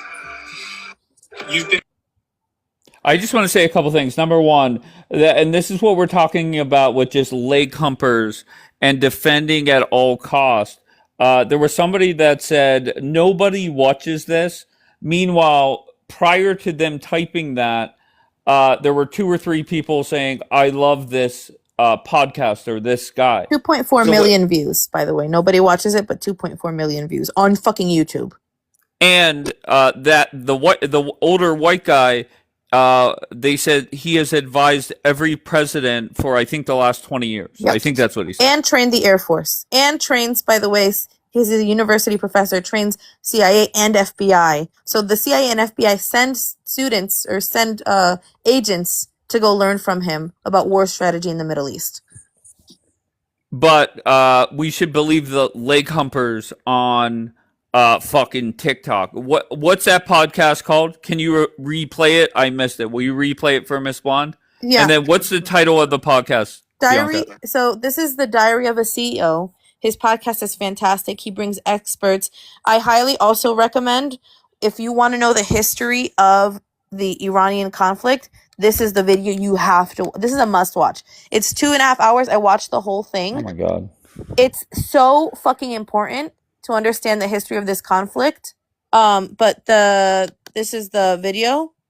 We're entering stage 3 of the war. Stage 1 was June. Stage 2 is this time around, and it can escalate to stage 3. And she wants the trailer. Give me a second. The short.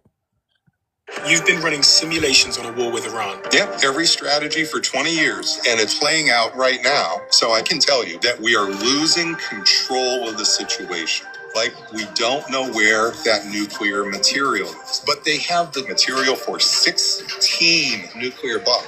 Currently. Giving them every incentive to develop them. Professor Robert Pape might be the single most important, credible person we all need to listen to right now. The supreme leader that we took out was against nuclear weapons. The new supreme leader, he's way more aggressive. He's advised 2 decades of presidents in the White House. President Trump is really stuck, but he thrives in chaos. And spent 30 years building the curriculum that trains the Air Force for the exact type of war that's taking place now in Iran. And one of the most mind-blowing things I've learned is that there are 3 stages to this conflict. Unfortunately, Professor Robert Pape, who has 2 decades of being correct with his predictions, gives a 75% chance that Trump is about to escalate to stage 3. In this episode, we're going to explain exactly what this means. You've been... All right, so that is the trailer for that. Go ahead, Bianca. Yeah, I'm gonna find the clips that I was mentioning before. You guys can talk while I look for that. But it's really important that we understand the structure that exists, and then then we can also. There was something else I wanted to show. What was it? The structure that exists, why it's easily replaceable. Never mind, I'll figure it out. Okay, so the question has to be, what those people that are believing that this war is going to go on for another 60 days or more, what are you seeing that leads you to believe that? Because to me, there are so many signs that point to this wrapping up quite soon, right? Not today, but much sooner rather than later. And whenever I ask that question, and this is on both platforms that I'm on, the answers I get to my question, it does not make sense. He said 4 to 5 weeks. Sure. And 4 to 5 weeks, we're about to enter the 3rd week of it. He has also said we're ahead of schedule. And I think with the way things are going, if I'm advising Donald Trump, it is find somebody in that government that you could work with, strike a deal with them, and get the fuck out. And that is that. Do you want me to show? He starts explaining who the new supreme leader is that they've chosen. Do you want to watch that really quickly, just to understand what we're fucking dealing with right now? Wait, I'm sorry. What is this gonna show? He starts explaining about who the son of Khamenei is, Mojtaba. Yeah, sure. And explains what we're dealing with at this point and why, again, we're not in a safe place. And then I'll find I know what I want. Wait. Hold on, Big G just chimed in. He said, not gonna lie, host is a big coward. Oh, no. Mm-hmm. All right, go ahead, baby. Okay. That particular effort. And last night it was announced that he has been appointed as the new leader of He's Iran. the new supreme leader. Did Trump expect this? I think that he expected it because he kept trying to talk the Iranians out of it. This is what he meant by last week when President Trump was saying that he wanted not this guy. He specifically said not the son. And then he had a problem because people kept pushing him. And they said, okay, well, if you don't like the son, who would you pick? And he said, well, it is a problem because when we killed the supreme leader, we killed around the leader 20 or 30 others who we actually thought were better. So we actually took out the best alternatives when we killed when the supreme leader was killed. And so everybody's scratching their heads going, what are we talking about here? So we actually helped by killing the competitors to the sun. We made it more likely the sun. And so what I'm trying to explain, Stephen, is this adapts, okay? So that you're not really taking these pieces out. You're rearranging them, and you are moving up. In this case, you're moving up. The next Supreme Leader? Well, there's the Supreme Leader, but what we're not showing here, you're seeing the target sets that are being discussed. You're not seeing the Revolutionary Guard. What is that? That is part of the army. Iran has 1 million men in arms. 1 million. That's as many as we have in our 300 million people. They have 92 million. They have 1 million in arms. And about 150 or 200,000 of them are what are called the Revolutionary Guards. These are the most aggressive, the most well-trained. These are the most dedicated to the regime. The son, who we just took over, is the prime candidate for that group. So when we took out a link here, it's not just being replaced by another cog. It's being replaced by a very aggressive individual who's backed by some of the most aggressive part of that 1 million-man army. So this is what I was trying to explain in my Substacks, where when you take out the leader, you may kill the leader, but you get in its place a harder regime, a more resilient regime, a tougher regime that wants to lash back even more aggressively. Because you killed Dad. If you killed Dad, and also if you don't lash back, how does the new leader get his credibility with everybody else? If he's a wimp, why doesn't he get a bullet in the back of the head? You see, just because he's appointed a new leader, he's still just like when you're the head of a new company. Like, let's say you take over, there's a company that's in shambles and they get rid of their CEO and they bring you on. Okay, well, you got to have a plan. You see, and if you don't have a plan to turn that thing around pretty soon, Elon Musk had to have the big plan. If you don't have that plan, guess what? You're out. Same here. So you have incentive structure here for not just replacing, not just wimpy replacements, certainly not pro-American replacements. You have incentives for lashing back against the attacker, which is why when we tried to kill Gaddafi in 1986, he lashes back and takes out Pan Am Flight 103, killing 271 civilians, 190 Americans. When we tried to take out the Milosevic regime, to degrade it in March 99, Milosevic lashes back, sending 30,000 ground forces into cleanse, that is, get rid of 1 million civilians in Kosovo. This over and over. I mean, you have written books about suicide terrorism. That's right. I've got one of them in front of me here called Dying to Win. So, I mean, you know a lot about this subject. And this is one of the concerns that actually my fiance said to me. She said, I explained to her, I was like, Iran, they really just have drones at the moment. So I think that's fine. And then she posed a question to me. She was like, yeah, but what about suicide terrorism? Let me just explain. So here we are. Here is, of course, Iran. And imagine it's back in June. So I'm going to start the story in June. This is the beginning of the smart bomb, the escalation trap. Stage 1. We hit Fordow, which is right around there. And then we hit Natanz and some other sites right around here. And what does Iran do here? They lash back. And who are they lashing back against? Israel here. They have their missiles focused on Israel. They're not really hitting our bases here. They're hitting Israel, and they send 3,000 Israelis to the hospital, the most since the 73 war. So a long time. That is stage 1, okay? Now what happened in February 28th? Wait, Dave, is it okay that I keep going? Because I think it's important. Yeah, go. Okay. No, Bianca. I'll stop Okay, you. okay. You're fine. They're lashing back a bit against Israel for sure, but now they're at stage 2. This is why I published this piece today in Foreign Affairs about how Iran's winning the escalation war. So it just came out just a few hours before we came on.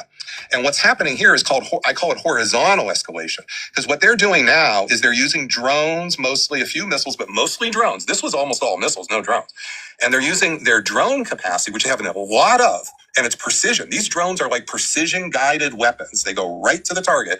And what they're trying to do is break this coalition. For anyone that can't see at the moment, they countered with horizontal escalation against Saudi Arabia, the UAE. The coalition that had been formed against them, they're trying to break the coalition, you see.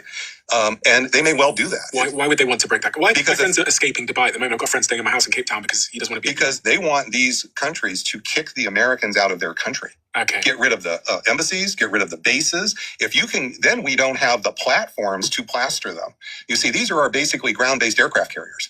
I thought they were attacking Saudi Arabia, for example, because that will make Saudi Arabia call Trump and say, listen, stop, please, we're losing our tourism, we're shutting our airports. Well, they do want to, they are threatening the tourism, hitting the economic nodes, they're hitting hotels, they're hitting the airports. What they are trying to do is by threatening tourism, which it varies from 5% to 10% of the GDP of these countries. This is not trivial amounts here. They're basically trying to drive wedges between these countries and America.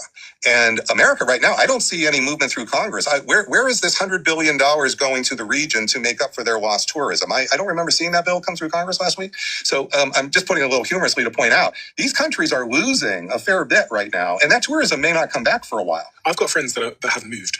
Yeah. I've got friends that, one of my friends was thinking about leaving, is now in my house in Cape Town, and he's been there for 5 years. He's leaving, and he's going to move to America. I've got so many friends that have called me. And imagine that we have 500,000 American citizens here, and we have the State Department on CNN. Call this number. We'll help you escape. It's kind of, even the media in the UK, you see it. It's like they're showing, like the BBC showing like evacuations of UK citizens as they're being greeted in the airport, putting microphones. So this is putting a lot of pressure here, and there's something else that's not widely known, which is there's a big gap between what the leaders of the countries want, willing to support U.S. and Israel, and their publics.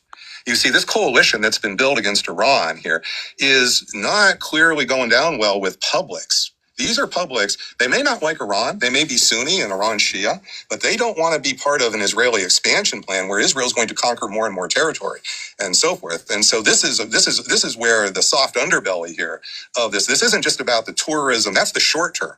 The longer term is bottom up pressure.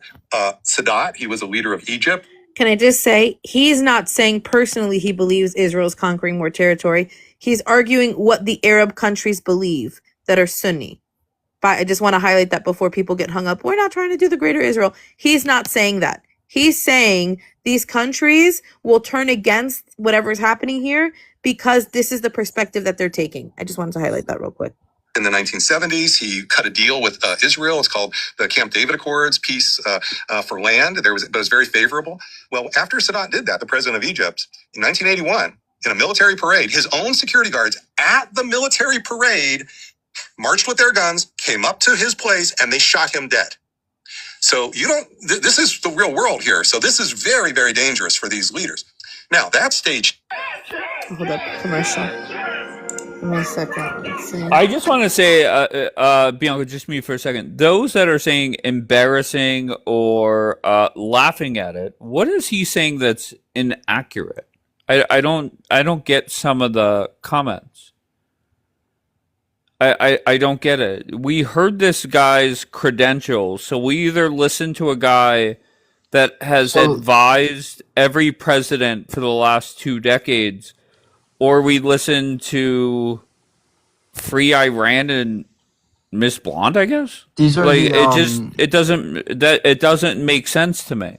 He's saying the Iranian strategy is to isolate the Arab nations, basically, from America. To try to create a conflict between the two because the cost for them is too great. The Iranians have hit their desalination plants, so they're running low on water. There is no water in the Gulf, okay, for the fresh water for them to drink. Their oil capability and their tourism. So these are 3 very important sectors that they survive off of. And because the United States and Israel have joined together to strike, they're trying to break up this friendship to put pressure on the this is how they're putting pressure on the United States. Can I continue? Yeah, keep going. Dana, I think that's a good question, and we will talk about that shortly, because I did bring it up hours ago. Go ahead, B. What happens if we decide to have one of these limited ground deployments here? Because after all, we still don't know where this material is. What does that mean? So for anyone that doesn't know anything about the war, what does a ground deployment mean? Because I saw Trump being asked about this on the plane yesterday, and he didn't seem to deny it was going to happen. It means you try to control a limited amount of space, say the space around Fordo or the nuclear facility that you bombed in June, and you would send the, say, 82nd Airborne in to control the space. What's this? I don't know what any of this stuff means. I see. So 82nd Airborne is a division that we have that's especially equipped to go into hostile area and land and control, say, airports, control space. Think about controlling all the size of LAX. Mm-hmm. So if you want to control LAX, you bring in the 82nd Airborne. They will have 5,000 men and women, not just guys now, and they will come in and they will control that space LAX. But they will also be doing this probably not for a day. not for even a week. They're going to have to spend weeks and weeks to search for that material because we don't know where it is, and it's all deeply buried, and a lot of the stuff has been the entrances have been blown up. So this means long-term presence there. You might also take some of the oil fields to cut off some of the money here for the regime. That is where that book comes in. Do you think that it's likely that America will put boots on the ground, American soldiers in Iran? I think it's at least 50-50, if not immediately. So people keep expecting the escalation to be continuous. And then when there's a pause, as there was between June and February, they think, oh, it's over. I'm going to go now worry about something else. And then believe me, there's plenty else to worry about. So we got Minneapolis, we got plenty to worry about here, even with violence. But that's not how escalation operates. Escalation can have a ratchet effect that's spaced out by months of what seems like peace, only to come right back, and you're stuck in that escalation momentum. Which is what we've seen. Which is exactly what we've seen. And for the reason I'm telling you, we don't know where that nuclear material is. That has been the $64,000 weakness in this entire idea of using air power, and not just in the last 10 days, going back to June. It's not just even about the regime change. It's about how are you going to get that nuclear material out? We had this deal with Obama. Trump did not like it, but with that deal, that held, and Iran took out almost all, virtually just only a tiny bit was left. Not enough for a bomb, all out of the country. And we watched it. We monitored it. We had 24/7 cameras to monitor this. We had human on-site inspections to monitor this. 2018, Trump just ripped it up, walked away unilaterally, and from that point on, it's been pedal to the metal by Iran in upgrading that enriched uranium, and that's how you got to that material that would be enough for the 16 bombs, and right now, we don't know where that is. So, yeah. Stage one is... Okay, stage one, you are beginning the escalation trap. In this case, it's a smart bomb trap, but because it's with smart bombs, where you have tactical success, near perfect. Call it 100%, because it really is. But that doesn't mean you have strategic success. Tactical success plus strategic failure. Then that strategic failure weighs on you over time because the enemy still got the thing that you wanted to get in the first place. Now you do stage two, which is regime change. Because after all, you've already hit the targets. You can make the rubble bounce, but what more? That's why we didn't bomb them in the last 10 days. We might go back and bomb Fordo some more, okay? But we already bombed it. So there's no way watching the bubble. But now we're at stage two because what are your options? The only other option is, well, let me get rid of the regime because then the regime I will control and the next regime will just give us the material. That's not working now. And you hear today, Trump is dancing, trying to figure out what to say. He doesn't want to say the war's over. Okay. He doesn't want to say the war's going on. But the bottom line is he won't even be clear about why we're fighting the war anymore. And I'm telling you, there's a real problem. The nuclear material is still there and it can still be fashioned into those 16 bombs over time. So this is where then you get this horizontal escalation where now they've really working on this because now it's a long war. They start attacking their neighbors. And try to make it the consequences go on for months. So just imagine, when are your friends exactly going to move back? So let's say the war is over tomorrow. Are they moving back tomorrow? No. And when was the last time, have you started to plan for your next vacation in Dubai? Well, I've been to Dubai. I was planning to speaking there in a month's time, but it's been cancelled already. Well, just start to think about that. And, minor thing like a drone attack could suddenly come out of nowhere. You think it's, yeah. I'm just trying to point out that this is the world now that a lot of people, this was a luxury market. So my first... Okay, Karen, you said this is inaccurate. Can you tell me what you feel what was inaccurate in that video? And what I need you guys to do is, and I see the comments and I get the comments. The guy Dave, what obviously. About stage 3? Hold on one second, please. Hold on 1 second. Hold on 1 second. Hold on 1 second. I get the fact. I'm well aware that this guy is an anti-Trumper. But you have to be able to put that aside, right? He does not like Donald Trump. What I'm looking for is where you think it's inaccurate. Bianca, what did you say? You cut out. Yeah, I didn't hear what you said just now, 2 seconds ago. I don't know why I'm breaking up. I have no clue why I'm breaking out. I think, can I just add on to what you're saying? KXR, what were you going to say? Okay, go ahead. I just want to see what stage 3 is. Just want to see what stage 3 is on the thing. Because is there a stage 3? Okay, no problem. We'll get there. Miss Blonde said it's regime change. B, what were you going to say? I think the problem is when you have a stupid, primitive tribal mentality and you think everything is black and white, then you become ignorant and you're sticking your head in the sand and you're propagandized. Because somebody can be against somebody that I like and still say something that's true. You can still speak facts. And that's what I was saying. Yeah, and Yeah, so I'm opposed. I mean, I'm not opposed, but I'm just saying he hasn't said anything wrong. right. Well, people don't want him to be right? So they're talking about an expert advisor to the White House of 20 years being wrong, but some nobody on TikTok knows what's correct. He's an expert on Iran, by the way. So anybody bring up anything having to do with Israel, he's never spoken about his credentials on Israel or the war that's happening. And to be honest, we should continue though. Yeah, I'm gonna continue, but to Wait, be honest, no. Hold on one second. I want to know where this guy is wrong. Let's. I just don't want to. Josh is saying he's wrong. Josh, how is he? Where is he wrong? The only area that I disagree with him is that he is acting like the Iran agreement under Obama was just all hunky dory and perfect. The issue that Trump Josh. No. Stop Okay. for a second. that it was Stop. better than what we have now. This guy hates Donald Trump. He's a leftist. Okay, there's no doubt about that. So take the partisan comments out of it and focus on some of the facts. But continue your point. I'm continuing. The facts of that is that he is stating that the surveillance and the keeping track of all this nuclear material that could be used to make weapons was being done really well, and the UN was just holding their hand as they were doing it. But the alternative argument is that was not the case, and that was the argument for why the Iran deal needed to go was because it wasn't successful. That's my only pushback. Wait, 1 second, Josh. I 100% agree with you. Right? He's completely a leftist in that regard. I don't think that we were ever safe, but we were safer than the situation that we're in now. And in a different part of this video, he makes a point right before we struck Iran, Trump had a better deal than Obama's. And you guys can watch this video. We had a better deal where they were willing to give up more and offer us more access and ability. That's the problem. Wouldn't regime change be stage 3 though? That's my only thing. Let's keep watching. You keep going that KXR. You keep going to that. Wait, hold on 1 second, Bianca. Spiv, what do you got, sir? Yeah, I only have like 5 minutes. I gotta go play soccer. But you guys are panicking too much, Bianca. Like seriously.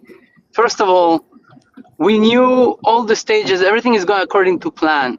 Number 2, that guy that supposedly is going to Wait, stop, Spiv. Stop. You really think everything has gone to plan? Do you really believe that? Yeah. Okay. What's changed? Like we said, 4 weeks is gonna be around 4 weeks. Now, I'm not talking about this. What's not according to plan is Khamenei's son being the chosen supreme leader. That's not up to plan. Wait, that's a problem. First of all, he was supposed to be eliminated with his father. They knew about him, and they knew that he would be the replacement. He's injured, and maybe even not even with us anymore. Ynet says moderately and if you think Trump is gonna leave this war without sending him to Jahannam, you're wrong. So like the Ayatollah is big. There's a lot of work to be done. You guys need to calm down. The real issue, in which I do agree with this gentleman on, is that I believe, and he didn't say it, but I will, is that Trump believed the lie that the Iranian people were ready for regime change. It's not true. There's not enough support within Iran to support a regime change. So because he believed that, he thought, let me clear the way for revolution like no one ever has in human history, for a people to revolt against their leadership. And then they just didn't. And so now Trump has to decide. Well, I'm assuming this guy's going to talk about whether or not Trump's going to decide to put boots on the ground. I haven't seen the video, I guess, but I'm interested to see what he thinks step 3 is, because step 2, regime change, has not worked because the Iranian people are sitting on their hands, because really they don't want regime change as a majority. The majority of Iranians are Shia Muslims who are perfectly happy with the Ayatollah. Hold on. Go. Watch the bullshit that Spiv says. Don't jump to conclusions. All right. Guys, I think we gotta finish the video. Again, wait, KXR. We're not KXR. Please stop. Spiv, make your point, please. They haven't been given the order to go on the streets. Like the streets are. So still the Shah puts out a video. How are they going to get it? They have no internet. So how is this working out? When Every time I ask questions, again, it doesn't make sense. so Go when ahead. the objectives are met and we are done militarily, they will be given an order to go to the streets. All right. So then they'll do it, and we'll see if they're able to Okay, finish and the how regime long? change or How not. long? But you guys How are long do you think jumping they'll like need? Spiv, answer me directly. How long do you think? Let's say they're some way somehow they get the smoke signals because they don't have the internet. The Shah gives the green light. How long do you think they need to overthrow the government? I don't know, maybe a couple of months, 2-3 months. I don't know. So you think But Donald Trump is going to? They will be Okay, getting Spiv. help, and he Okay, said that well, he's that's not going to be from the United overseeing. States. Good luck. No, he said he's gonna be overseeing the change if it actually starts. They're not gonna just leave them there. When did Trump say that? Help. When did he say we're going to oversee He the said, change? I'm gonna help choose the best person and I'm overseeing the change. He said, I didn't come here Correct. to go again in 2 years. Did you not see that? Did you not Very see good. that? So Spiv, what? Stop, Josh. What he means by that is he's going to find somebody he can work with, just like he did in Venezuela, and then he's going to get the fuck out.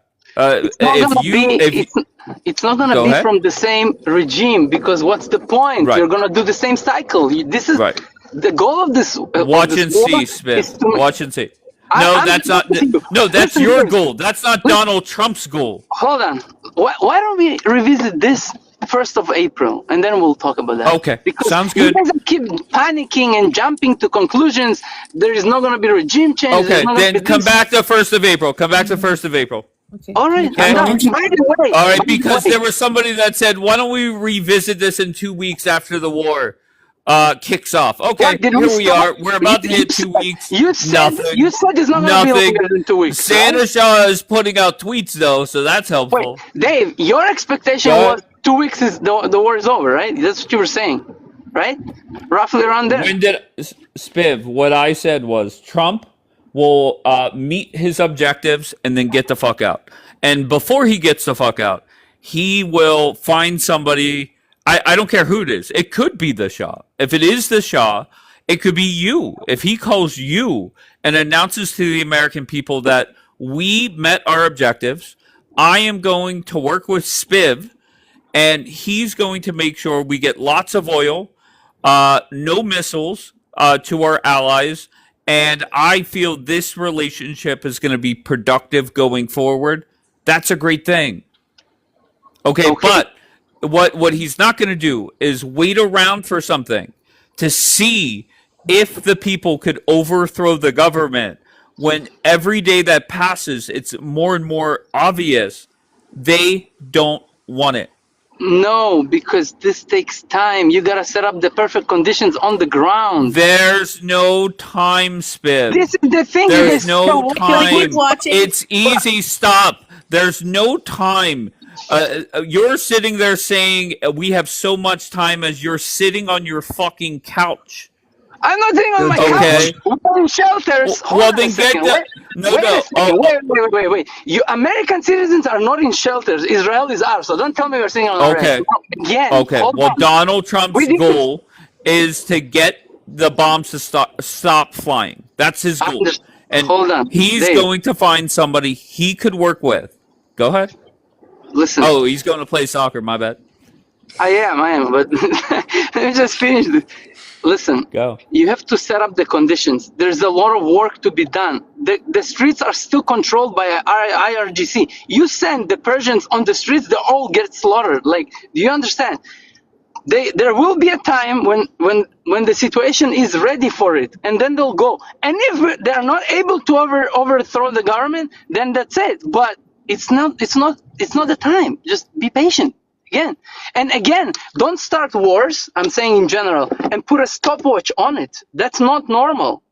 Like, Americans, like, they knew this is the It's not a biggest war. stopwatch.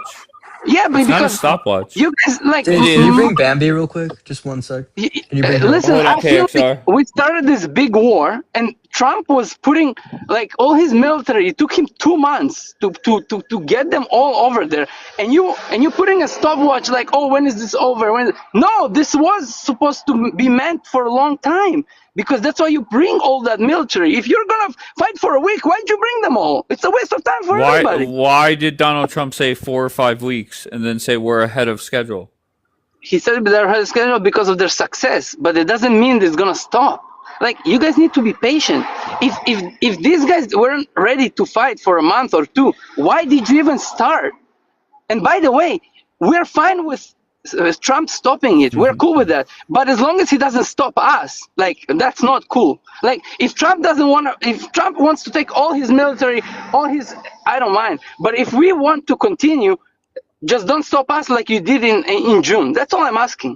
You know what I mean? Let us continue this on our own. That's all I'm asking. I got bad news. I got bad news for you. When Trump's done, you're done. I know, that's the problem. Why does he need to stop us if he's not willing to finish it off? That's what I'm saying. You know, that's all. You want to stop Trump's answer tomorrow, but we're continuing. We have our own goals, because in 3 years, when Trump is gone, if the IRGC stays, we are still in existential threat. Do you understand that? So yeah, Bianca, you too, by the way. Where is she? She left. She is. No, she's here. She's right above you. All right, this is the time to go because we got alarms. All right, Spence. Be good, brother. Be safe. All right, take care, bro. All right, be good, brother. And I have no problem with people that come up here and disagree. I have no problem with it. I got into it with a pro-Israeli, somebody that lives in Israel. The reason why I got on her neck is because she lied 3 times in a row. All right? So anybody that wants to come up here and disagree, I have no problem with that. There's not many people that host more opposition to what I believe in than me. Okay? He wants more. We got rockets. I don't get that. Do you got what about in your area? We got the 10-minute alert that they're coming soon. In your area as well? Yeah, probably the whole. I don't know where he is. I'm assuming he's in the center and the north, so likely the whole country. It doesn't matter, Danny. It doesn't matter. Bianca, do you want to finish the video, or do you want to wait till later? Until I hear the sirens, and then I'll go. Okay, no problem. Okay, so let me turn on the camera. Okay. Playground of the rich and famous here. This is really now changing, and it may come back a year or two from now, but it took 2 years for air travel to come back after 9/11. Just think about that. Now, we haven't gotten to stage 3 yet, which gets to your girlfriend's point. How do we move from stage 2 to stage 3? Oh, well, because you still don't know where the nuclear material is. And we don't have to move to stage 3 this week. We could do it a month from now, 6 months from now. The problem is we've now put in place a much more aggressive leadership, much more aggressive regime. We've taken away some of the what may have been guardrails. We can't say for sure for the nuclear weapon. This new regime, much more likely, and we've given them every incentive to develop the nuclear bomb. We're killing them. So what exactly is their incentive?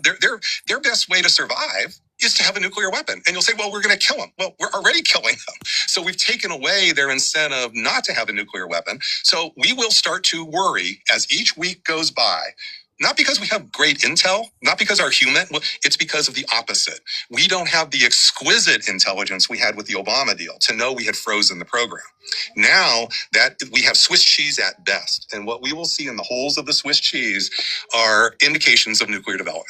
And that will make us worry, because what happens with a nuclear weapon? Is it going to go to Hezbollah? And is Hezbollah going to help put it in Haifa? What's going to happen with these? Are they going to give it to the Houthis?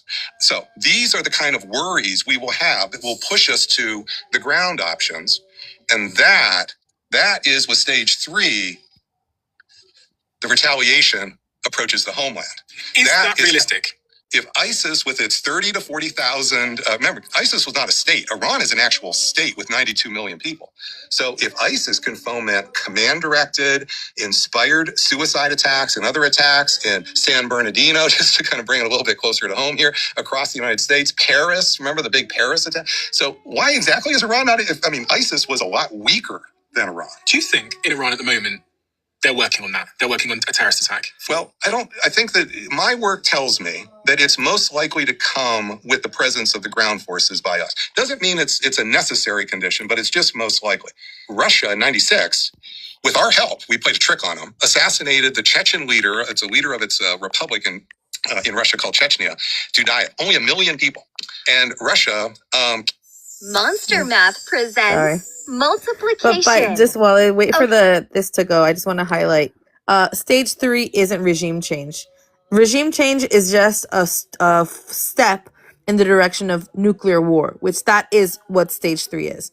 They have now enough uranium for 16 dirty bombs that they can equip to anybody and send anywhere. That's the issue now that exists. This is why he says there is a 50-50 chance that we will have to go in to find those fucking dirty bombs. Or the uranium. And those that are saying hysteria or fear-mongering, as the guy is talking about terrorist attacks, when there were 2 terrorist attacks in one day here in America, do you guys pay attention at all? Go ahead, play it. Sorry, I can know which finger. Pictures of him seeing the missile hitting him, because we can put the cameras right in the nose cone. Then the new guy took over. His name was Baziev, and he launched within 3 months, not the next week, Operation Jihad. And his Operation Jihad was much more vicious tactics. Kicked the Russian forces. Russia's a million people compared to this little province of 1 million, kicked the Russians out after 3 months, launches waves of suicide attacks, massive kidnappings here. This really went on for years and years. So when you say, are they planning it? I don't think it's quite right, Stephen. It's not like they have the detailed plan they're about to execute. They have the next wave of possibilities, which would come. 1 second. Okay. KXR, if you're still here, just so you know, when somebody requests that I bring somebody else up, I must drop you. That's a rule. Sorry, not many rules here, but that's one of them. I just had to ask for them to be more quiet in my house. 1 second. It was stage 2, so stage 3. So as this is expanding, as the war expands, it will go global. Really? You are already seeing it global with the supply chain, and you're seeing it with the oil. So that's already happening. So what Iran said today, the response to Trump's press conference today, that just literally happened before we...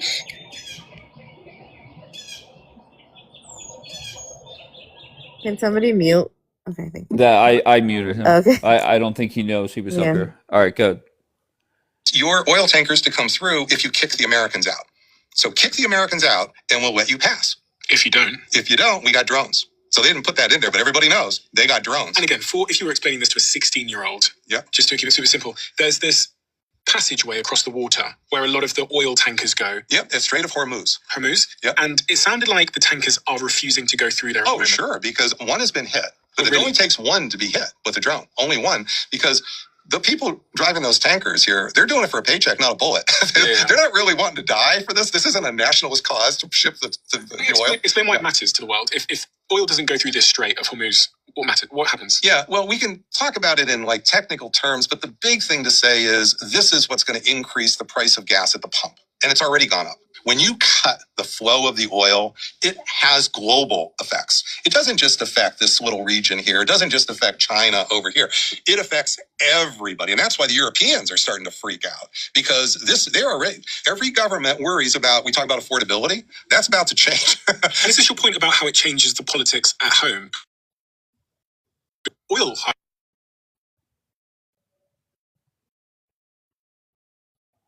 All right. It might. Yes, it has gone up. All right. We'll wait for Bianca to come back. Bo, do you know you're up here, Bo? I think Bo has no idea. Okay, he was typing in the chat, up, I think, and I'm okay. I'm here. What's up, Bo? What are your thoughts? My thoughts are Trump's gonna want to keep going, but he only has 60 days, and Congress is gonna tell him to get the hell out. Okay. All right, and what makes you say he wants to keep going for longer than, say, 30 days? What do you see or hear that leads you to that thought process? Well, I think it's in Pickaxe Mountain where all the uranium is, and it's about 400 feet deep, and none of our bombs can hit it. We're going to send operators in there to try to destroy it, but that's going to be tough because we blew up all the entrances already. Okay, so that doesn't sell me on the fact that Trump wants in this for longer than 30 days. He doesn't like to lose, and he looks at it as a loss. But Congress is going to vote it down and say, get the hell out. So that's why he only has 60 days. Okay. I think regardless of what happens, Trump will pitch it as he won. I think that's a given. I think any leader really would do that. And I think there's just a lot going on right now where he needs to get the fuck out. And I think he knows that. And I think you're going to see over the coming days maybe expectations be lowered. That would be smart, and make sure we get out. It's that simple. Ask Bo if yo man's. Joshua, go ahead. Joshua, your thoughts. I'm just not sure if we're in a better situation today than we were when this all started. That's my biggest concern, is that I don't think we've done anything so significant. We maybe have slowed down the production of nuclear arms. We maybe have put ourselves, put them back a few years. But I mean, at the end of the day, the issue is Islam, Shia Islam in Iran. And you can't unalive enough of the people of Iran, the Shia Muslims, to make it so that they're not going to be a bunch of terrorists. And that's the problem at the end of the day. Until we fix that, I don't think we're going to have any solution.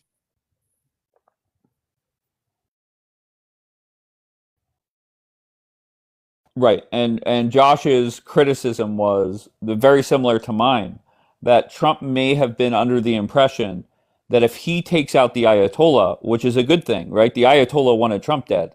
So if he helps take out the Ayatollah, then the people will overthrow the IRGC, and that's just not going to happen.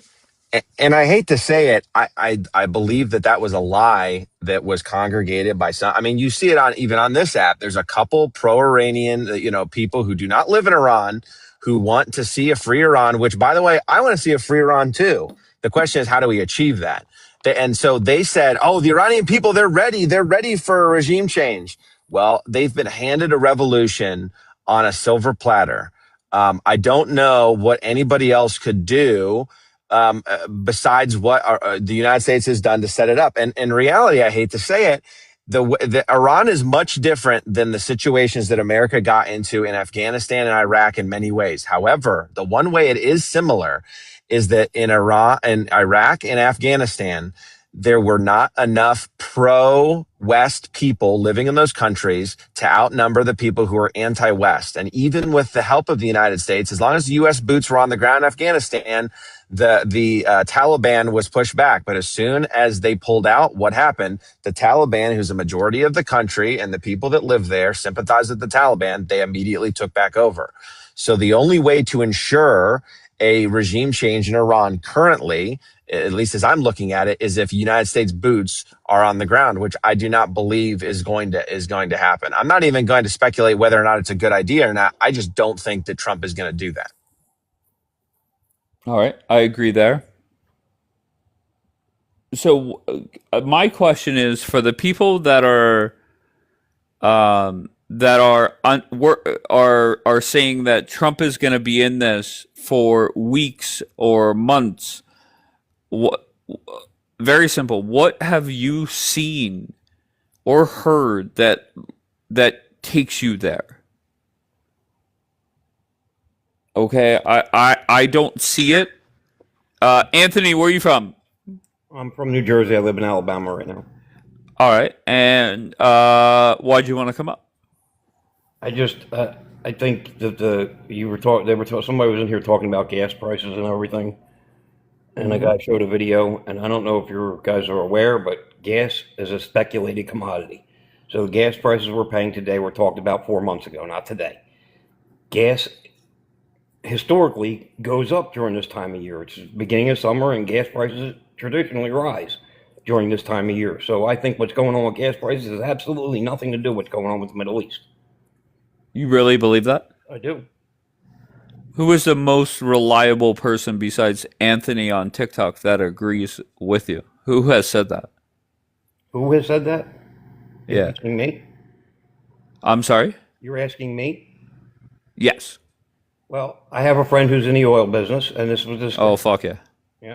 All right, the old friend in the oil business. Okay. Well, he's ahead of. I'm talking about somebody from the administration or has a history of talking about this stuff. Well, gas is a because it speculated seems like commodity. okay. Go ahead. Gas is a speculated commodity. Look it up. It's a speculated commodity. But being a speculative commodity does not mean that it's just totally unable to move based off of real-time consequences or actions. I agree, partially. Well, it's just reality. Stocks are, so for example, Amazon is a speculated stock. If a bad news report comes out about Amazon, regardless of what their earnings is, the stock will go down or up based off of a news report. And oil is the same way.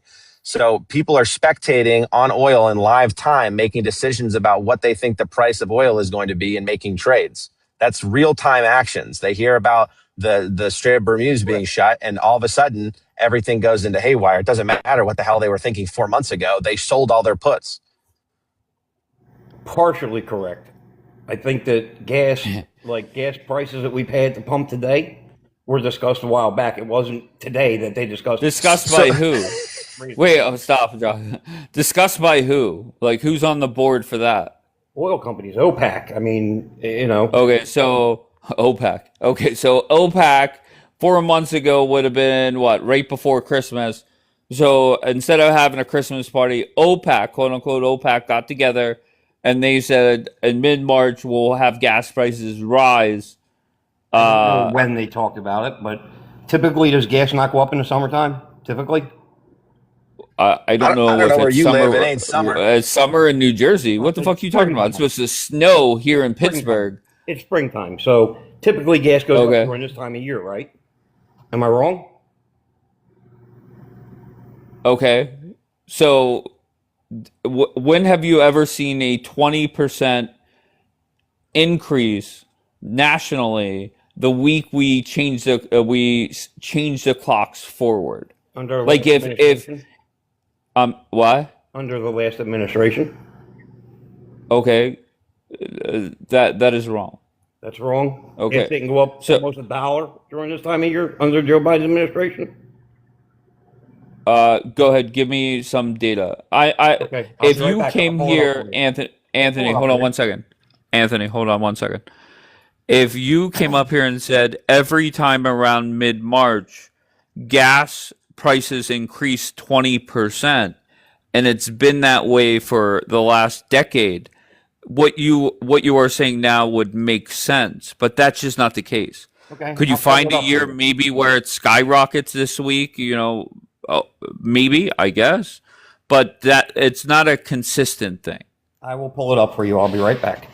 Okay, so okay, there we go.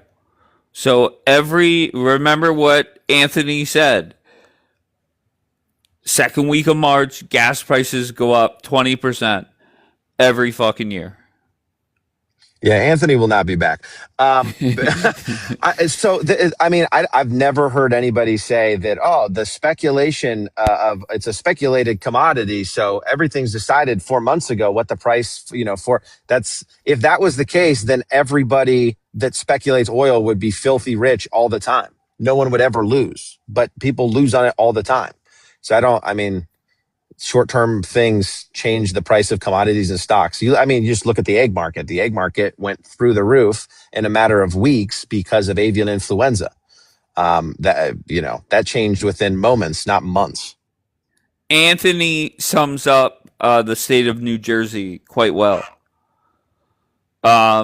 If the poster boy for the state of New Jersey is Anthony, the poster girl for New Jersey should be Snooki or somebody from Jersey Shore. So here comes Anthony's back. Go ahead, Anthony. Hold on a second. Let me get my camera. Oh, fuck yeah. Fuck yeah.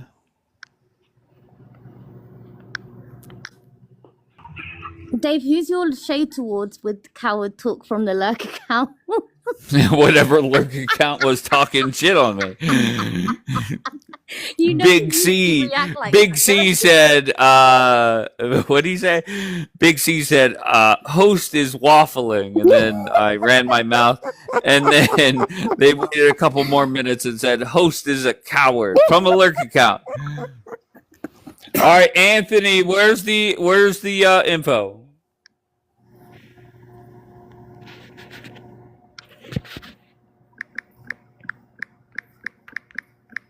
We're typing away.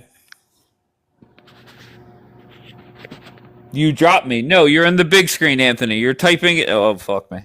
Okay. Tell me you're from New Jersey without telling me you're from New Jersey. Anthony, you're in the big screen. I did not drop you.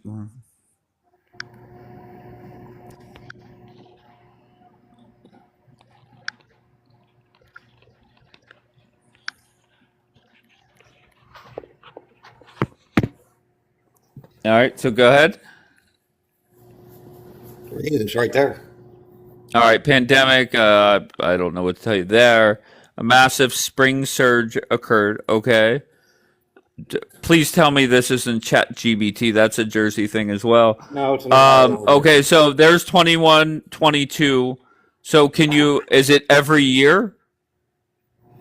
Like the rest of that screenshot, is there 2023, 2024, 2025? I'll pull that up for you. I'll be right back. Okay, great. Are we being for real right now? We're talking about speculation. If people, I just want to see how far he'll go, because even in that thing, hold on one second. Keep in mind that dumbass. The question was, do gas prices normally go up 20% in March? He is putting up numbers that it does increase, but it's using the first quarter of the year. I think the second part of it said January through March, so he's not proving much. But shout out to New Jersey, of course. I don't know what to tell you. Great state. ChatGPT is a New Jersey thing. That's a Jersey thing. Is that not a Jersey thing in here? You're so petty. And Anthony, if you paid attention to what I said, sir, even that first screenshot, the question was, is it normal for the second week of March or the first week of March, let's just say the first 15 days of March, for gas prices to increase 20 or 25%? Even your first screenshot said, and here we go, we're back. Okay, so Anthony, can you pay attention to me? Do you hear me? Yep. What I'm looking for is something that, oh my God, that where the gas prices first 2 weeks of March, not the first quarter of the year. And that's what all these reports are giving you. Anthony? All right, I hear you.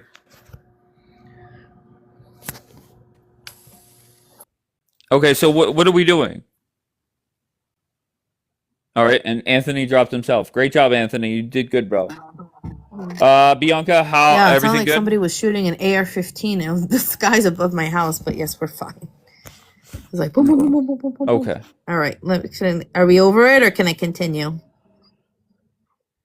I think this is adding. This helps clarify who is leg humpers for, I guess, the Shah or for Bibi. Yeah. I don't know which one. Versus just people that are that have a sense of what reality is right now. Mhm. Yeah. So go ahead. Okay. Ew, gross. It's me. Is there a stage 4? They're looking No, for some I- stages regime change. No, regime. I think that's the problem, is people are not understanding. Stage 2, regime change, is not actually a stage by itself. All of this has to do with stage 3, which is nuclear fucking war. He talks about it later on, like the possibility of them sending a dirty bomb to Tel Aviv. and a dirty like this is not something that we should be playing with, or yeah, we can do it. We don't know where the uranium is. Nobody has come out and said they know where the uranium is. So this war feels, now that I know that we don't know where the uranium is, very scary. So this is why, let's pack it up, let's get the fuck out. Because if we don't know where the uranium is, then we have nothing else to keep fighting for. That's the issue. All right, can I continue? Yeah, go ahead. We now have 4.4% unemployment. If we, and President Trump was trying to say it's all getting better, the interest rates are going down. Well, that all predicated on us not having inflation. You see, when the oil is cut, the inflation goes up, the affordability becomes a problem. That is what is panicking a lot of the businesses right now, because they're going to lose business. And it's a problem of risk. It's not just about the damage. So a few of these drones can have an inordinate effect on risk. Now, let's bring in another piece, which is Russia, we find out, is providing targeting intelligence to Iran, much the way we provide targeting intelligence to Ukraine to hit targets in Russia. And what does that mean? That means those drones, which are precision guided, now can more easily find exactly which ship to hit. So they know that Russia are doing that. Because we've got it pretty well confirmed from, you would hear much more pushback here. And what you're hearing from Secretary Hegseth is it's not happening. You're saying, oh no, well, let's not over worry. No, it's happening, and they're worried because that's again, the dancing around. They're not denying the fact that it's actually happening. I think Trump actually, when asked, said something, words to the effect of, I wouldn't blame them because that's what we do to them. Exactly. And why is he talking to Putin today? He's not talking, he was just on the phone with Putin before he did his press conference. What's he talking to Putin about? That intel, I'm sure. And maybe cutting a deal, which is, we'll deny the Ukrainians the intel if you deny it. You see, this is the cascading effects of the politics dominates the tactics. And that's exactly what Trump said. He said on March the 7th, when asked about Russia teaming up with Iran on intelligence, he said, if we asked them, they'd say, we do it against them. Wouldn't they say that? We do it against them? It's almost justifying it. Trump often just speaks his mind. Sometimes he kind of hides things, but often he speaks his mind. And what you're seeing here is, this is the natural thing. Russia is what's good for the goose, good for the gander. They're doing the same thing to us that we've done to them, and they're doing it to hurt us. You see, so rather than just spasmodically or spasm response here, which we often think the foes we're up against are stupid. We essentially think they're dumb. We call that irrational. But what's really happening, Stephen, is since the Vietnam War, we have been up against foes that have understood something about America, which is the way to get at us is politically. Make it a long war. Play the politics. You can't go toe-to-toe with us on the battlefield. We'll just clean their clock over and over. They don't often try. They don't go toe-to-toe with us. We lost the Vietnam War with never losing a battle. How did we lose? We lost the long game. 58,000 dead, no end in sight, a forever war. What are we doing this for? That is how the North Vietnamese won. And that's how the Afghan Taliban won. That's how the bad guys typically beat us. They don't always win, but the bottom line is we have a soft underbelly. It's not the military. Much of the reason most people haven't posted content or built their personal. That's an ad. My question is very simple. For those that are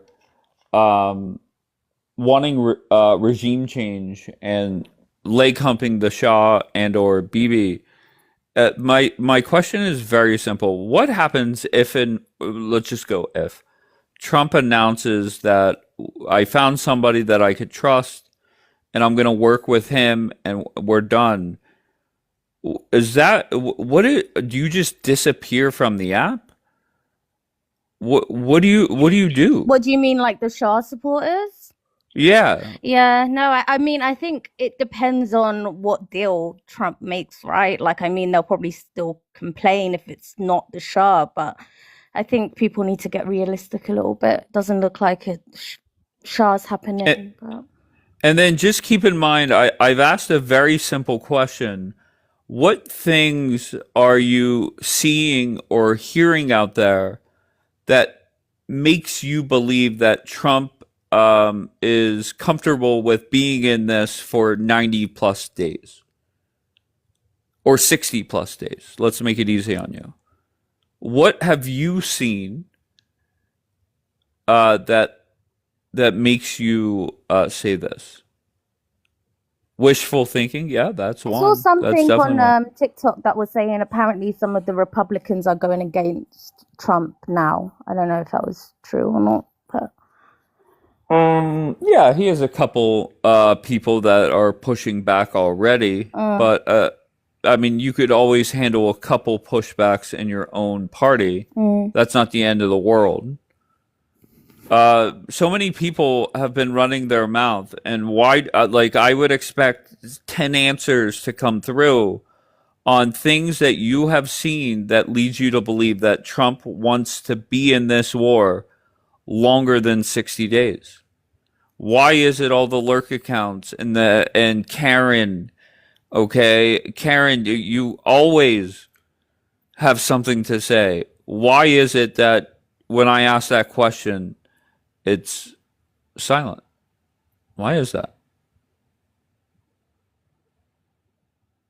I've also not been seeing a lot of the same lives that I was seeing like beginning of the war. Seems like everyone's gone a bit quiet.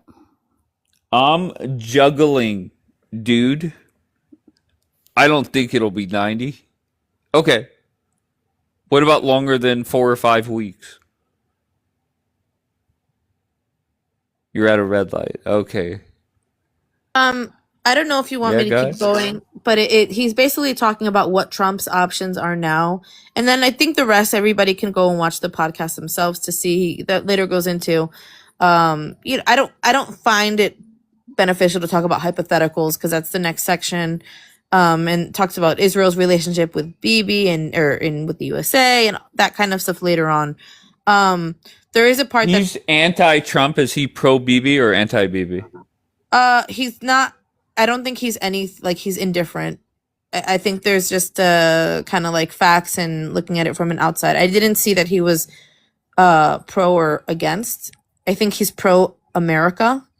So because I don't really see him emphasizing Israel too much in this, because even when he was pressed on, so the interviewer asked him about what Marco Rubio said, that Israel just said that they were going to hit first, so Trump had to join the bandwagon or be, left. He didn't say, oh yeah, Israel. He was kind of reluctant even to believe that. Like What's he his didn't want to name? believe. What's his name and what's his position? Like, is he like a military expert or? Oh my People God. are asking his name, Bianca, just so you know. Okay. Let me see. What's his name? Something Pape. It is. Let me see. I'm gonna lose the spot if Thank I'm. you, Wanderlust. His name is. Zachary Knight typed it in the chat earlier. If he could do it again. I think it's Robert Pape. I think. I'm pretty sure. I know his last name is That Pape. sounds familiar. Yeah. So what are his credentials? Well, he's been advising the White House for over 20 years about Iran and the Middle East. He trains the Air Force on war, and he's a professor.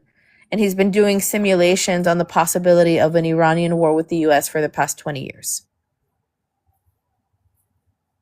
So, Thank you, Andrea. So, do you want to hear this part where he talks about like where Trump's kind of How what his long is options it? are? I How don't long? know. I don't know. It could be. Let's see. I can stop it No, go whenever. ahead. No, go ahead. Just start it off. Let's see what he got. Okay. So let's see. Let me go back a few seconds. Horns of a dilemma.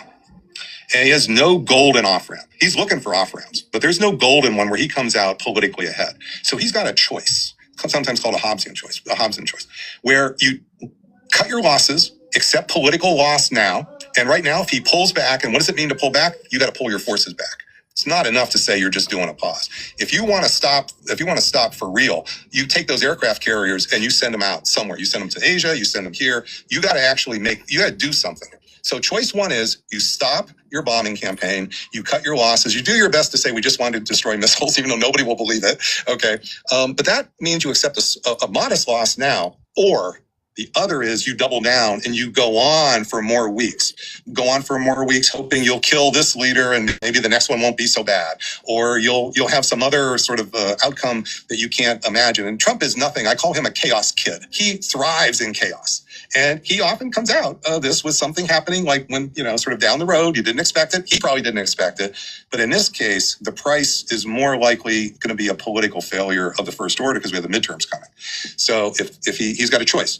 Stop now, cut your losses, accept a limited political defeat, or double down, go on for a few months, go through more stages of this smart bomb trap I'm explaining, and you're really now in Lyndon Johnson territory. Remember I mentioned before, where in Vietnam, he kept escalating, kept moving up the escalation ladder, every rung. He said, well, no, we have escalation dominance. We're just going to double down. We're going to hit them harder the next time. We're going to do this the next time. Sound familiar? And then what happened is it became absolutely clear that this was going nowhere, and the 68 election was coming. And Lyndon Johnson's own Democrats said, Mr. President, we can't ride your horse into that. We got to do something. And the problem is they didn't pull the plug fast enough. Here. That's how they lost. They don't pull the plug fast enough, so you end up having a bigger loss later. When you talk about the underbelly that the United States has where they can't prolong these wars, am I right in thinking this is basically a function or a consequence of living in a democracy? Where every 4 years... I think it's a function of a war of choice. So when we were attacked in Pearl Harbor, we were attacked.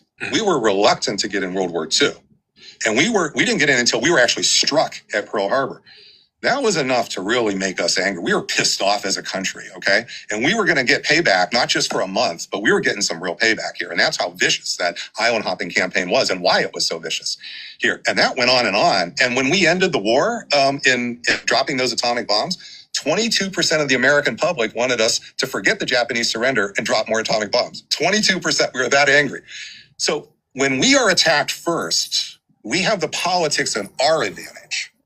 When we do a war of choice, we can make up all the reasons why it was a good idea to throw the first punch. They were going to hit us. But when we throw that first punch first, that's a war of choice. And this puts the politics in the other camp's advantage. And that's the problem that we're facing here.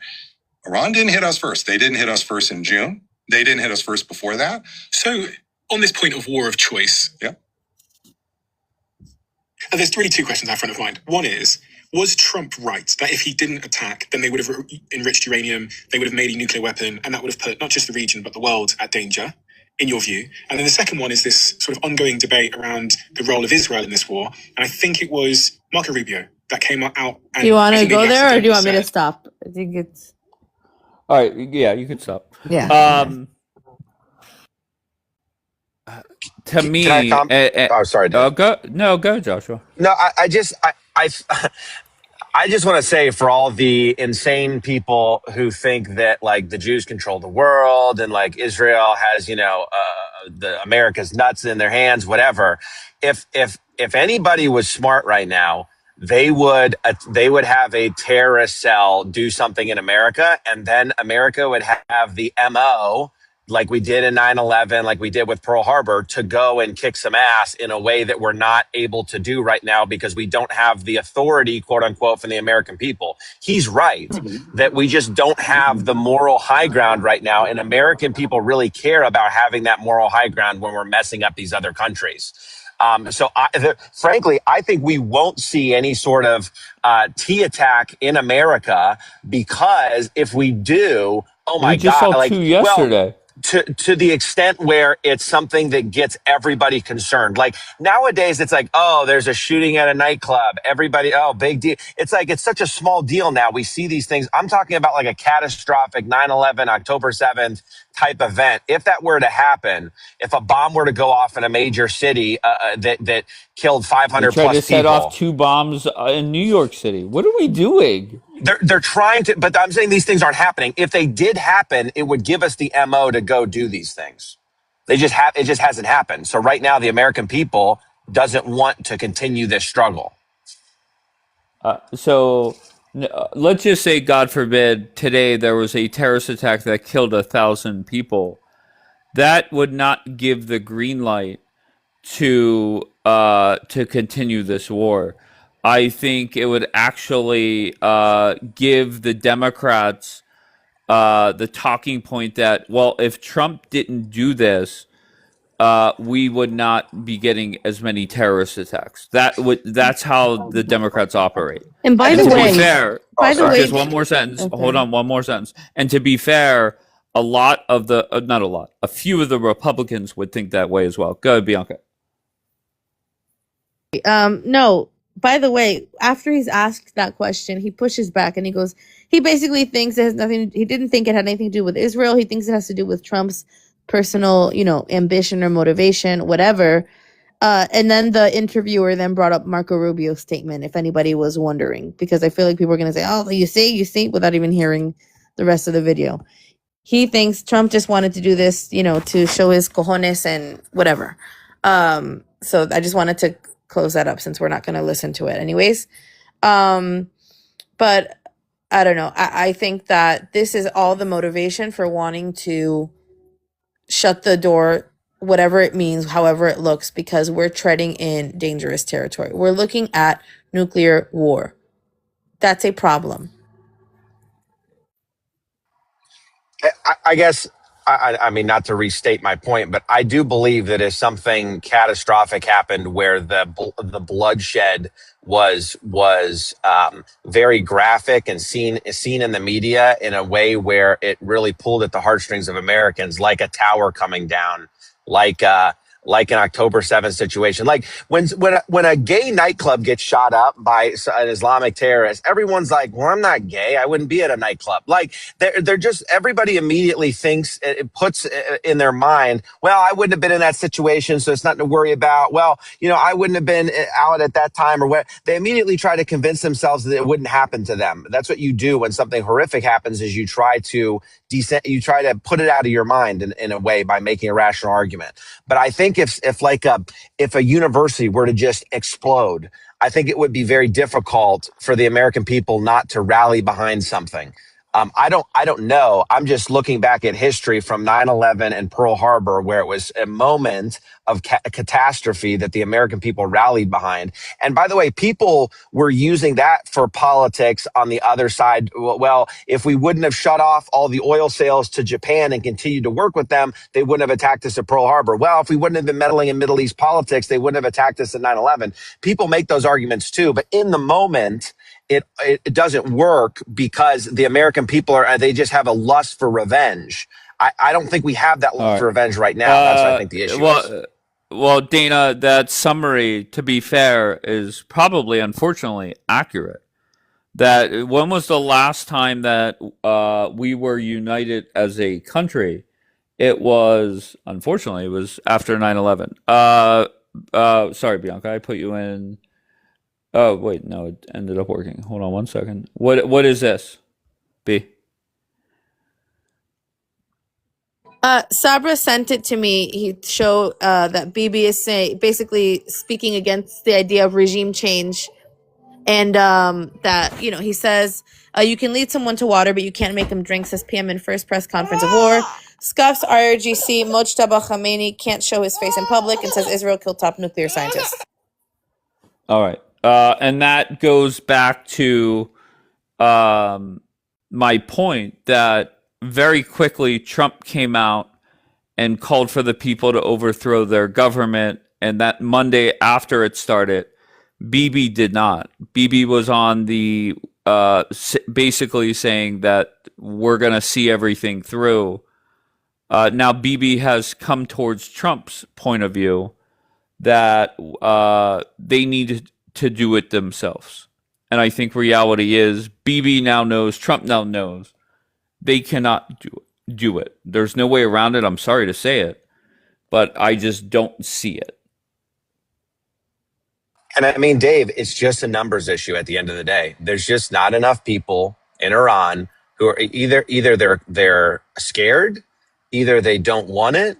I don't know, but there's not enough of the people who are either sitting on their hands or who are actually in that outnumber the Shia Muslims who have no problem seeing the Ayatollah in power. And let's not forget, the reason that the Shah was originally ousted and pushed out of power was because of a extremist, not really even extremist, a traditional Muslim group and a shift towards traditional Islam And that was the reason why this modernized Islam in Iran was able to be toppled, and the Shah was toppled, is because people decided that they would rather have a more traditional religious Islamic state.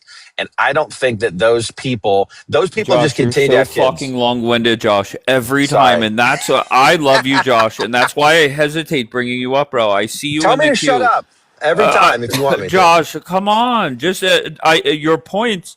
I agree with most of your points. Just shorten it up. Sorry. Jesus Christ. Well, there you go. You get what I said. And Karen said, "Have a good day, Dave." After my last comment, he's just yapping. No, I think Josh is Josh. It is what it is.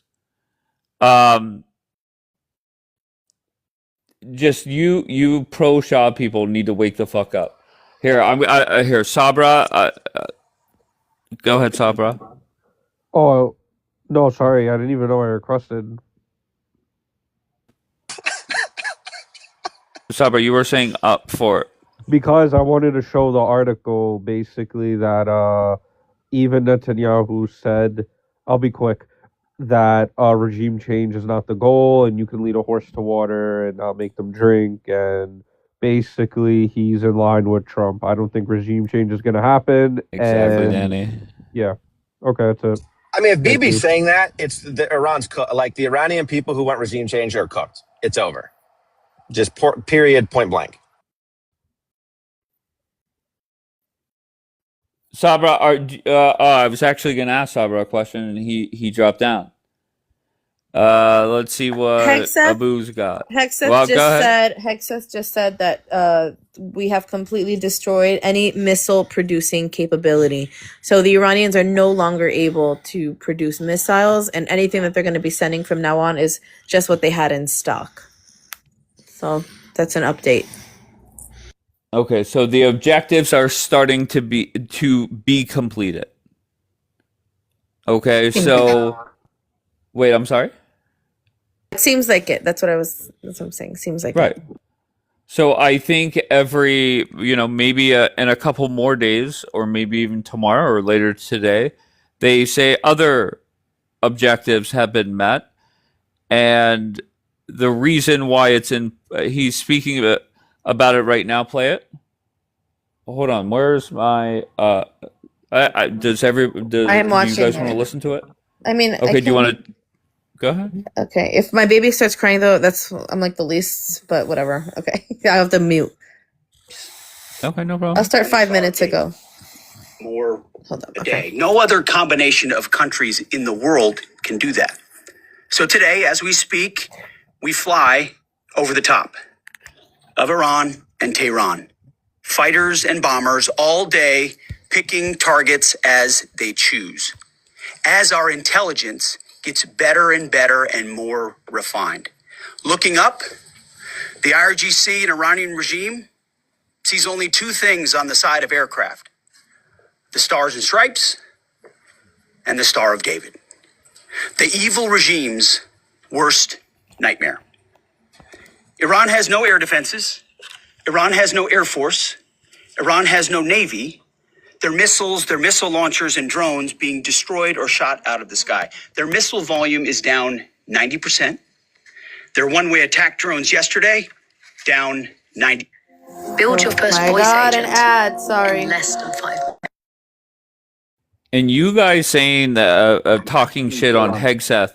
Hegseth represents America. Hegseth is America. Okay, if you hate Hegseth, you hate America. Wake the fuck up. Okay. Something that was my I've been commercial. dealing with it and don't need to worry about it. We're on plan to defeat, destroy, disable all of their meaningful military capabilities at a pace the world has never seen before. But it's not just that Iran doesn't have a functioning air force, or that their entire navy is at the bottom of the Persian Gulf, or their missile force is shrinking daily. Even more importantly, they also don't have the ability to build more. That's the most important component I'd like to emphasize today. Soon and very soon, all of Iran's defense companies will be destroyed. For example, as of 2 days ago, Iran's entire ballistic missile production capacity, every company that builds every component of those missiles, has been functionally defeated, destroyed. Buildings, complexes, and factory lines all across Iran destroyed. So we're shooting down and destroying what missiles they still have in stock, but more importantly, ensuring that they have no ability to make more. Their production lines, their military plants, their defense innovation centers defeated. Iran's leadership is in no better shape. Desperate and hiding, they've gone underground, cowering. That's what rats do. We know the new so-called not-so-supreme leader is wounded and likely disfigured. He put out a statement yesterday, a weak one, actually, but there was no voice and there was no video. It was a written statement. He called for unity. Apparently killing tens of thousands of protesters is his kind of unity. Iran has plenty of cameras and plenty of voice recorders. Why a written statement? I think you know why. His father, dead. He's scared, he's injured, he's on the run, and he lacks legitimacy. It's a mess for them. Who's in charge? Iran may not even know. With every passing hour, we know, and we know they know, that the military capabilities of their evil regime are crumbling. They can barely communicate, let alone coordinate. They're confused, and we know it. Our response? We will keep pressing. We will keep pushing, keep advancing. No quarter, no mercy for our enemies. Yet some in this crew, in the press, just can't stop. Allow me to make a few suggestions. People look up at the TV and they see banners, they see headlines. I used to be in that business. And I know that everything is written intentionally. For example, a banner or a headline, Mideast war intensifies, splashing on the screen the last couple of days, alongside visuals of civilian or energy targets that Iran has hit, because that's what they do. What should the banner read instead? How about Iran increasingly desperate? Because they are. They know it, and so do you. Admitted. Or more fake news from CNN. Reports that the Trump administration underestimated the Iran war's impact on the Strait of Hormuz. Patently ridiculous, of course. For decades, Iran has threatened shipping in the Strait of Hormuz. This is always what they do, hold the strait hostage. CNN doesn't think we thought of that. It's a fundamentally unserious report. The sooner David Ellison takes over that network, the better. Another example of a fake headline that I saw yesterday, war widening. Here's a real headline for you for an actual patriotic press. How about Iran shrinking, going underground? You see, Iran's leaders are hiding in bunkers and moving into civilian areas. The only thing that is widening is our advantage. Not to mention our Gulf partners stepping up even more, now going on the offense, and have always been with us on the defense with collective and integrated air defenses. Our will, it is unshakable. Our options, maximized, and our capabilities still building. We're going up, they're going down. As I said from the start, President Trump holds the cards. He'll determine the pace, the tempo, and the timing of this conflict. His hand firmly on the wheel, as well as on the throttle setting. America first, peace through strength, in action. From day one, as our nation expects and the president demands, our warriors have fought with lethality, precision, and rapid innovation. In fact, today will be, yet again, the highest volume of strikes that America has put over the skies of Iran and Tehran. The number of sorties and number of bomber pulses, the highest yet, ramping up and only up. And quantity has a quality of its own as we continue to ramp up. Every tool of AI, of cyber, of space, EW, counter UAS, you name it, we're employing it. Blinding, confusing, and deceiving our enemy. Because we know who the good guys are here. And the American people do too. And that makes my job simple. I serve God, the troops, the country, the Constitution, and the President of the United States, and answer only to those. All in service of victory on the battlefield and the military objectives that we've laid out from day one. Defeat the missiles, missile launchers, and defense industrial base, which I laid out today. Defeat the Navy and deny Iran the ability to have a nuclear weapon. Clear, decisive, achievable. And Admiral Cooper knows, the CENTCOM commander who we spent a couple of hours with last night, that in pursuit of those objectives, we have his back in every way. His commanders know that, and so do the troops in harm's way. Admiral Cooper gets what he needs, the assets, the authorities, the munitions, you name it. We will stop at nothing to win. War is hell. War is chaos. And as we saw yesterday with the tragic crash of our KC-135 tanker, bad things can happen.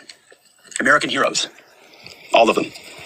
And as I have with all of them, as we have, we will greet those heroes at Dover, and their sacrifice will only recommit us to the resolve of this mission. But war in this context and in pursuit of peace is necessary, which is why each day on bended knee, we continue to appeal to heaven, to Almighty God's providence, to watch over and give special skill and confidence to our leaders and to our warriors. To those warriors who this nation prays for every single day, I hear from all of you out there who pray for them every day. Stay on bended knee and pray for them. I continue to say to them, Godspeed. May the Lord bless you and keep you, and keep going. Mr. Chairman, over to you. Thank you, Mr. Secretary, and good morning, ladies and gentlemen, and thank you for joining us today. Before I start with an update, I also want to address the tragic loss of our KC-135 refueling aircraft yesterday. The incident occurred over friendly territory in western Iraq while the crew was on a combat mission, and again, was not the result, as CENTCOM has said, was not the result of hostile or friendly fire. We're still treating this as an active rescue and recovery operation. As CENTCOM announced this morning, 4 airmen have been recovered, and the Air Force and U.S. Central Command will provide updates as information becomes available. Please keep these brave airmen, their families, friends, and units in your thoughts in the coming hours and days. Our service members make an incredible sacrifice to go forward and do the things that the nation asks of them. It's a reminder of the true cost of the dedication and commitment of the Joint Force. We're also aware of a fire on board the USS Gerald R. Ford. We're thinking about the crew there who were injured in the fire. We believe and hope that everyone will be okay, and we're grateful for that. And for any further questions on that, we'd refer you to NAVCENT or to the Navy. This morning, we enter the 13th day of Operation Epic Fury, and we continue to make progress towards our military objectives. As the Secretary said, today will be our heaviest day of kinetic fires across the operating area. CENTCOM continues to attack ballistic missile and drone capabilities so that they are no longer a threat to U.S. forces, our bases, or our partners. They're continuing to destroy the Iranian Navy to ensure freedom of navigation, and this means going after Iran's mine laying capability and destroying their ability to attack commercial vessels. And we're targeting their defense industrial base so they cannot rebuild the capabilities that can harm America's interests or our partners in the future. As Admiral Cooper said in his update on Wednesday, Iranian combat power continues to decline as a result of the continued strikes, as the Secretary talked about. We've attacked over 6,000 targets, and our strike packages continue to launch every hour, and we've maintained an unprecedented number of sorties up overhead of Iran. CENTCOM is now persistently over the enemy, and a result, we've seen a reduction in missile and one-way attack fires, as the Secretary said. In less than 2 weeks, we've rendered the Iranian Navy combat ineffective and continue to attack naval vessels, including all of their Soleimani-class warships, which were armed with anti-ship missiles and anti-aircraft weapons. We've made progress, but Iran still has the capability to harm friendly forces in commercial shipping, and our work on this effort continues. But I want to make something clear. The only thing preventing commercial traffic and flow through the Straits right now, which there is some through the Straits, is Iran. They are the belligerents here holding the Straits closed, although there is some traffic moving through there. We've made it a priority to target Iran's mine-laying enterprise, their mine layers, the naval bases, and depots, in addition to the missiles that could influence the Straits, and CENTCOM continues to attack those efforts.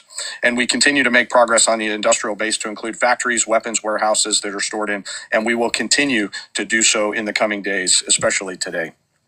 Now, as I often do, I want to share a little bit about our incredible joint force. Today, I'm going to talk about our incredible artillery force comprised of American soldiers and Marines who've been sinking ships, destroying depots, and launching Army tactical missile systems, or ATACMS, precision strike missiles, or PRISMs, and high-mobility rocket systems, or HIMARS. From outside Iran, our Army and Marine artillerymen are hitting sites that Iran relies on to project power beyond their borders and protect our deployed. In just the first 13 days of this operation, our artillery forces have made history.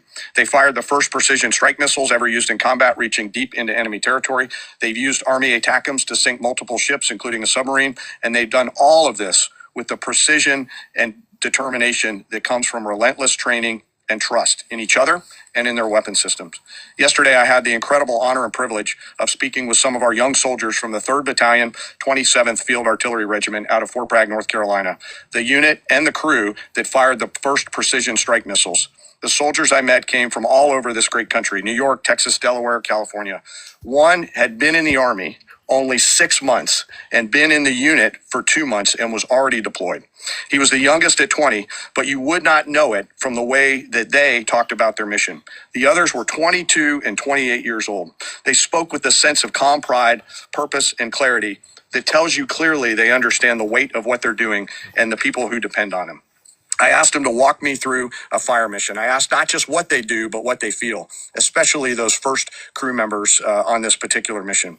These soldiers basically live in these vehicles behind us. The cab, very tight, 2 folks sit next to each other with the crew commander behind them. It's jammed inside there with their personal weapons and kit, and they sit and wait for a fire mission. And when that fire mission comes, they close the armored doors and begin to program the systems. They then throw 3 simple toggle switches and 10 to 15. Okay, guys, I gotta mute my baby.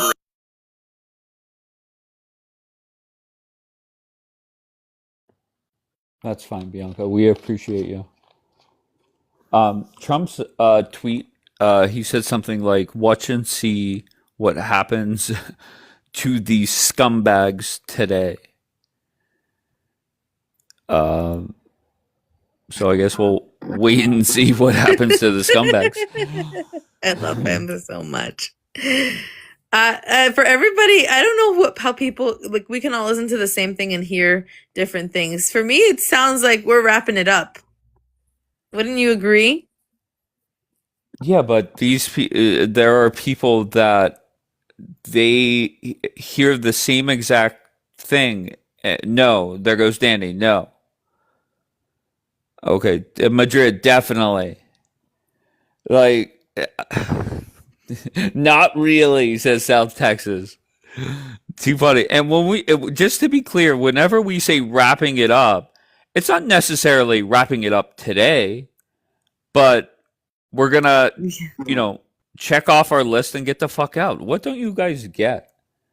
Why are you guys acting like this?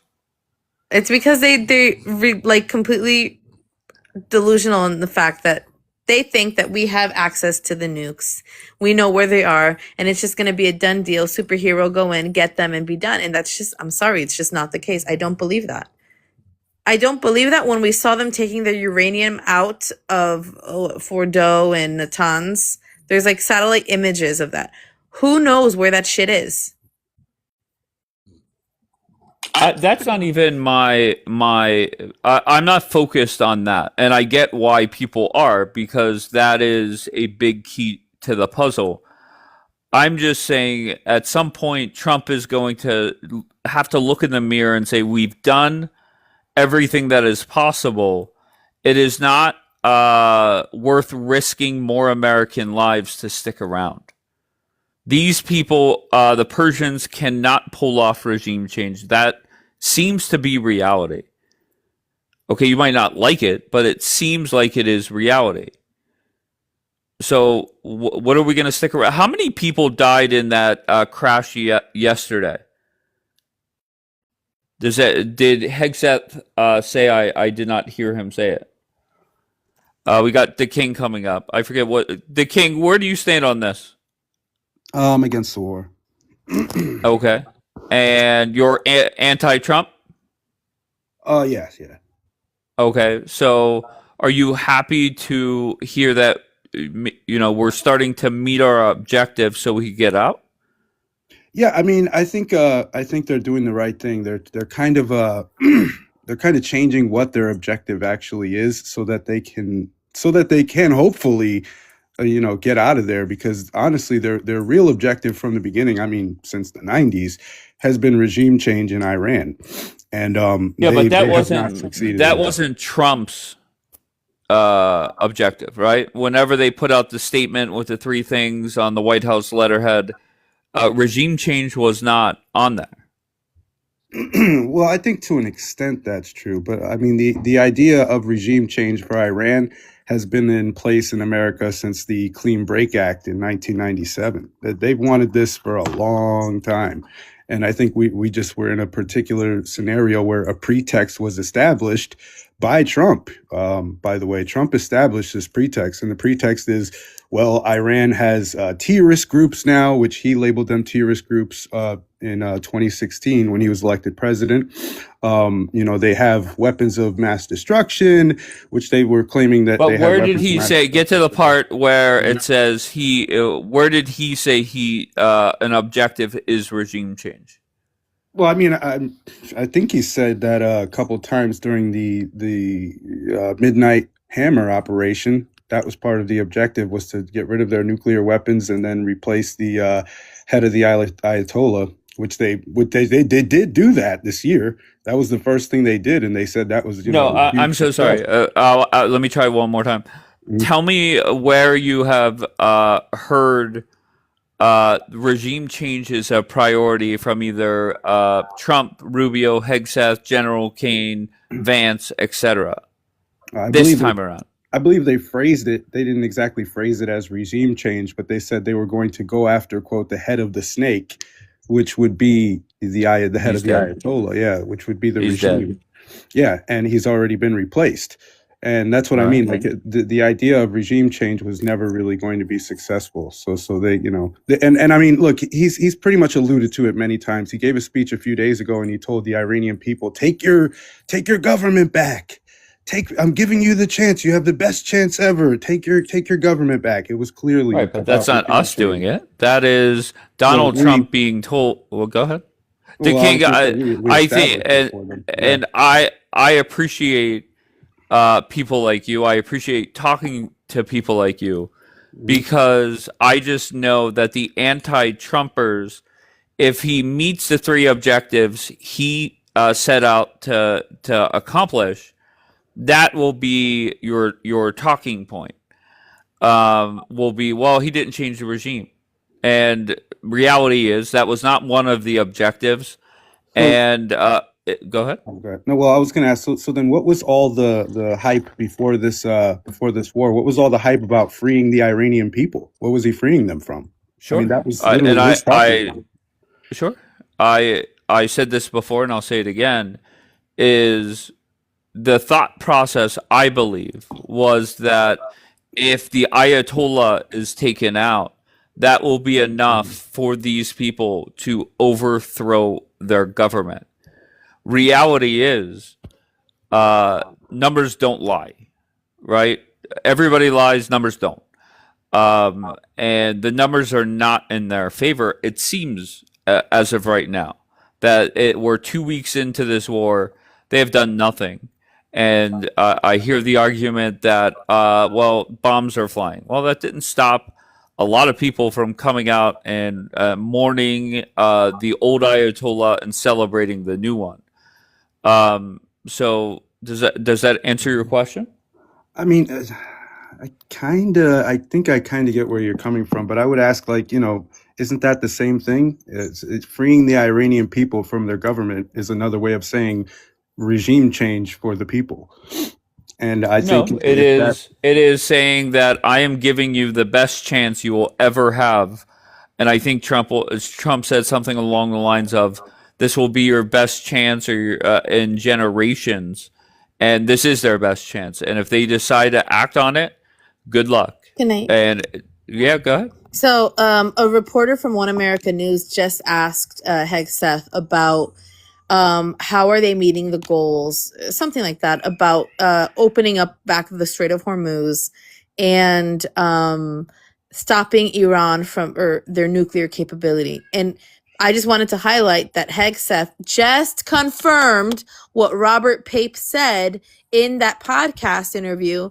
And he says, well, we forced them to switch strategies and divide up their nuclear capability into multiple missiles. And so our work on trying to destroy their capability at sending missiles, because that's where the nukes are now, on their missiles, is how we're stopping their nuclear capability. And if we have to go back again, or something like this, maybe I should just play it. Maybe I should just, because I'm not really good at paraphrasing. Can I do that? Is it okay? Yeah, of course. Yeah. Okay. I think it's important. Yeah. Let me just turn off okay, 1 second. Okay. And can you play the question as well? Yeah. How the reporter phrased it? Yeah, because I suck at paraphrasing. All right, 1 second. Let me go. Hold up. Okay. Who are deployed. Thank you to our fallen and to their families and to the joint force. And with that, I'll turn it back to Mr. Chair. Alexandra Ingersoll, One America News. Can you tell us a little bit more about the Strait of Hormuz and when it might be fully operational again? And how do we ensure our objective of denying Iran a nuclear weapon if they continue to align with our adversaries? So I'll take it and chime in, Mr. Chairman, if you'd like it all. I want to emphasize what the chairman said about that. The only thing prohibiting transit in the Straits right now is Iran shooting at shipping. It is open for transit should Iran not do that. Now, there's a reason why we chose, as one of our primary objectives, destroy the Navy. We understood the ability to interdict shipping is something Iran has done for 40 years. It's key terrain. They've used it as leverage. The world is seeing what they'll do to fight back in that context. And so we've heard them talk about taking various measures, and we're planning for all of them. So we have a plan for every option here. We're working with our interagency partners, and that's not a strait we're going to allow to remain contested or with a lack of flow of commercial goods. So we're aware of that. We're laser focused on our military objectives, but also want to make sure our partners across this government understand we're working with you to make sure that energy flows. And that's an important part. And the second question was on the nuclear capability. As we said from the beginning, their strategy shifted just from defense of their nuclear facilities to a conventional umbrella of so many missiles that no one would challenge their ability to the opportunity to defeat their nuclear capabilities. And it was growing by the day. So with Iran at its weakest moment, going at that ballistic missile capability creates an opportunity to ensure at any point in time that Iran give up their nuclear capabilities, or if need be, you prevent them from doing it, as the president has done once already with Operation Midnight Hammer, obliterating those capabilities. So the conventional side is a huge part at getting at denying nuclear capabilities. If you have anything you want to add. I appreciate the question. I'm not going to comment on what we may or may not be thinking about any options that the Joint Force could be tasked to do in the future, whether it's on the nuke matter or anything else. Thank you. But we have options. The mine, General, and our ability to, obliterate them. We retain a range of options to solve a whole variety of problems, and that is one set of options that we have, that we hold on to. So thank you. Thank you, Secretary.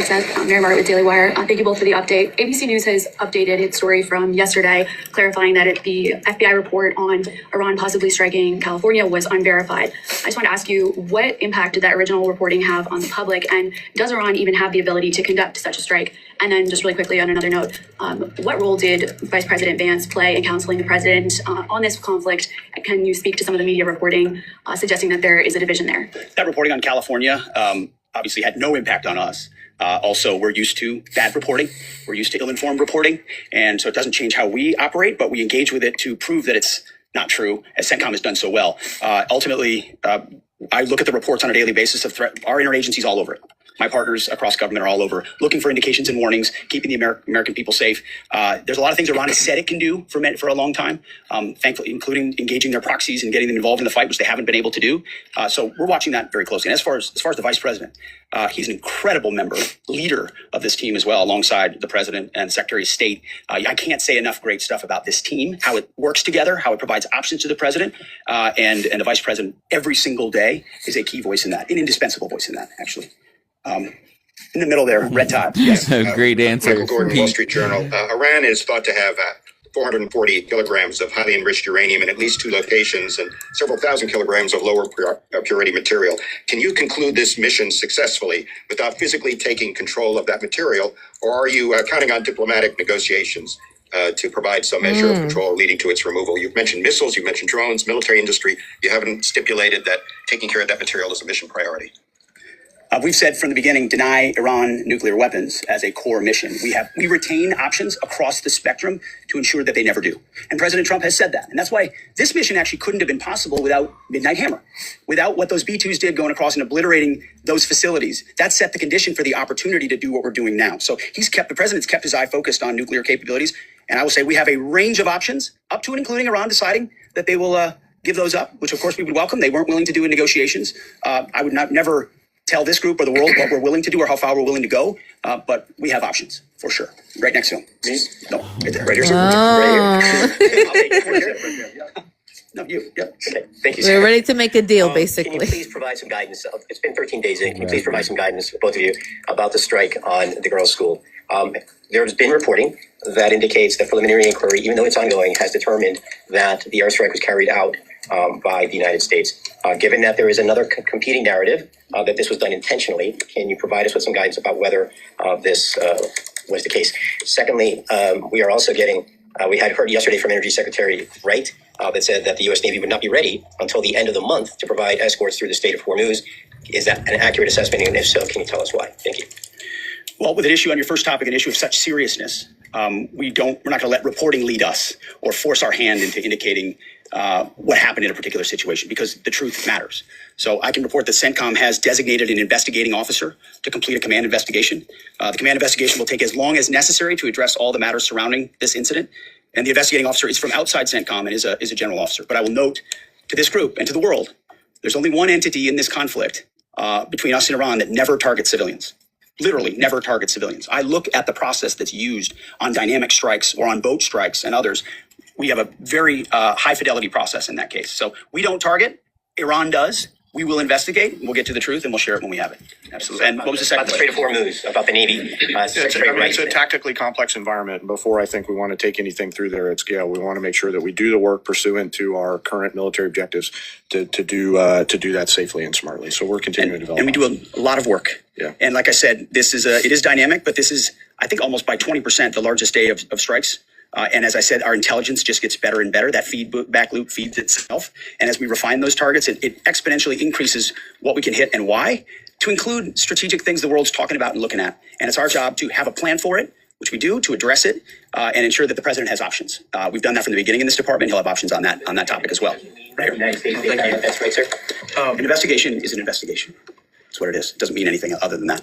Yes, Brian Morgan with the Epic Times. Regarding today's busy day of strikes, last week you guys discussed the progress of the air campaign to gain air superiority and the transition from these standoff weapons launched at range to more overhead strikes. Can you now say that these strikes today are going to rely entirely on stand-in over-the-top weapons, or are standoff range weapons still in play? That's a great question. I can say based on the report I read this morning at 0600, only 1% of the munitions we're using today are standoff munitions. The rest are over-the-top, the types of which we have a plethora, which was our goal from the beginning. You use standoff, which are more exquisite. You transition to a much larger magazine depth, ensuring that you're preserving all the capabilities you have and your options across the force. Absolutely. Has Iran placed any mines since the war started? Is Iran placing new mines? We've heard them talk about it, just like you've reported recklessly and wildly about it. But we have no clear evidence. We have no clear evidence of that. Thank you, sir. Mr. Secretary, given everything the U.S. have accomplished in the last 24 hours, as of today, how do you define success in its military option? And has that definition changed from day one? And also regarding Iran government telling countries hosting U.S. American bases that they could face attacks.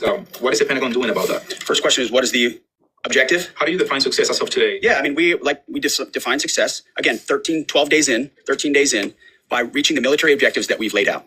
Launchers, missile launchers, defense industrial base, their Navy, the ability to project power in the naval sense, leading toward denying them to get a nuclear weapon. And we've got internal metrics that look at that we represent to the president, who then can decide how long he'd like to continue in pursuit of those military objectives. So that hasn't changed. There's a lot of things a lot of people talk about, what they want us to do or what we should do or what we should stay focused on. And again, I've addressed this before, and I think it's worth saying again, mission creep or expansive missions or prolonged timelines or democracy building or nation building, you name it, has not been part of what President Trump wants us to be involved in. We're solving for something here, this particular mission set, but also recognizing this country's conditioned to previous leaders, whether it's George W. Bush or Barack Obama or Joe Biden, who had these expansive, nebulous mission sets that kept changing all the time. So the timeline kept moving and we kept pouring more troops in and on the ground. And then pretty soon everyone wonders, like I did in Afghanistan in 2012, what's our mission here? I'm not clear what it is. We're taking the opposite approach here and saying we've defined these objectives. We're pursuing those objectives. The president has his hand on the throttle and will decide ultimately when they've been reached that serve the purposes of the United States of America, American interests first. Yeah, right here. Thank you, Secretary Hegseth. Polls show over 80% of Republicans support the president's military action in Iran, but there's some consternation.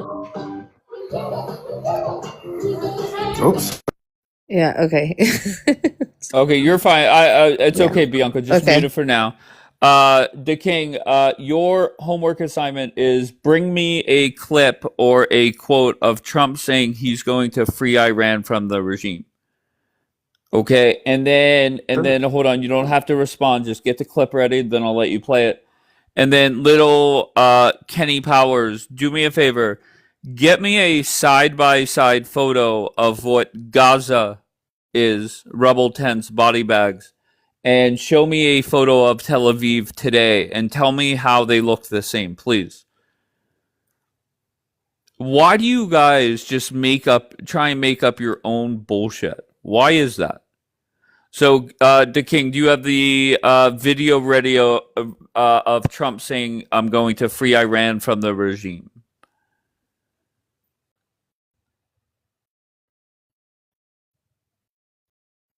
The King? Yeah, give me a second here. I'll pull that up. I gotta grab my laptop. But hold on. You want to compare Gaza to Tel Aviv by 2 nuclear? Okay. Is the war report? Is that Julian? FBA war report, Foundational Black American War Report. Too funny. That's just as good as Queers for Gaza. Yes. Too funny.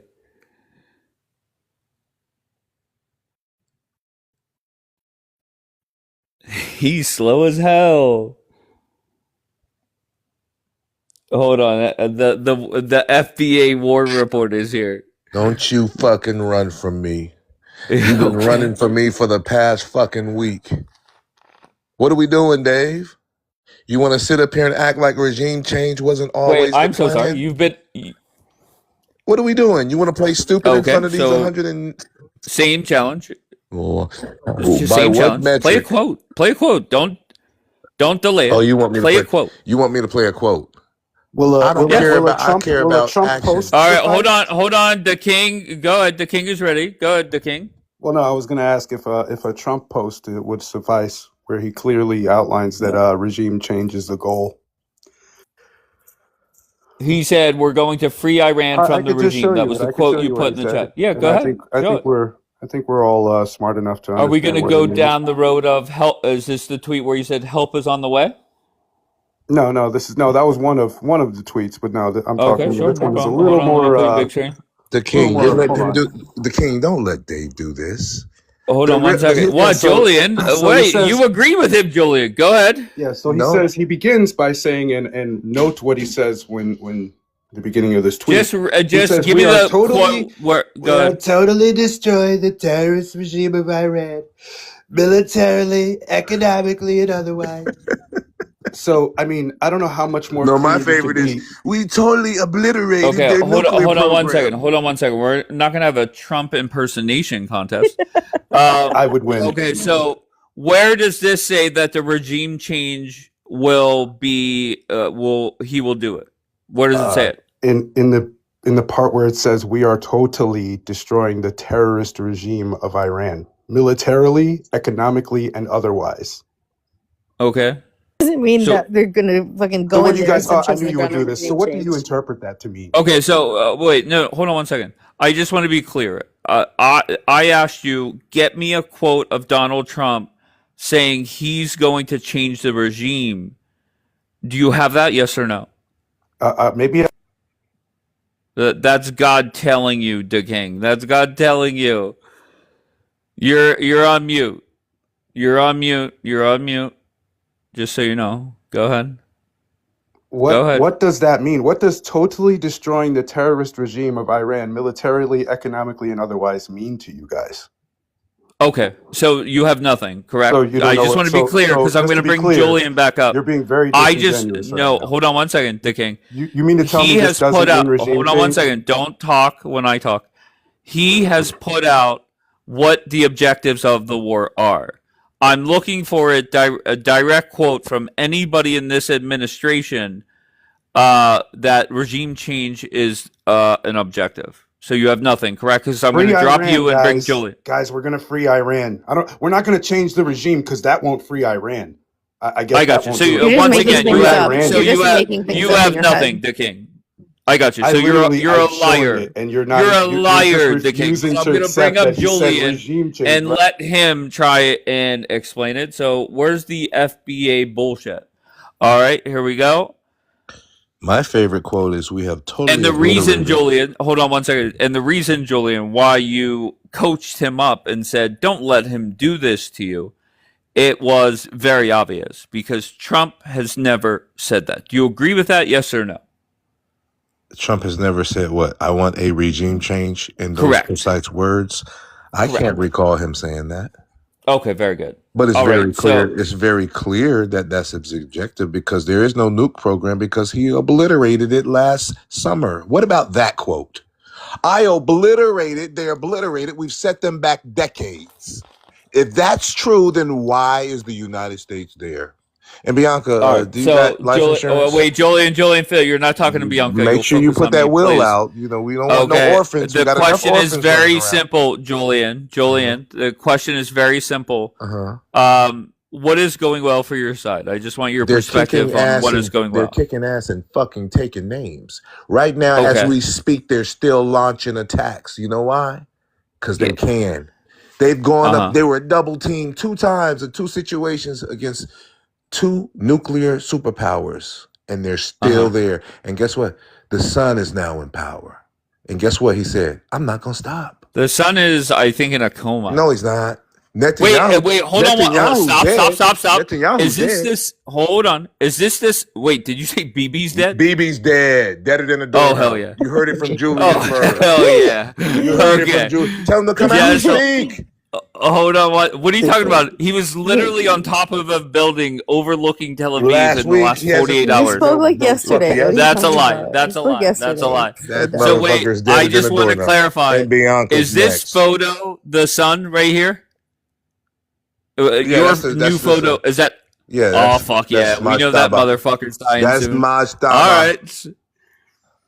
Okay, Khamenei. so Remember can that I name. ask you? The new baddest Muslim on the planet. Can you pull up a clip of this dumbass talking ever?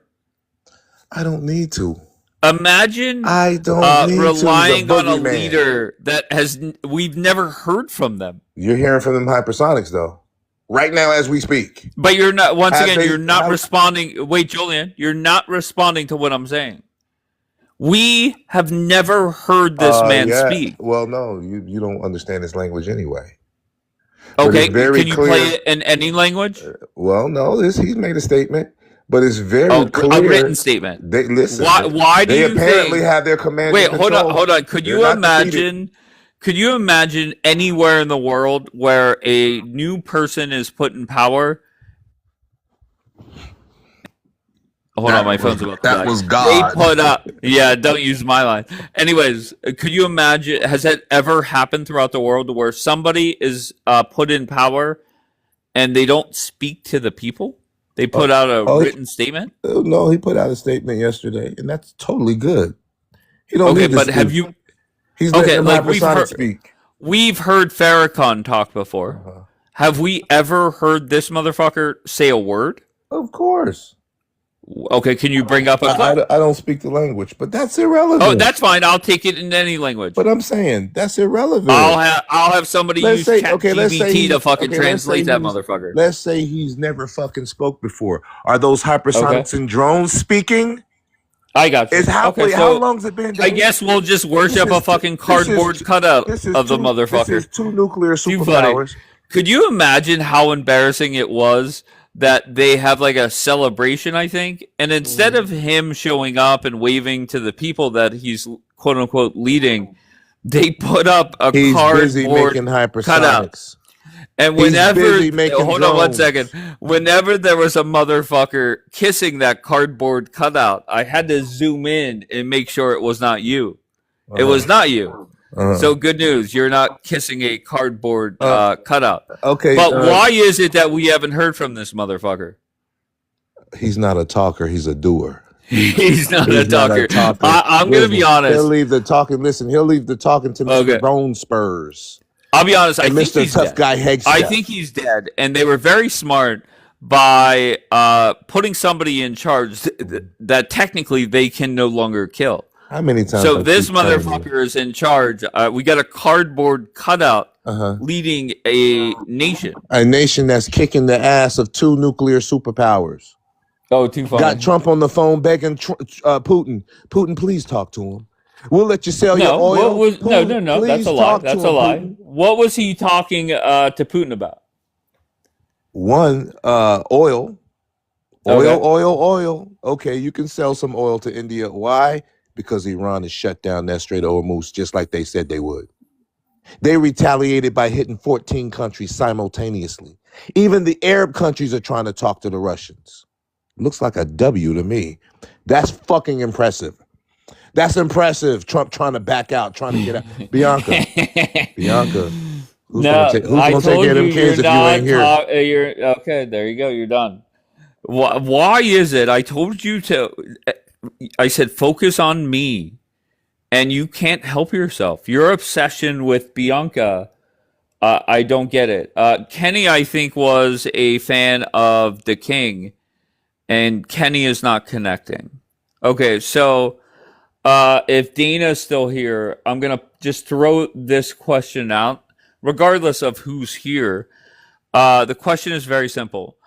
If Donald Trump could go back in time, would he still greenlight starting this war? We're going there? Interesting. Another way to ask it is, do you think Trump is regretting Yes. starting this Yes. war? Yes. Okay. Do you want to explain why you feel that way? I think I can explain to the best capacity that I can, if you know what that means. I think that the intelligence that he was given wasn't the best. And I think that the cards didn't fall exactly in the way that he thought that they were going to fall. And we're really teetering on a very thin line. And so the best course of action would be, like I said before, let's stop while we're ahead, because we don't know where the nukes are. I think Hegseth, in a roundabout way, admitted that, right? Would you say that? Yes. Yeah. And so the focus now is to The Hegseth part, basically- yes. Yeah. And so I think the focus now is, let's finish the plan that we have set in place. Let's try to avoid any more soldiers dying. Let's clean. I feel like right now we're in the cleanup stage. Okay. Finish the stock of ballistic missiles that Iran has, and cleaning up the Strait of Hormuz is basically what I got from this.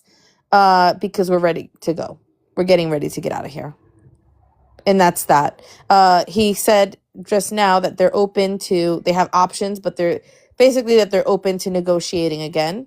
I think that felt like that a green light. And Fatima said Bianca knows more than CENTCOM. There's some of these comments. well, it's Go funny ahead. because literally I'm just repeating what CENTCOM said.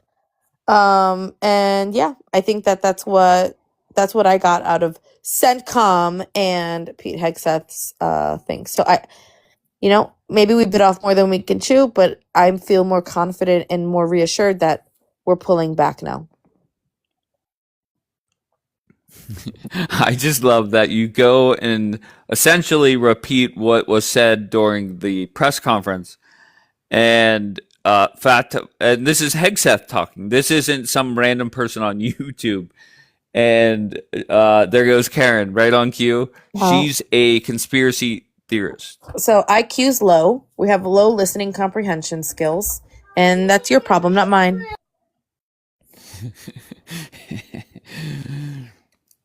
And my question for Fatima, let me see, is that a lurk account?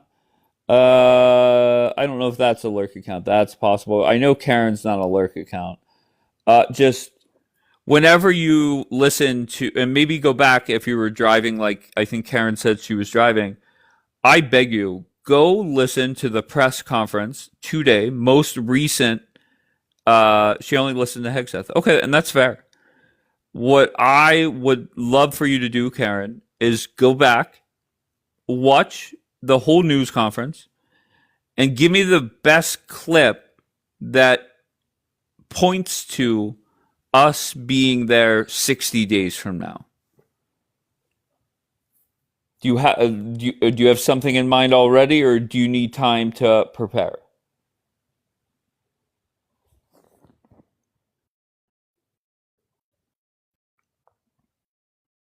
Literally embarrassing. I can't. I did listen. I said less, but yeah, I'm out. Okay, so you're leaving. Why do you guys do this? And I will defend some of you. Is there's a lot of comments said throughout however long I'm broadcasting for, and I do zero in on a couple of you.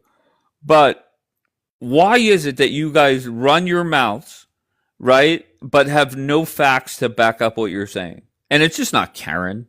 There's so many of you. Why do you guys do that? All right. Bianca, closing word. I have a conference call starting in 2. Nothing. I pray everybody stays safe wherever you are in the world. And I hope that everything ends soon and that, no more deaths today. Hopefully, in Jesus' name. Okay, bye. Have a good day. Amen, Bianca. Thank you, Bianca. And I don't want people to think that I'm ducking the question about if Trump could go back in time. I think he does regret it. And I think you're going to see a lowering of expectations by Trump and therefore BB, possibly, and trying to find an off ramp to get the fuck out. Do you think Trump was prepared for all the tanks to be stopped, the oil tankers to be stopped? Do you really think he was? And the quick answer from people is, yeah, of course. Oh, okay. So why is it going to take him 30 days to get a Navy ship out there to make sure everything gets through? And very quickly, somebody said, yes. If he was prepared for this scenario, he knew this was going to happen like this? I would say no. Because once again, common sense is not so common in here right now. But if he knew they were going to do this, why do we have to wait 30 days for a ship to get out there to fix the problem?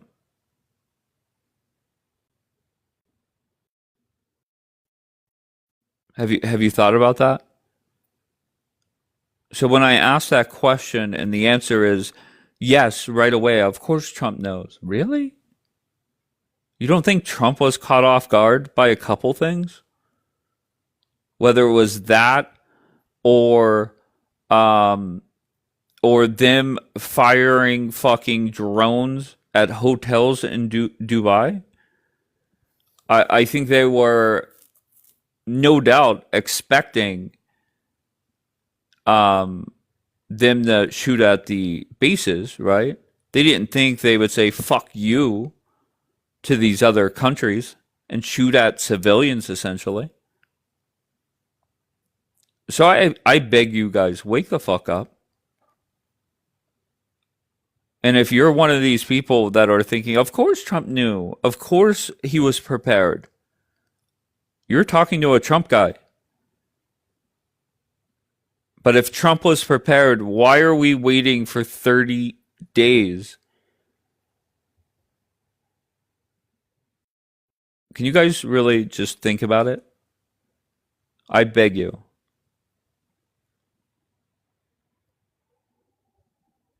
All right. Now, the hope is he could strike a deal with somebody that's in charge and gets it done quicker, of course.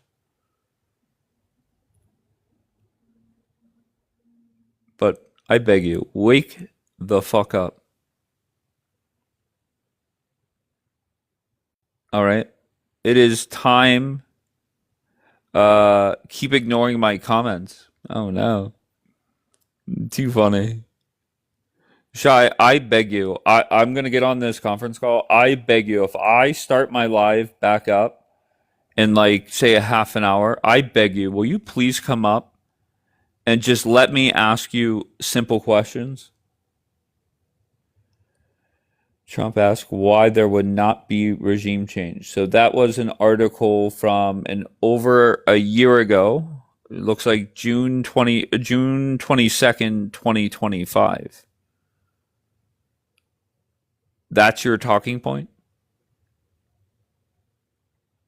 And it's ChatGPT. Oh, fuck yeah. That goes out well. That works out well every time in here. I have more. Okay. Shy, I beg you, get your regular account, put your big girl or big boy pants on. All right? Get the fuck up here. I'll give you uninterrupted 5-minute showtime. You tell me where Trump has said, since this war kicked off, regime change is a priority. You're embarrassing yourself by the first thing you're putting down is an article from June of 2025. Okay, and that I'll allow anybody to do that. 5-minute showtime. Just show me all the clips where Trump said regime, or Rubio, Hegseth, Vance. Okay. Here's another hint for you guys, just real quick. You see Vance trying to distance himself. Why? Why is Vance trying to distance himself? Now, you could ask, why is it smart for him to do it? Well, 2028 will be here before you know it. But if things were going as planned, would you see distance between Vance and Trump?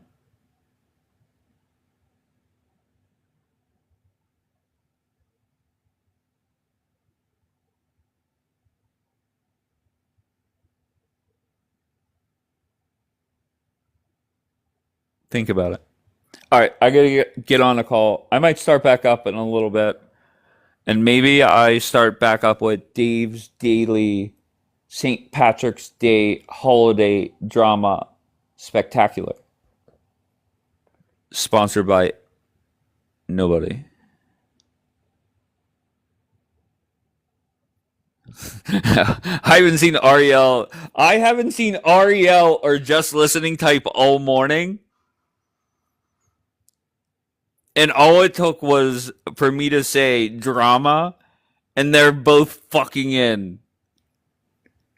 And I love them both, but I gotta go. I'll see you guys in a little bit.